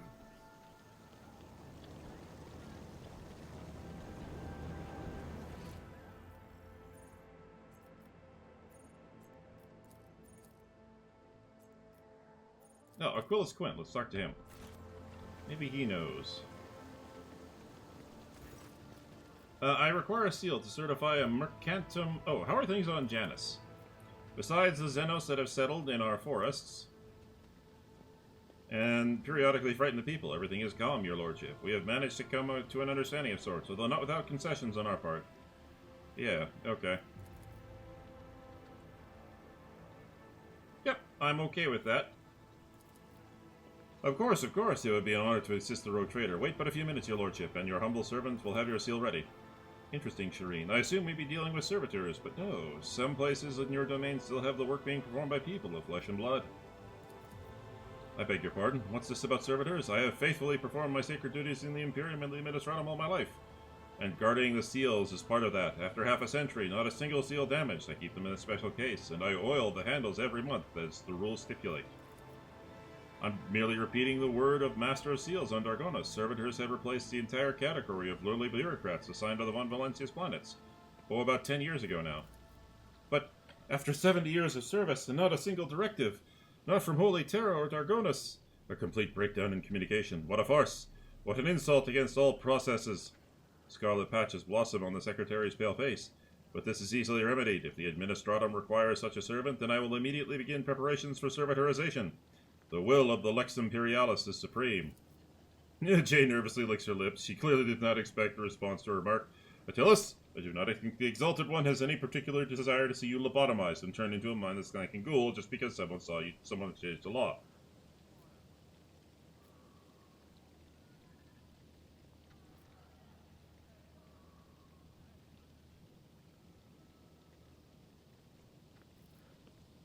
Yes, please. You can serve humanity while remaining as you are. Could a servitor replace a true administrative officer who is passionate about his work? After lots of provocation, Attilas' hunched figure sighs. Of course you are right. I will continue to serve Janus and Von Valencia's protectorate as before. And today I will dispatch a request for copies of the edicts issued by the Imperium over the last 50 years. Who knows what else we've missed here on Janus? Jay lets out a breath, obviously relieved. That's wonderful, Attilas. Just wonderful. Just don't go poking your eyelids with a long needle, at least until you receive a direct order to do so from your precious Administratum. Here you are. The Secretary proffers the sealed certificate with care, and may the Emperor bless your path. Alright, I must take my leave. Yeah, that kind of freaked me out too, where he was just like, oh no! It's like we were just telling a joke, and it was like, I must become a servitor. No, don't do that. Please don't do that. Please don't become a servitor. I'm happy with you the way you are, and my opinion matters more. I'm a rogue trader. I stand above the Administratum. Maybe not the Inquisition, but definitely above the Administratum. Whew.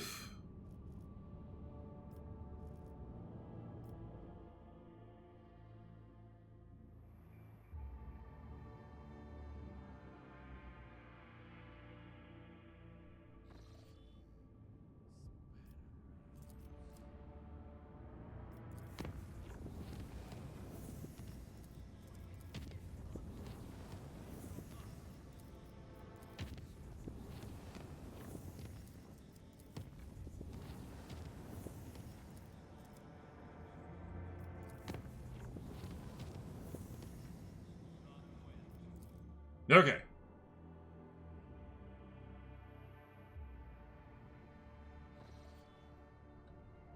Alright, back to Dargonas.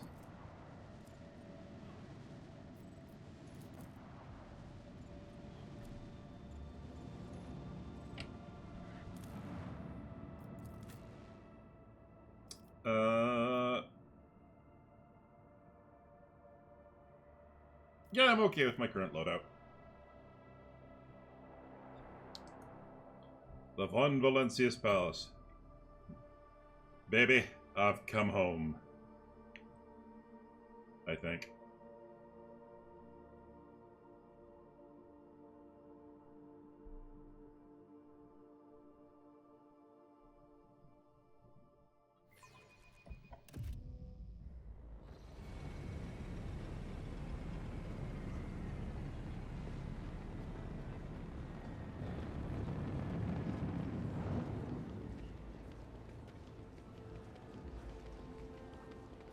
Glory to the rogue trader! Long live the rogue trader. Uh-oh.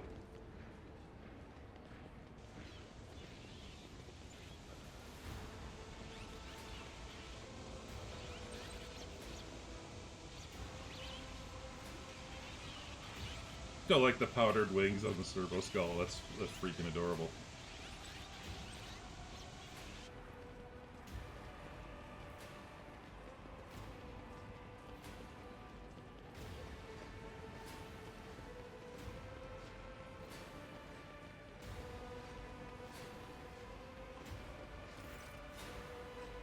Clementia Wassarian. The Emperor protects. Welcome home, your lordship. The stately woman in a long, full-dress uniform makes a grateful courtesy. Wait, Wassarian?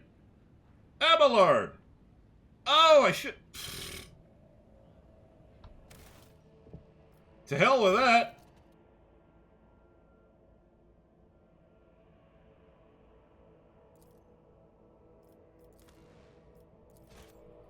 No way, we're bringing Abelard home too. If that's his wife, I want him to come. I want to know if there's any sort of ribbing from the wife. I need to know. I have to know. Oh God, who am I going to give up? Pascal. I'm sorry.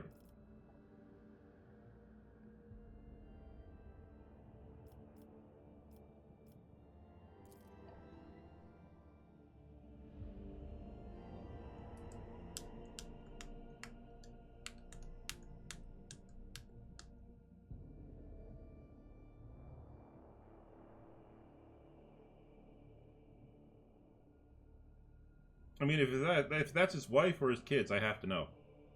Oh, no, wait, he said he's a widower, I think. Yes, he's a widower, so that's got to be one of his kids.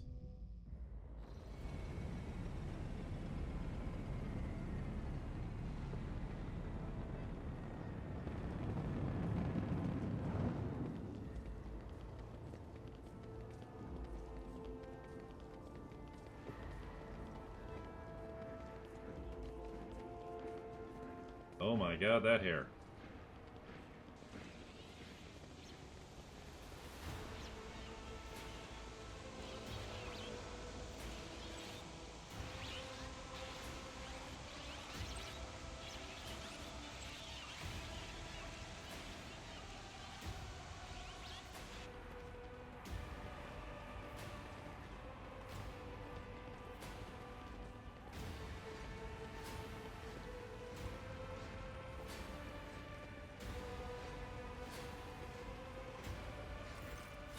The Emperor protects. Welcome home, your lordship. The stately woman in a long full-dress uniform makes a grateful curtsy.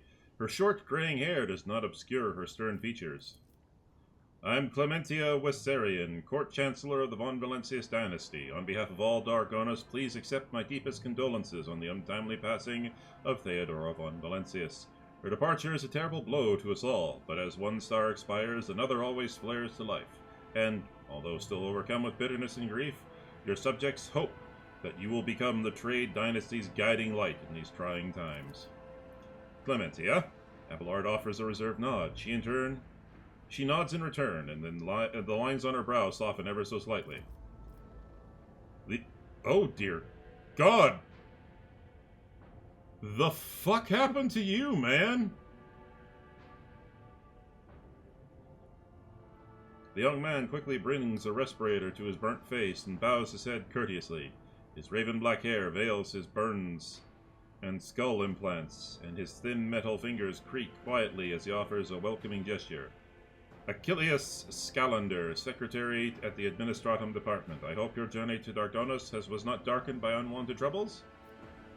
The Emperor protected us during our journey through the stars.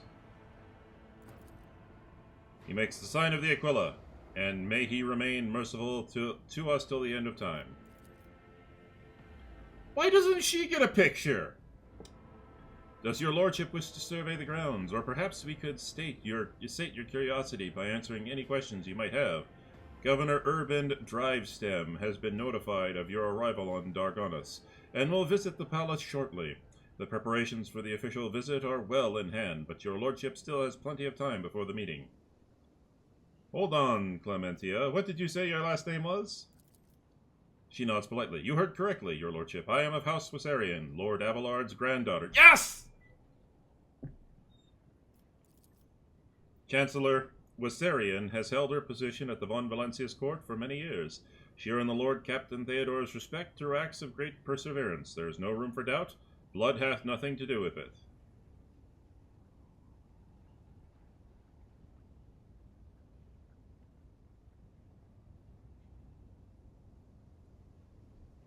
The Emperor blesses those who strengthen humanity's domain through their deeds. You have reason to be proud of your progeny. Easy, Abelard. I was simply asking. He huffs with feigned indifference. I would like to rest before the meeting. Where are my chambers? They are very close, just down the hall. That was also where the study and audience chamber are. His face brightens with a pearly white smile, restoring some of his former good looks. Lady Theodora's study has remained locked since her last departure, but, on account of your arrival, we've arranged for it to be tidied up. It's ready whenever you may need it. All right, you are dismissed. I apologize for my bluntness, but I have a request for you to make. Perhaps, before the meeting takes place, the illustrious Lord Captain could spare a few minutes for conversation with me. He bows his head. I'm certain that you will find a report on the state of affairs in the Von Valencia's Protectorate most useful.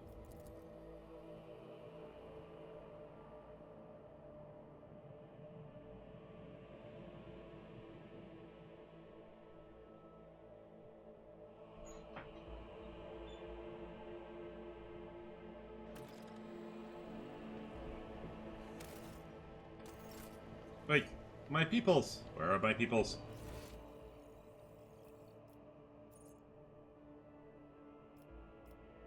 Argenta! Wait.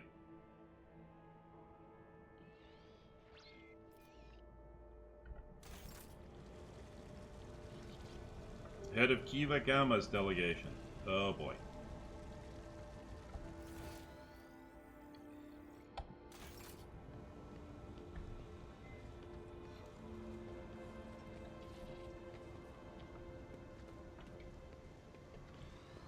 Head of Janus's delegation. Okay.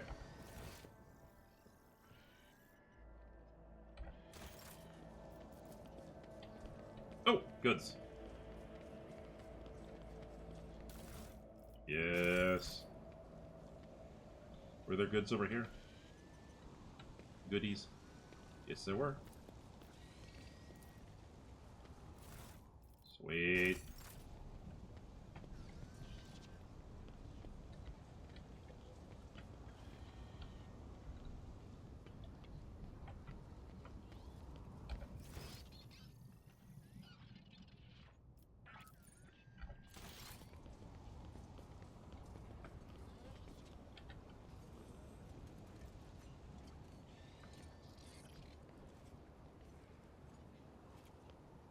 Go talk to Argenta.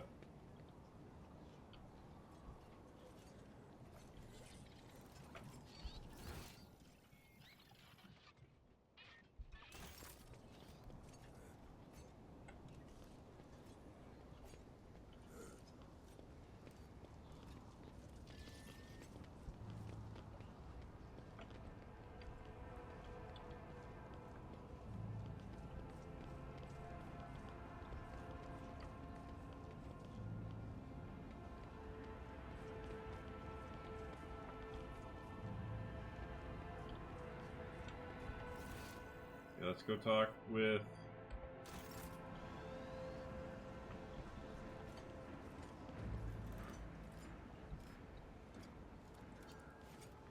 I long to live this twisted world at the first opportunity.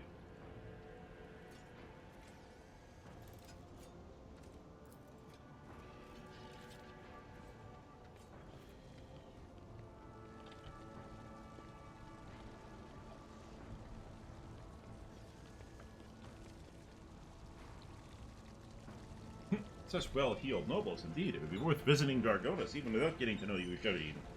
Interesting. Okay. Very well.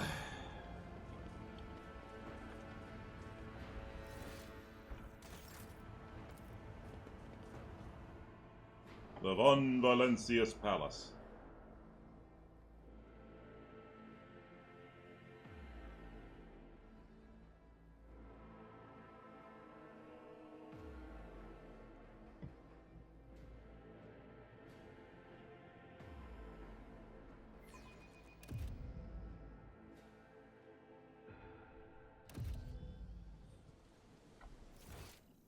Oh god, hail, hail, we're all here.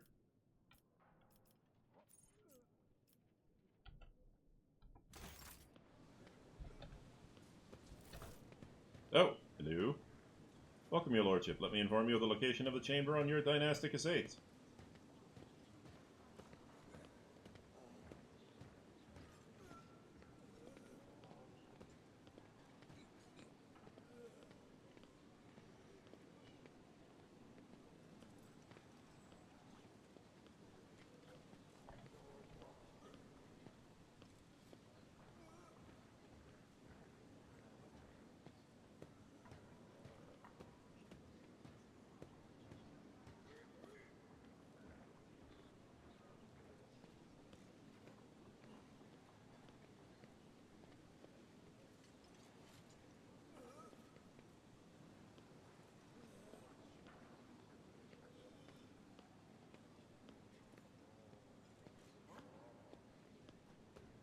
Well, my soul desires a white-haired beauty in power armor, but we don't get what we want now, do we?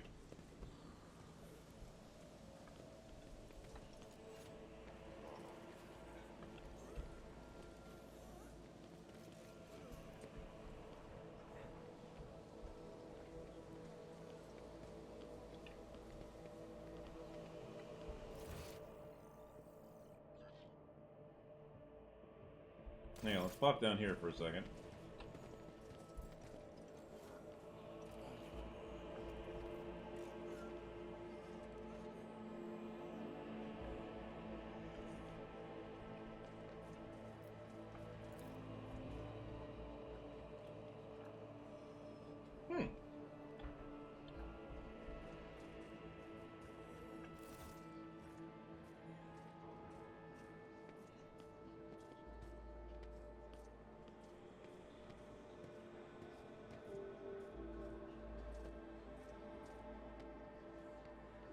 Oh!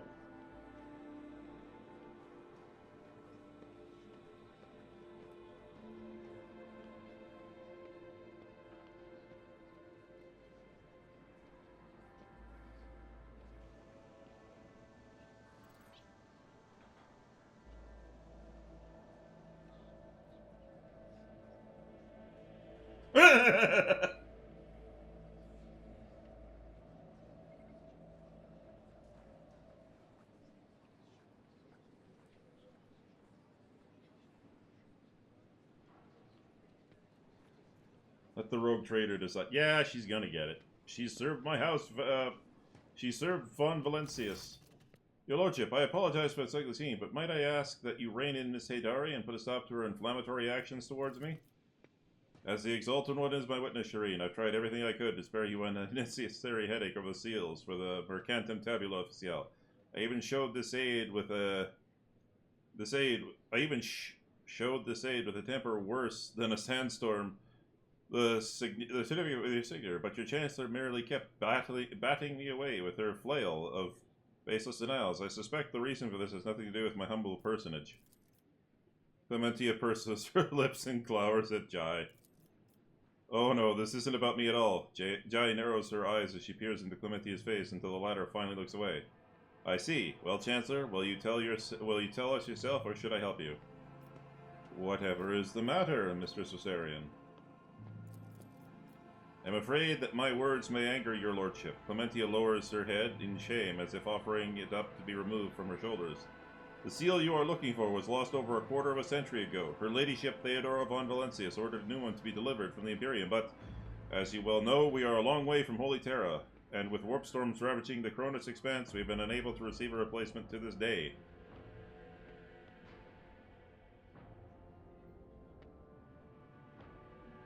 Did I just randomly find it at some point?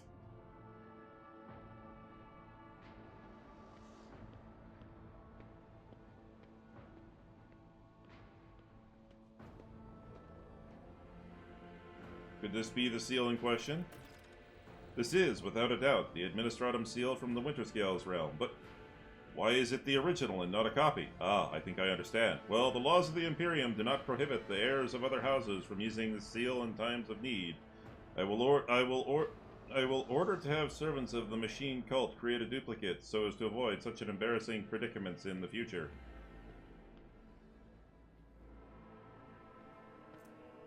Oh, I picked that up at some point. I just picked that up on a random frickin' planet. Well, okay. You are dismissed. I am always at your service.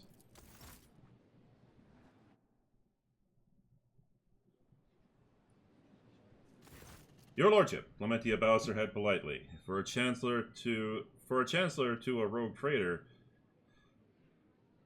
she is dressed rather simply. A parade doublet, polished boots, and a comfortable cloak. She bears a saber in a gilded scabbard, whether for show or protection, one cannot say.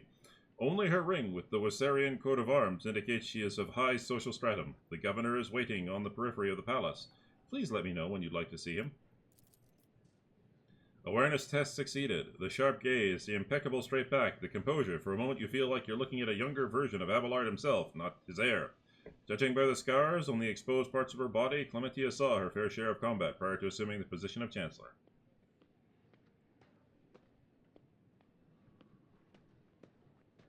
I mistake my leave. I'm at your service, day or night. No, no, don't be so... Pascal! Pascal, what are you doing there, buddy? No. Pascal.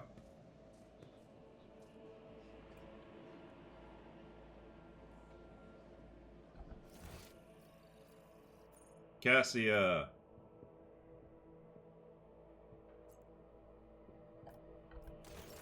Whoa, hello. Wait, where am I? I'm over here.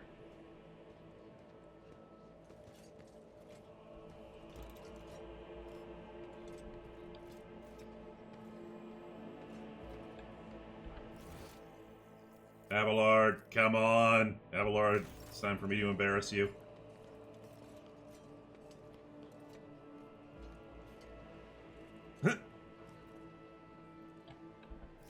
Abelard. So disappointed in you.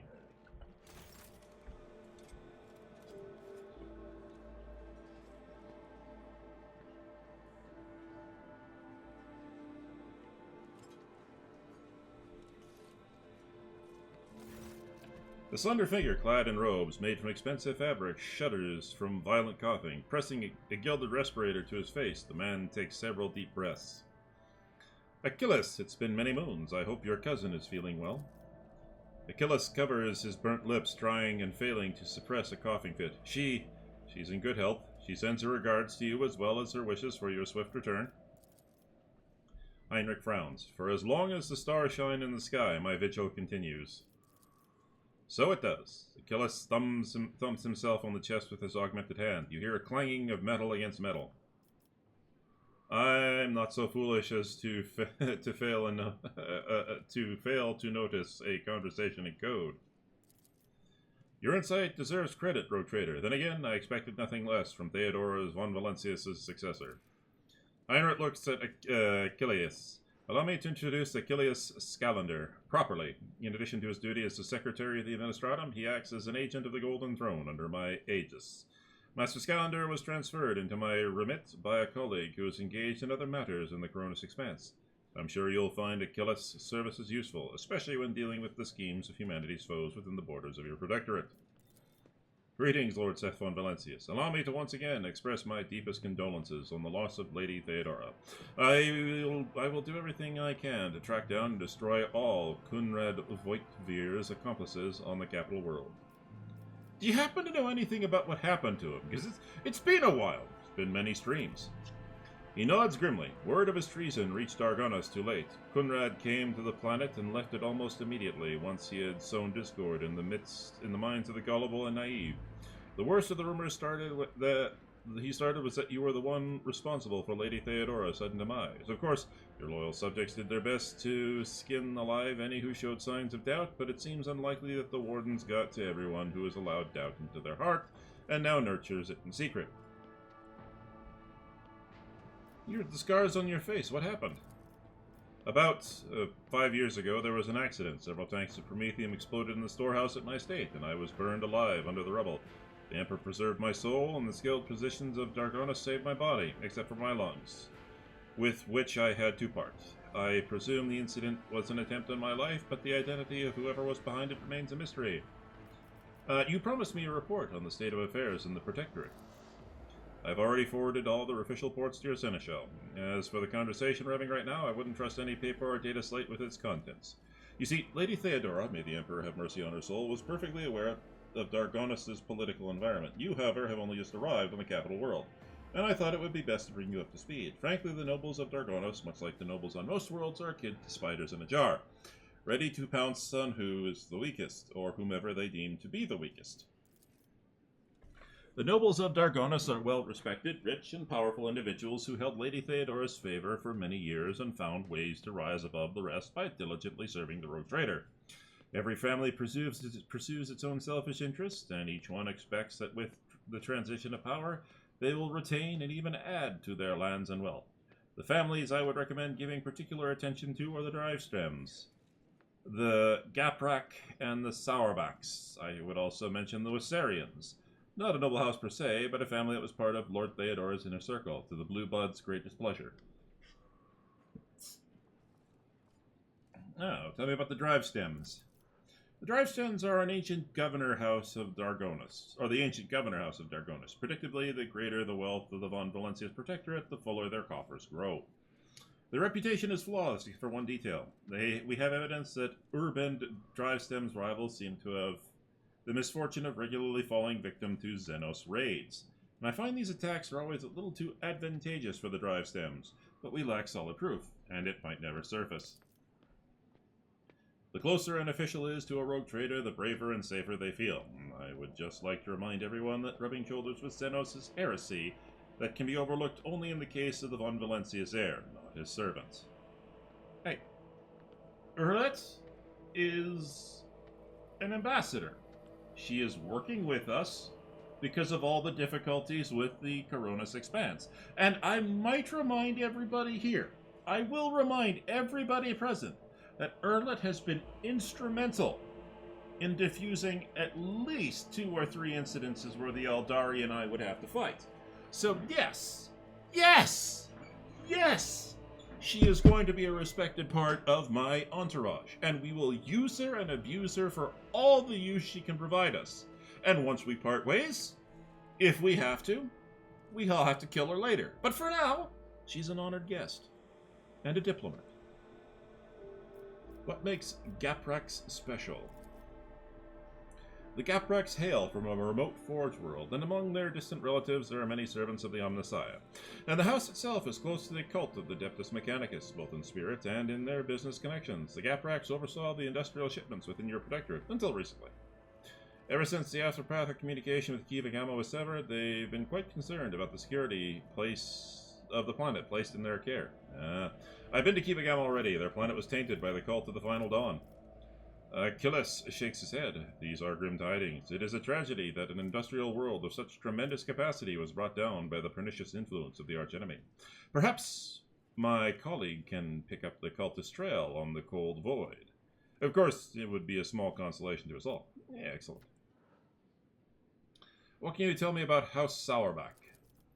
Religious and hardworking, the Sauerbachs own many enterprises, including distillation manufactorums that produce promethium. I must note that lately members of the Sauerbach family have been prone to overly liberal statements about the von Valencia's dynasty. They believe that Lady Theodora is a bit too keen to leave her worlds without proper oversight. Yeah, they also happen to be sadistic motherfuckers who enjoy beating the shit out of people. Not that I have any problems with that when it's directed against my enemies, but Jocasta is a little bit scary. She worries me. And I can honestly see Jocasta Sauerbach in a full dominatrix outfit just beating the shit out of people in her spare time. Like, she just gives off those vibes. And as long as it's directed away from me, I'm totally fine with that. I would like to know more about the Worsarians, because I want to get dirt on Abelard to embarrass him.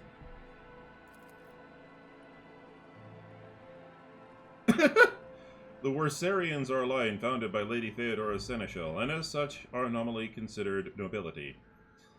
At least from the standpoint of the Imperial Navy, from which Lord Abelard hails. On Dargonus, however, their position is precarious. Firstly, they never were granted an official title, a process which has been impeded for decades by the old houses of Dargonus. And secondly, the other families do not see them as equals, but more as upstarts clinging to the rogue traders' favor. The Worsarians are responsible for the capital world's fleets, and the majority cargo shipment on their domestic routes. After hearing all that, I now feel the urge to have every one of those sycophants executed at once. Oh, I'm not going to say that out loud. Enough about the nobles. What else do you want to report? There was, your lordship, and at this time it concerns the main reason for my presence on this planet. Xenos and the threat they pose, both to you and humanity as a whole. Okay. The last few months have been difficult for the people who report to me. My eyes and ears are scattered throughout the Coronis Expanse. Warp to services, astropaths overcome with madness, ships disappearing in the Immaterium. Many of my observers and contacts have gone dark or have been killed by some calamity or other. Still, I managed to establish communication with some key individuals who were able to warn me about the incoming threats, including Xenos raids. Achilles looks you in the eye without blinking. It is within my power to supply you with intelligence on where and when the Xenos will strike next. I do not doubt that Governor Dystream will beg for your protection against the Xenos, and in this fight, the information from my contacts will serve you well. I beseech you, Seth, if I ever report a threat looming over the ship or a planet, do not dismiss it. Sometimes it takes an intervention from the rogue trader and his mighty void ship to avert disaster. Alright. I must take my leave. Achilles bows. According to the message I received a few minutes ago, Governor Dystream has arrived at court. I imagine that the Chancellor is already prepared to arrange a meeting. All that's left is to notify her that you're ready to see Urban. Alright, let's check my... I keep pressing L. Spiders in a jar. Oh, joy.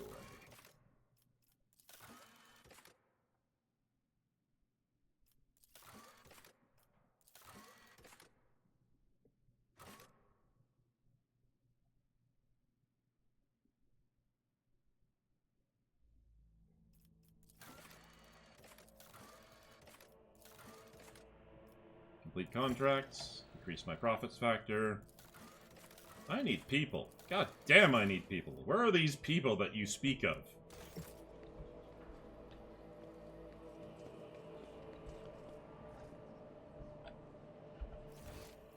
First and foremost, let's see if we can't quickly,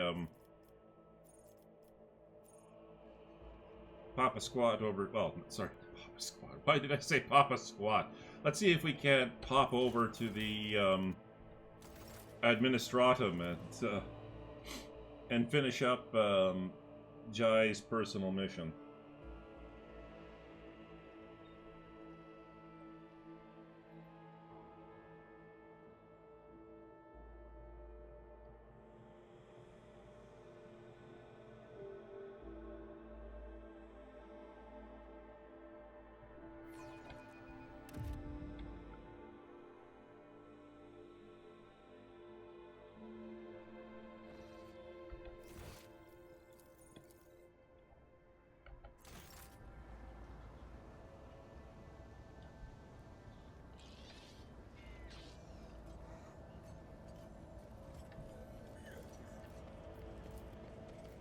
Oh!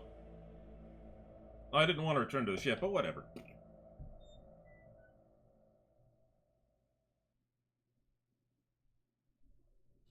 To the Administratum. Wait, what? Oh, oh, I can go directly to... to the Administratum.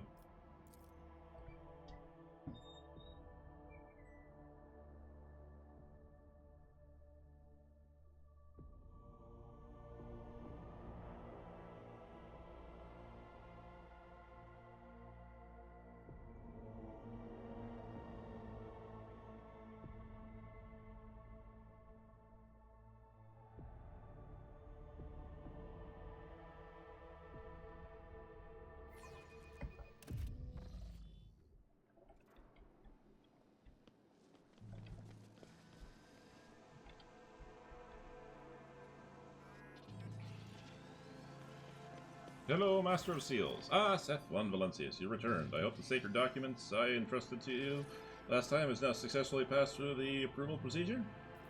Here's your paper, complete with seals. The ocular lenses on the old woman's nose emit a subtle hum as she adjusts the magnification. Oh yes, indeed, it is perfect. The seals are authentic. So we may continue the certification procedure. Oh my god, there's more.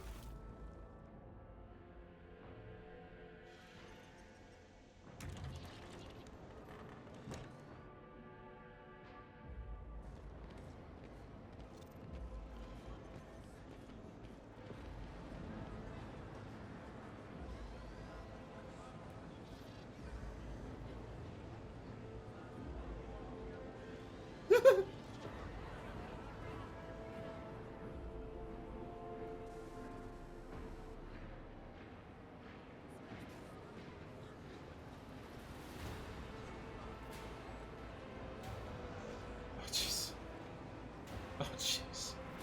Oh god, please, no! Oh no! Oh no!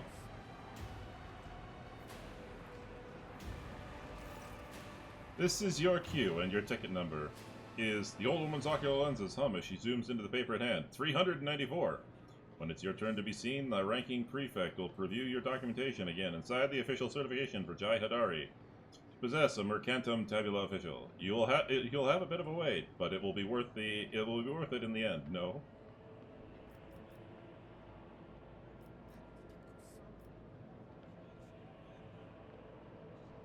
If I must queue, then queue I shall, because I will set an example for my people. Then I bid you good day. May the law and the Emperor keep you. Alright, Argenta, that heavy bolter you got, have it ready. Ooh, goods.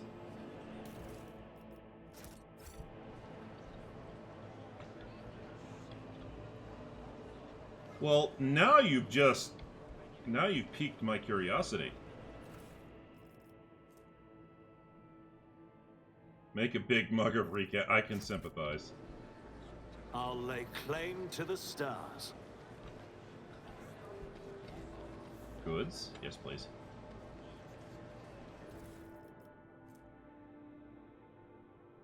Hey, you never know when this stuff will come in handy.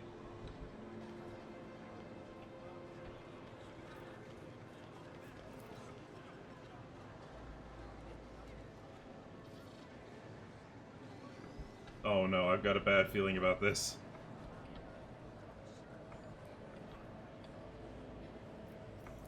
Let's examine everything that you never know. You never... Okay. You never know if there's something that you can use later. Wait, what? Menace? None shall stand in my way. There's someone who's supposed to be here, but...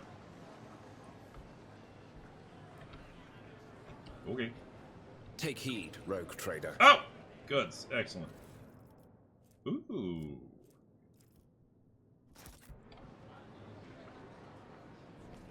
Can't go there. Can I go up here? Nope. Alright, looks like I've located everything. I'm so glad I left Erlet behind. She'd probably murder everyone and everything the moment she saw this. Alright, take my place in the queue. The queue hums with thousands of voices. Someone has rolled out bedding and is settling down to sleep. Someone is playing some bizarre musical instrument. Many are praying. Several highborn petitioners are debating who is here on the most important business. I have to admit, the magnificent administrative machinery... You have to admit, the magnificent administrative machinery of the Imperium isn't without its rough edges. Jai smiles sheepishly, eyeing the queue.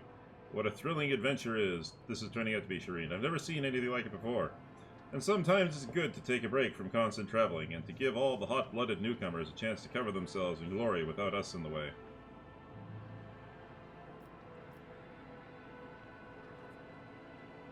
Yawn.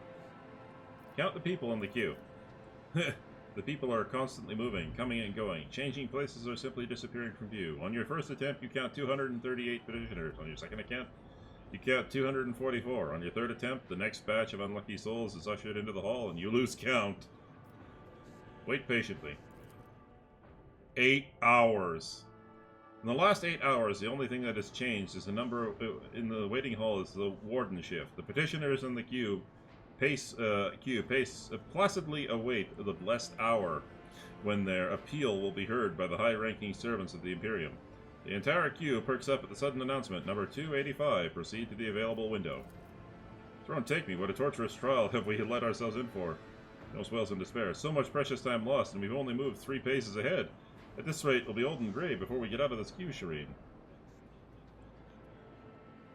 You have a better idea? You wound me, Shireen. Jay Adari always has a better idea. What would you say to making the good folk ahead hurry up a little? Just a smidge. The simplest way...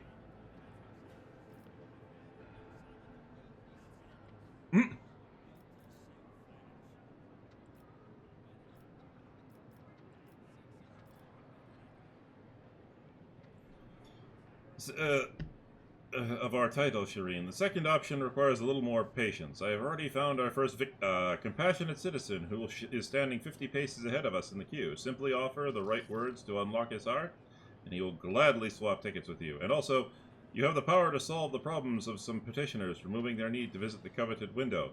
After all, is there anything an ordinary citizen could want that is beyond the power to conquer the stars of the conqueror of the stars to grant?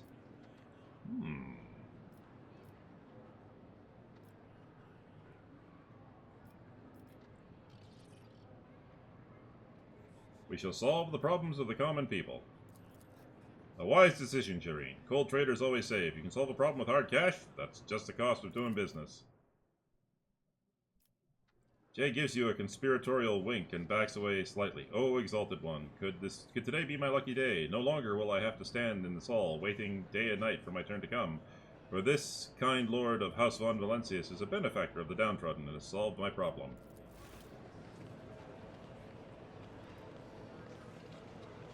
Oh boy.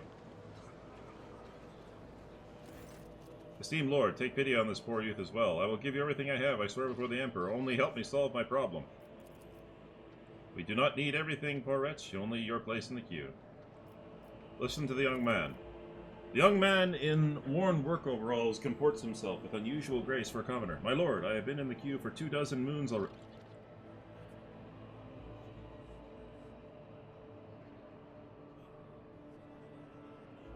24 moons. He's been in the queue for a year? He's been in the queue for 2 years!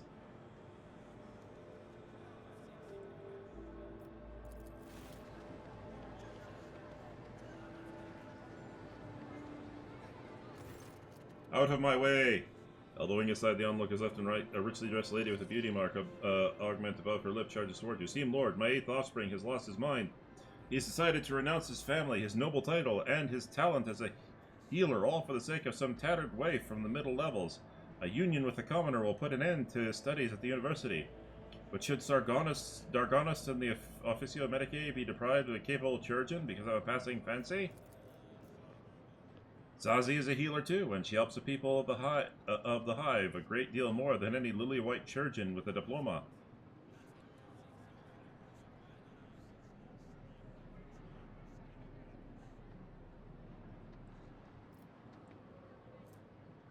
I am not going to be that stupid.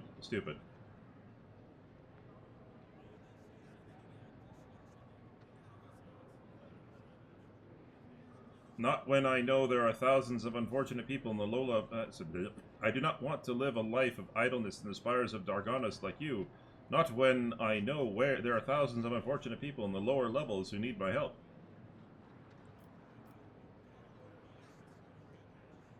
In the name of House von Valencius, I hereby make your fiancée a lady of the court, and release her from any obligations thereto. Yeah, sure, let's just make a new lady. Why not? The young man spends several seconds opening and closing his mouth in shock. That means our mariners will finally be certified, and Zazie will be able to become a chirurgeon now too? I don't know how to thank you, my lord. Please take my place. I'll return later, this time with my fiancée. Make her a lady. Now she can study at the university. You have an interesting way of doing business, Shireen. It's like, why? Make her a lady. I don't care. It's like, if she's as talented a healer as you say, make her a healer. Like, make her a lady so she can prove herself. After allowing you a brief pause, a hunched ragamuffin approaches you. The old man's toothless mouth breathes out a putrefying cloud of air as he speaks out 3 words. Death for life. Jai peers over the man's shoulder to read his crumpled form. You are here to request mortification so that your organs go to your granddaughter as an inheritance? She will hardly want your worn-out body parts, old-timer. The ragged man shakes his head and covers his face with his wrinkled hands. Servitor disposal. Awareness text succeeded. Only now do you notice the tattoo on his right hand. The symbol of the Adeptus Administratum and several interlocking chains. Seems the old fellow is the property of the prefect of this palace. Jay looks at the man's form again and rears back in horror. The granddaughter of this poor wretch was turned into a servitor 16 Dargonis years ago, and after a recent accident she was listed for disposal. And now this old man is volunteering to be spare parts for a soulless tin can. May the Exalted One keep me from such a fate.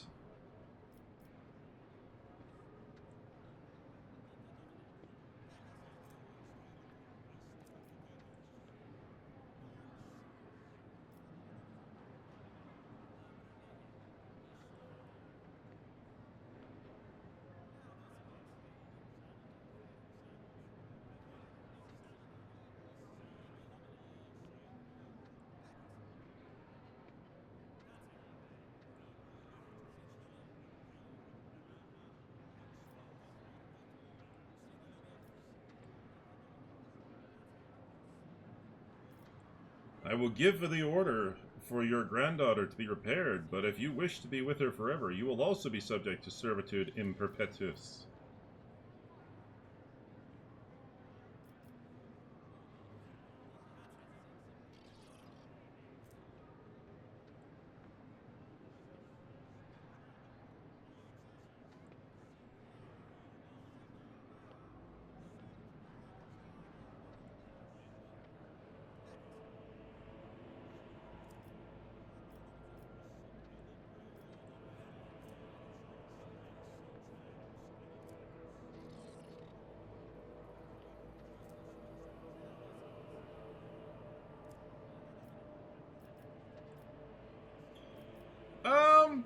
Screw it. I'm just gonna, may the Emperor keep you. Hey, if it makes Jai happy, I'll do it.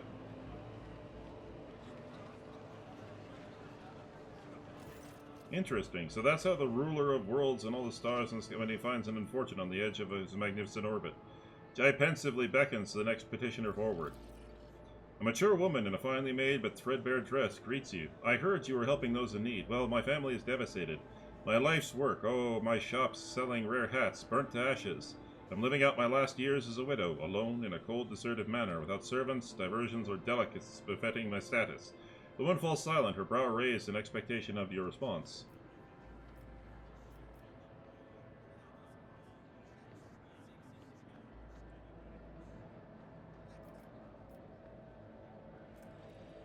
Oh! I am not giving up 3 profit factor for her.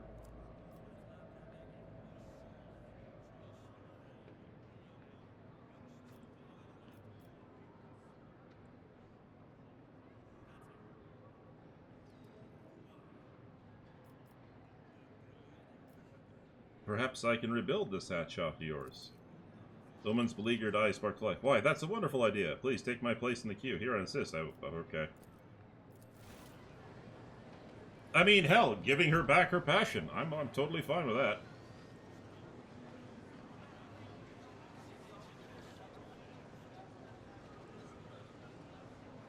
I am not giving up 3 profit factor for that, though.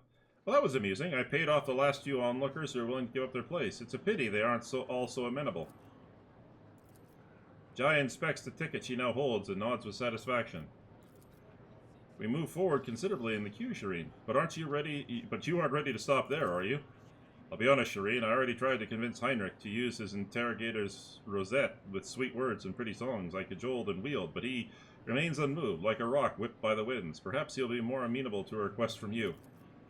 Sister Argenta, for instance. Jai's voice becomes noticeably warmer. She could engage the people in prayer or tell a story about some saint in exchange for their tickets.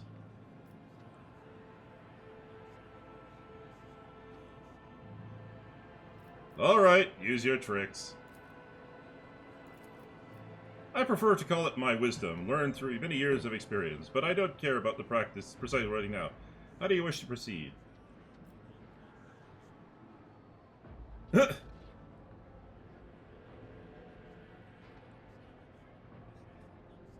Sister Argenta!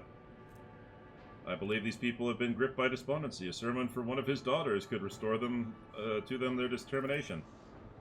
You were thinking about it as well? Argenta's gaze is clear as the midday sky. Words of faith can heal any wound, even those that bleed not but doubt. I will help these people.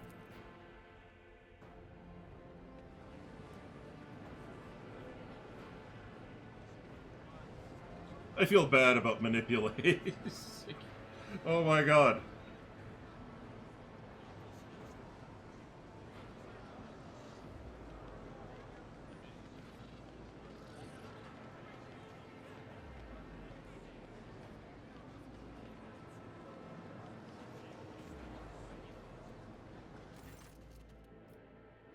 As they say on Ifrit, there is no star more coveted than that which points to the Exalted One. Jai casts a sidelong glance at the Sister of Battle as the latter holds out several number tickets to you. These were given to me in thanks by these poor souls who decided to abandon their vigil in this place of law and return to their worldly matters. We move forward considerably in the Q, Shireen, but you aren't ready to stop there, are you?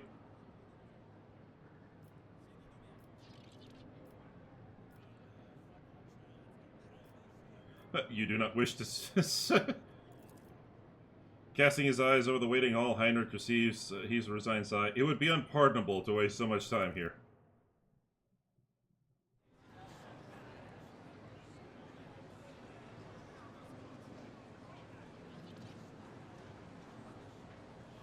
I love how this entire time I can't simply just go, bitch, I am a rogue trader, let me through.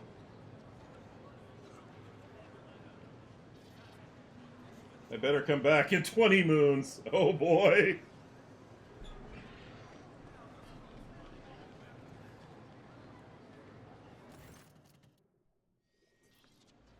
Is this what you were so desperate to obtain?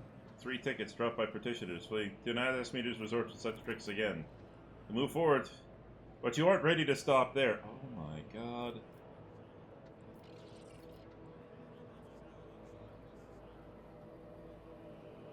Whatever you are thinking, do it.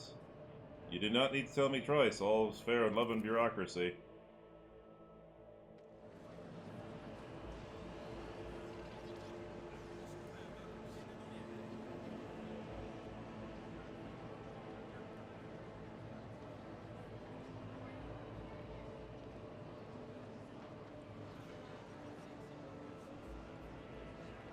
Oh my god. Okay.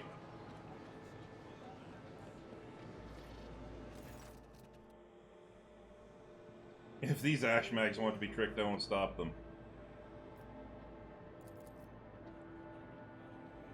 Oh my god.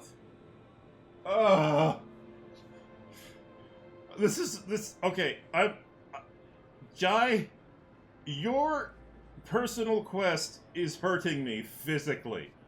This quest is hurting me physically. Oh.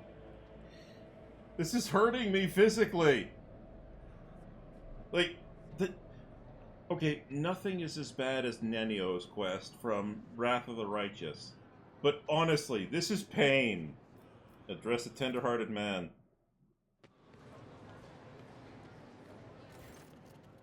Oh, it's the Invisible Man.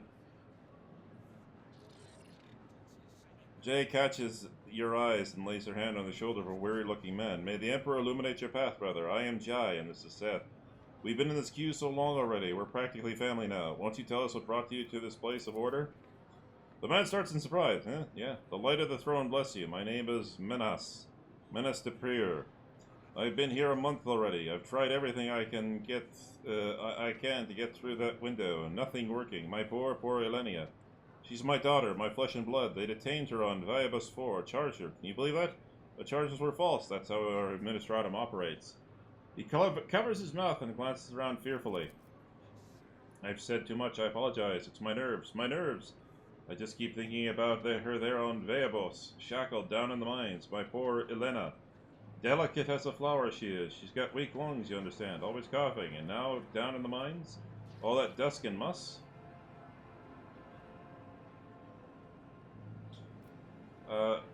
She was acquitted 2 years ago, but to get the papers certified and sealed, so much time has passed, and now here I am, standing, waiting. It doesn't matter. At the rate this queue is moving, it'll be 10 cycles or more before our number comes up. What was your daughter accused of? Falsely accused. Falsely accused. She was slandered. They say she deliberately poisoned a whole room of highborn folk with cakes. Have you heard the likes of it? Those nobles don't even make as much... Sorry? Those nobles didn't even make as far as the privy. Panic. Outrage, scandal. Oh. Oh! Food poisoning, and they crapped themselves in front of every... Okay. And so what? It was their own fault, that's what. A crate of fine Calixian wine was found. Ah! And the smugglers were found too. And what did the smugglers do? They framed someone else, and my daughter was charged. Of course, blame the smugglers.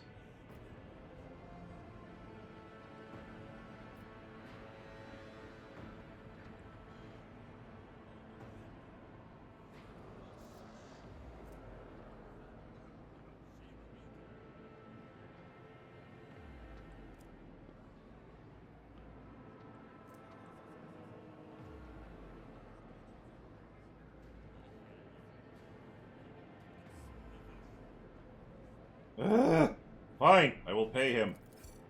What? You what? The man hesitates. Deal, of course I'll give you my place. My poor Lynn, will need money. Yeah, for her recuperation. Say whatever you need to. And there goes the Invisible Man. Not as smoothly done as it could have been, but you certainly have a style all your own. What now?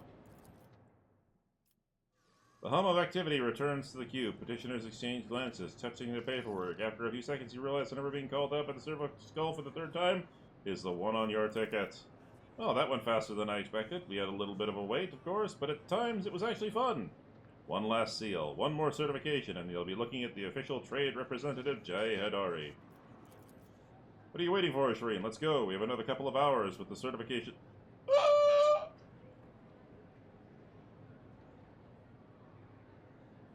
My God.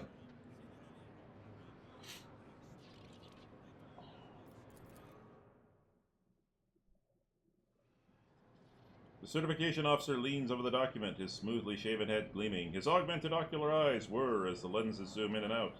With quiet, scratching sounds, the cogita quills that serve in place of the officer's fingers make notes on a fine sheet of paper. The document is hereby certified, says the rasping voice through the metal flow. Hey, Crow's Perch, welcome. And hello, McLeave, how goes? Welcome everybody to the stream.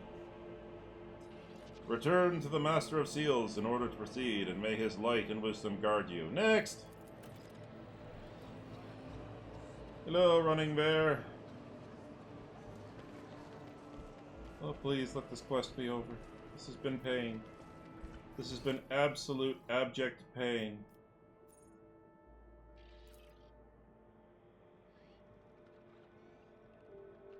Ah, it's a good game. I highly recommend it.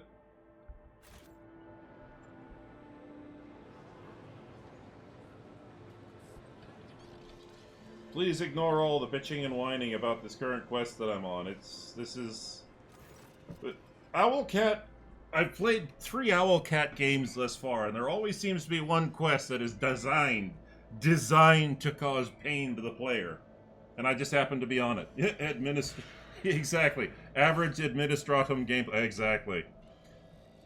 The Temple of Law and Order greets you, Seth von Valencius. You have returned with all the necessary paperwork, I presume. Here's all the seals placed by the certification officer. Wonderful. The Emperor blessed you with patience greater than that apportioned to ordinary mortals. Allow me to verify the authenticity of your documents for the final time. Oh my God, please make this stop. Oh my God, this is pain. The old woman holds the I have been on this mission, this particular mission. I have been doing this for 45 minutes. Oh, please don't say that. I will smack you. I will smack you for that. Don't say that. The old woman holds the document close so that they are almost touching her nose, her mechanical ocular lenses clicking incessantly. Yes, yes, confirmed. Everything is in order. Ah, and this one. Ah, the seal is... I'm gonna shoot her. Oh my God, I'm gonna shoot her. Jay's smile evaporates, revealing her true emotions. Foot scorpions scratch my eyes out. Now what? I suppose I can overlook it, given that the rest has been certified correctly and promptly. Congratulations.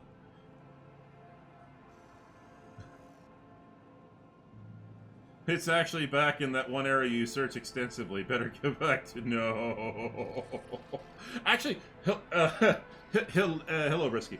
Hilarious joke. Earlier on in this quest, I actually was rewarded for all the extensive exploration I did, because it just so happened that I found a random item that I had no clue what I needed to do with, and it was just like, I found it, I'm like, oh, okay, whatever, I forgot about it. And this was like a month ago that I found this item.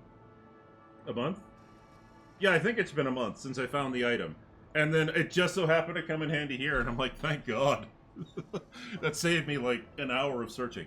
Anyway, I suppose. Now report to Archive 67B1 as it appears document 82231 is missing a watermark by Scribe Xanthus. Please return it promptly for a response within 3 to 4 Terran years. Let's be honest, gross. Apparently, like, that's not bad. 3 to 4 years isn't bad. Apparently, if you want to see the High Lords of Terra, it can take 50 to 100 years. I suppose I can overlook it, given the rest has been certified correctly and promptly. Congratulations, Jai Hodari. You are now the holder of a Mercantum Tabula Official. Do not forget to repeat the certification process every 100 Terran cycles. Uphold the law of the Imperium proudly and honorably. I'll jot it down on my calendar. Proudly and honorably in the worlds of the Coronis Expanse. And one more thing. Loss of this certificate is a grievous transgression, Mr. Sedari. Lose the original document and you will be unable to regain your status as an official trade representative, not even with the Rogue Trader's endorsement. Yes, esteemed Damar. Give me the certificate already, come on. Jai's eyes dart over at the Mercum Tabula Official and shine with delight. Praise the Exalted One, who saw me through all these trials, Shireen. This is something to tell the grandchildren about, how a humble mortal became a trade representative of the Imperium. Let's not bother the Damar any longer, Shireen. Why don't we discuss our next steps on the ship? Okay. And now, Jai Hodari, after putting me all through this, I'm going to ignore you for quite a while. Oh my god. Look, over there. What? Goods? Ship to steal? Where? Where? Where?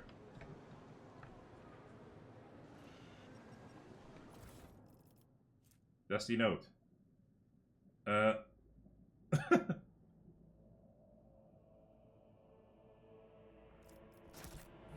Alright. Oh, please don't tell me I could have used that to blackmail her. That would have been just amazing. A new challenge for me? And it would have been so much helpful earlier. I think you could... No! No!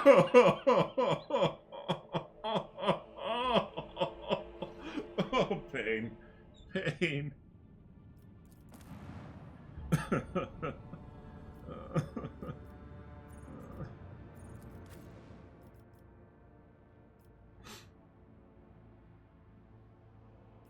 Get out of my retinue, you've caused me pain. Alright. Let's bring forth the murder hobo goth girl, Pascal, and my sniper.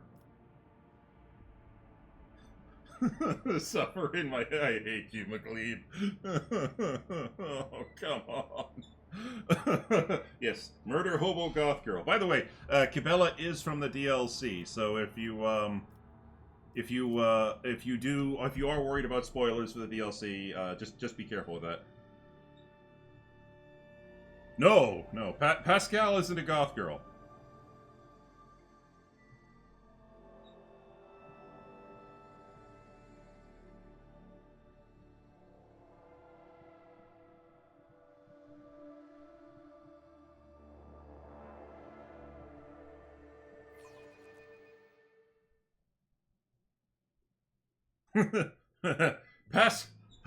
Oh yeah, that's true.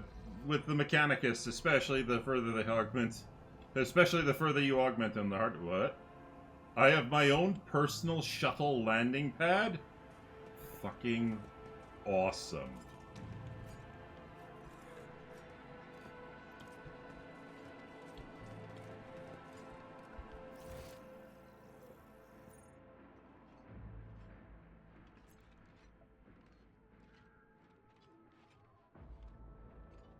Yeah, moving up, damn right. Alright, let's go check over here, because I haven't fully explored my palace yet.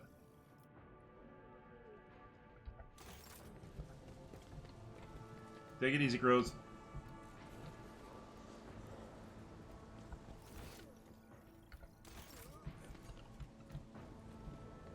Okay. Up the stairs and on the right. Okay.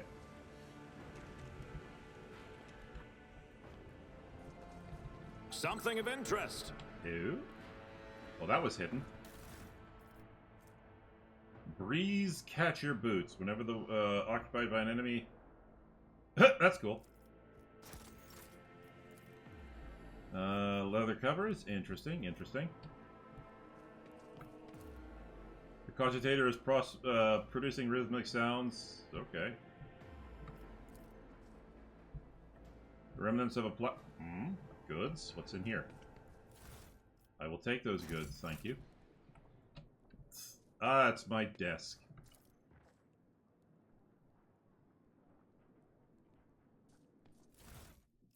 Ooh, electrified shardnet. That's a Xenos artifact. Interesting. All right, what's in here?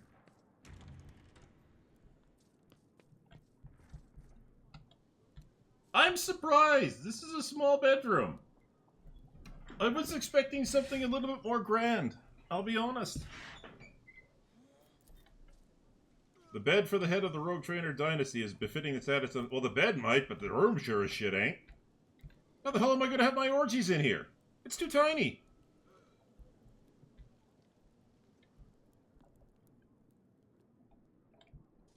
Also, where the hell is my bath?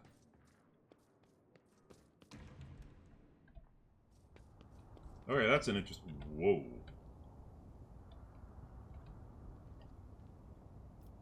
That bed is like 9 feet wide and it's not big enough. Whoa! That room is bigger than your entire apartment. Fair enough, all things in perspective.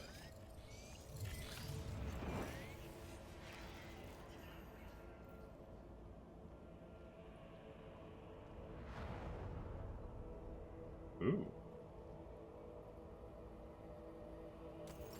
Nice cutscene.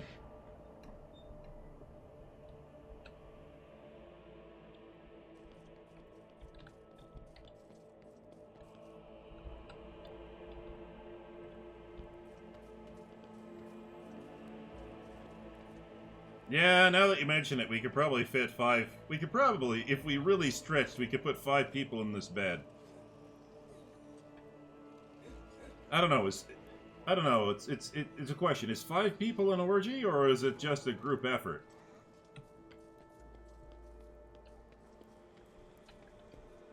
And I also restate my earlier question. Where the hell is my personal bath? I have a personal bath on my ship. Why don't I have one in my palace?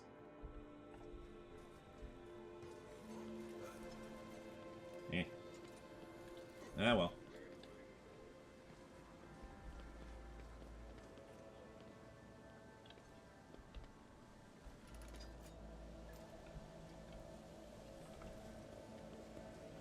Let's talk to the warden.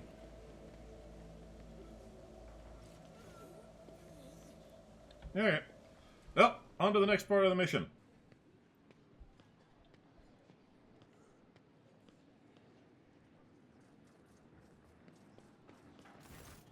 Your Lordship, Governor Drivestem is waiting for you in the audience hall. I advise you to respond to his lateness in kind. That way you can let Urban know that his behavior has not gone unmarked, but I would not delay too long. Right now the court is closely observing your every step. Tell them I'm ready to see the Governor. I shall arrange for him to be escorted to your study. What, you mean that tiny little sliver? Yep. Seth von Valenciath, 20th in his line, rogue trader, keeper of the sacred warrant, and ruler of the Coronis expanse from the Krenak system to the 100 Dreams Crossroad.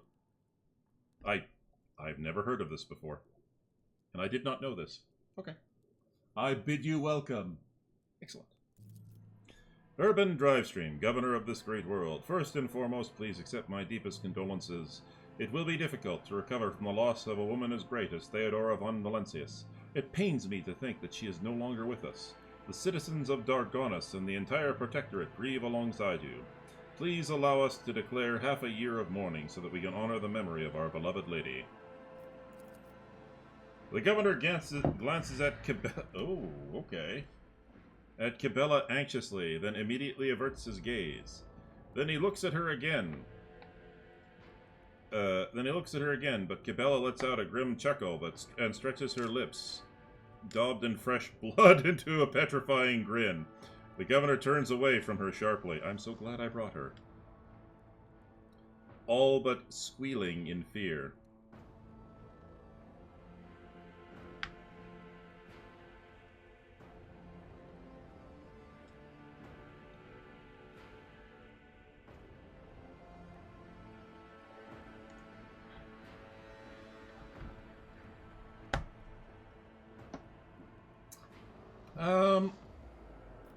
It is all the same to me. Do as you see fit. I will immediately give all necessary instructions, your lordship. He casually presses a few buttons on the cogitator built into his gold bracer.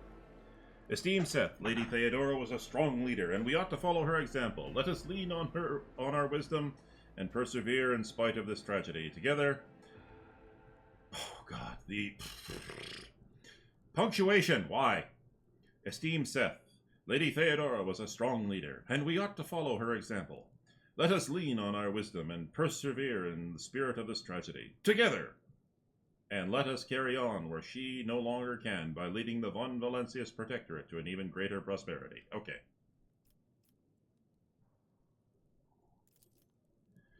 Drivestem gives you a look of admiration. It seems that he is quite aware of your fame and this opportunity to curry favor with such an eminent figure. Your illustrious glory made you famous far beyond the boundaries of your home system. Ah, yes, one of my origin choices. Is one he does not wish to miss. Alas, it won't be as easy a task to accomplish. Some time ago, the astropaths of Dargonus, flew into a rage, and they had to be subdued. You killed them, didn't you? We are gradually restoring our ability to speak with neighboring worlds, but the contacts are still weak, and the routes are tangled and no longer lead to the systems that the captains expect them to. Given the vast majority of the ships in the Dargonus Navy travel without relying on the services of navigators, without your engagement, the well-being of the Von Valencius dynasty and billions of its subjects are presently at risk. Well, it's a good thing for you I pretty much mapped out a route to every single frickin' planet. We met a ship from Dargonus not too long ago. The crew was transporting a strange artifact and went mad during the flight. This is truly a regrettable bit of news. What's more, leaving Dargonus has been forbidden for several cycles now. It seems the Wissarian family once again failed in their primary responsibilities. He shoots Abelard a condescending look. Don't make me smack you. Don't make me smack you. You do not besmirch my Abelard. We will investigate this at once, as well as the fact that the ship had to acquire a permit with the Administratum seal. Does your nephew still serve at the Administratum Palace? Oh God, please don't make me go back there. Please don't make me go back to that hell. I don't want to go through that again. No. The governor presses a number of buttons on the cogitator built into his bracer and looks up at you in surprise.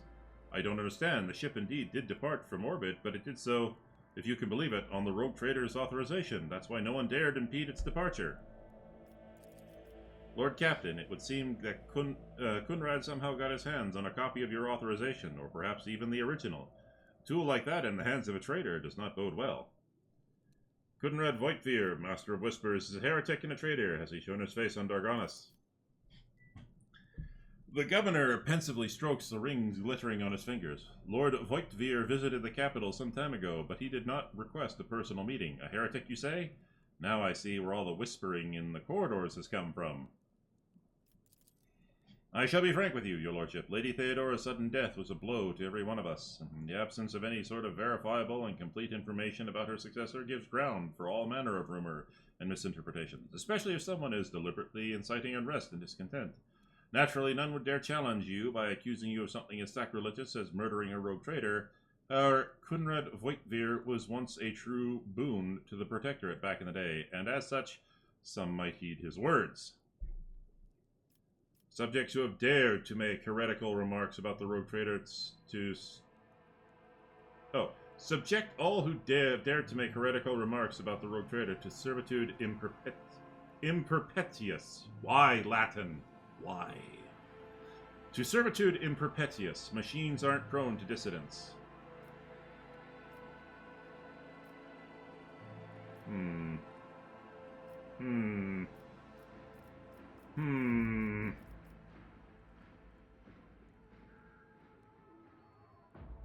Playing the smart commissar here. I'm gonna go iconoclast. I don't need to clamp down hard yet. Carrot in the stick. I'm going to be gracious. But if they test me, then I will clamp down hard. Why, Seth, your desire is most commendable, but please do not forget, a ruler should never bow to their attendants, or someone might see it as a show of weakness. Oh, I know. I know. And those who take my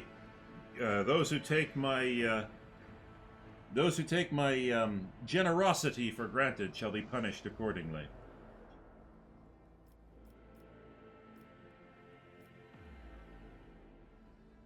Alright, what exactly did Dargonis nobility expect from me in the light of the loss of routes and communication with other worlds? We are troubled by the fate of the agri-world Janus that supplied Dargonis and other planets with foodstuff. Empty stomachs can drive even the mildest rabble to revolt.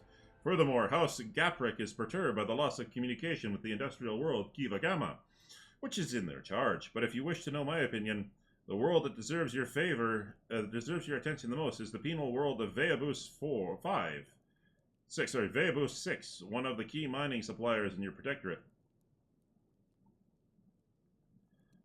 Commerce succeeded. Such intriguing concern for Veabos 6 outpost.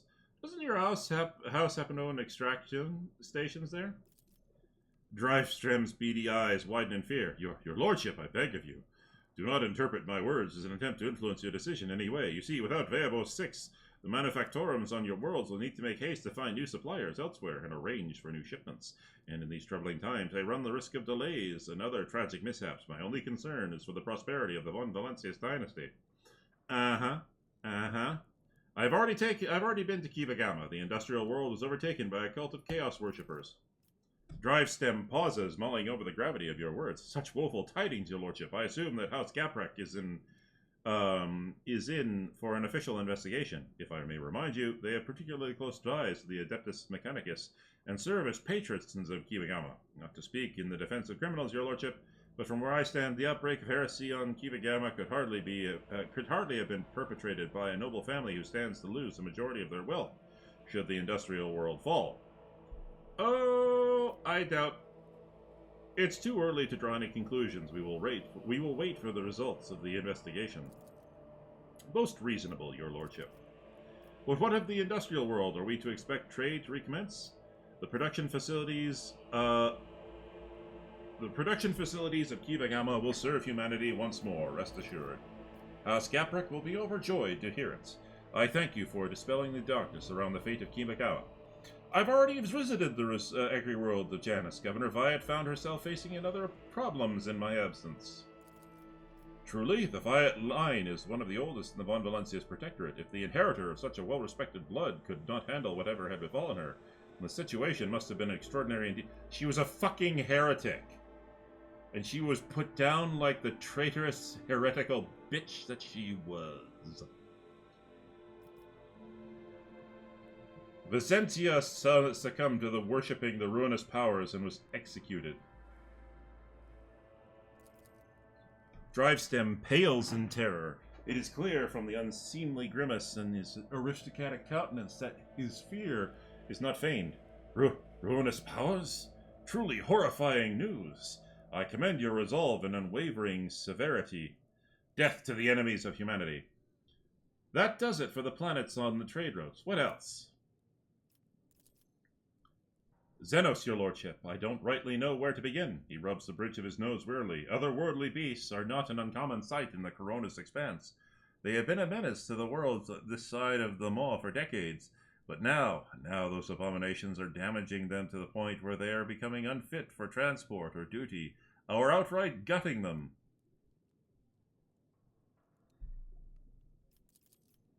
Only you have the power to stop this madness. We are in the process of restoring the astropathic choir of Dargonus.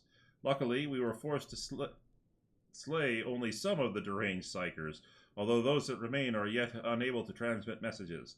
I hope Master Scalander will keep his word and offer you his support in the war against the Xenos. According to his reports, the region of Veabos 6 has been of particular concern in the last few cycles, which is all the more reason to discover the colony's fate as soon as possible. Now to issues on a smaller scale.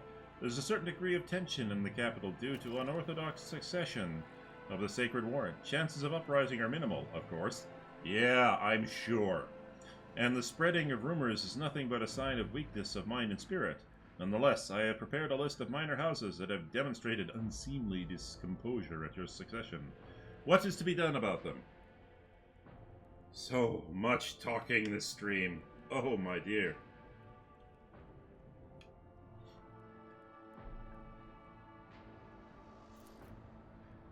Command the spinners of the blood-spun web, and they will set a fine snare of retribution, Dum and Seth. We will whisper names, and that whisper will drown out the insolent voices. Okay! Kibella? Murder hobo goth girl? Do what you do. It will be done, Dum and Seth. Let the sacrament of the hunt commence. A cold sweat breaks out on Drivestem's face. He forces a subservient smile on his face. This will bring the Nosewell houses in line for years to come, your lordship. It will make them fear not only blasphemous words, but also their own shadows. And one last thing, your lordship. Your inauguration as bearer of the Sacred Warrant is a matter of time. And I would like to inquire about one crucial detail. I imagine you are intending to uphold the centuries-old tradition, bolstered by an equally long-lasting friendship, of being represented on Dargonus by one of the noble houses. I presume as before, this duty will be accorded to House Drivestem?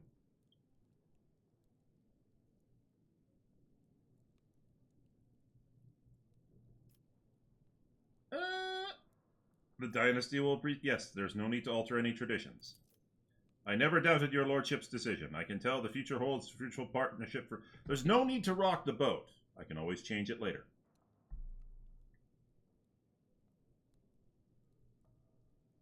I never doubted your lordship's decision. I can tell the future holds a fruitful partnership for us, and prosperity for all Dargonus. I shall immediately relay all your orders, most gracious rogue trader. May the gold of the throne illuminate your path.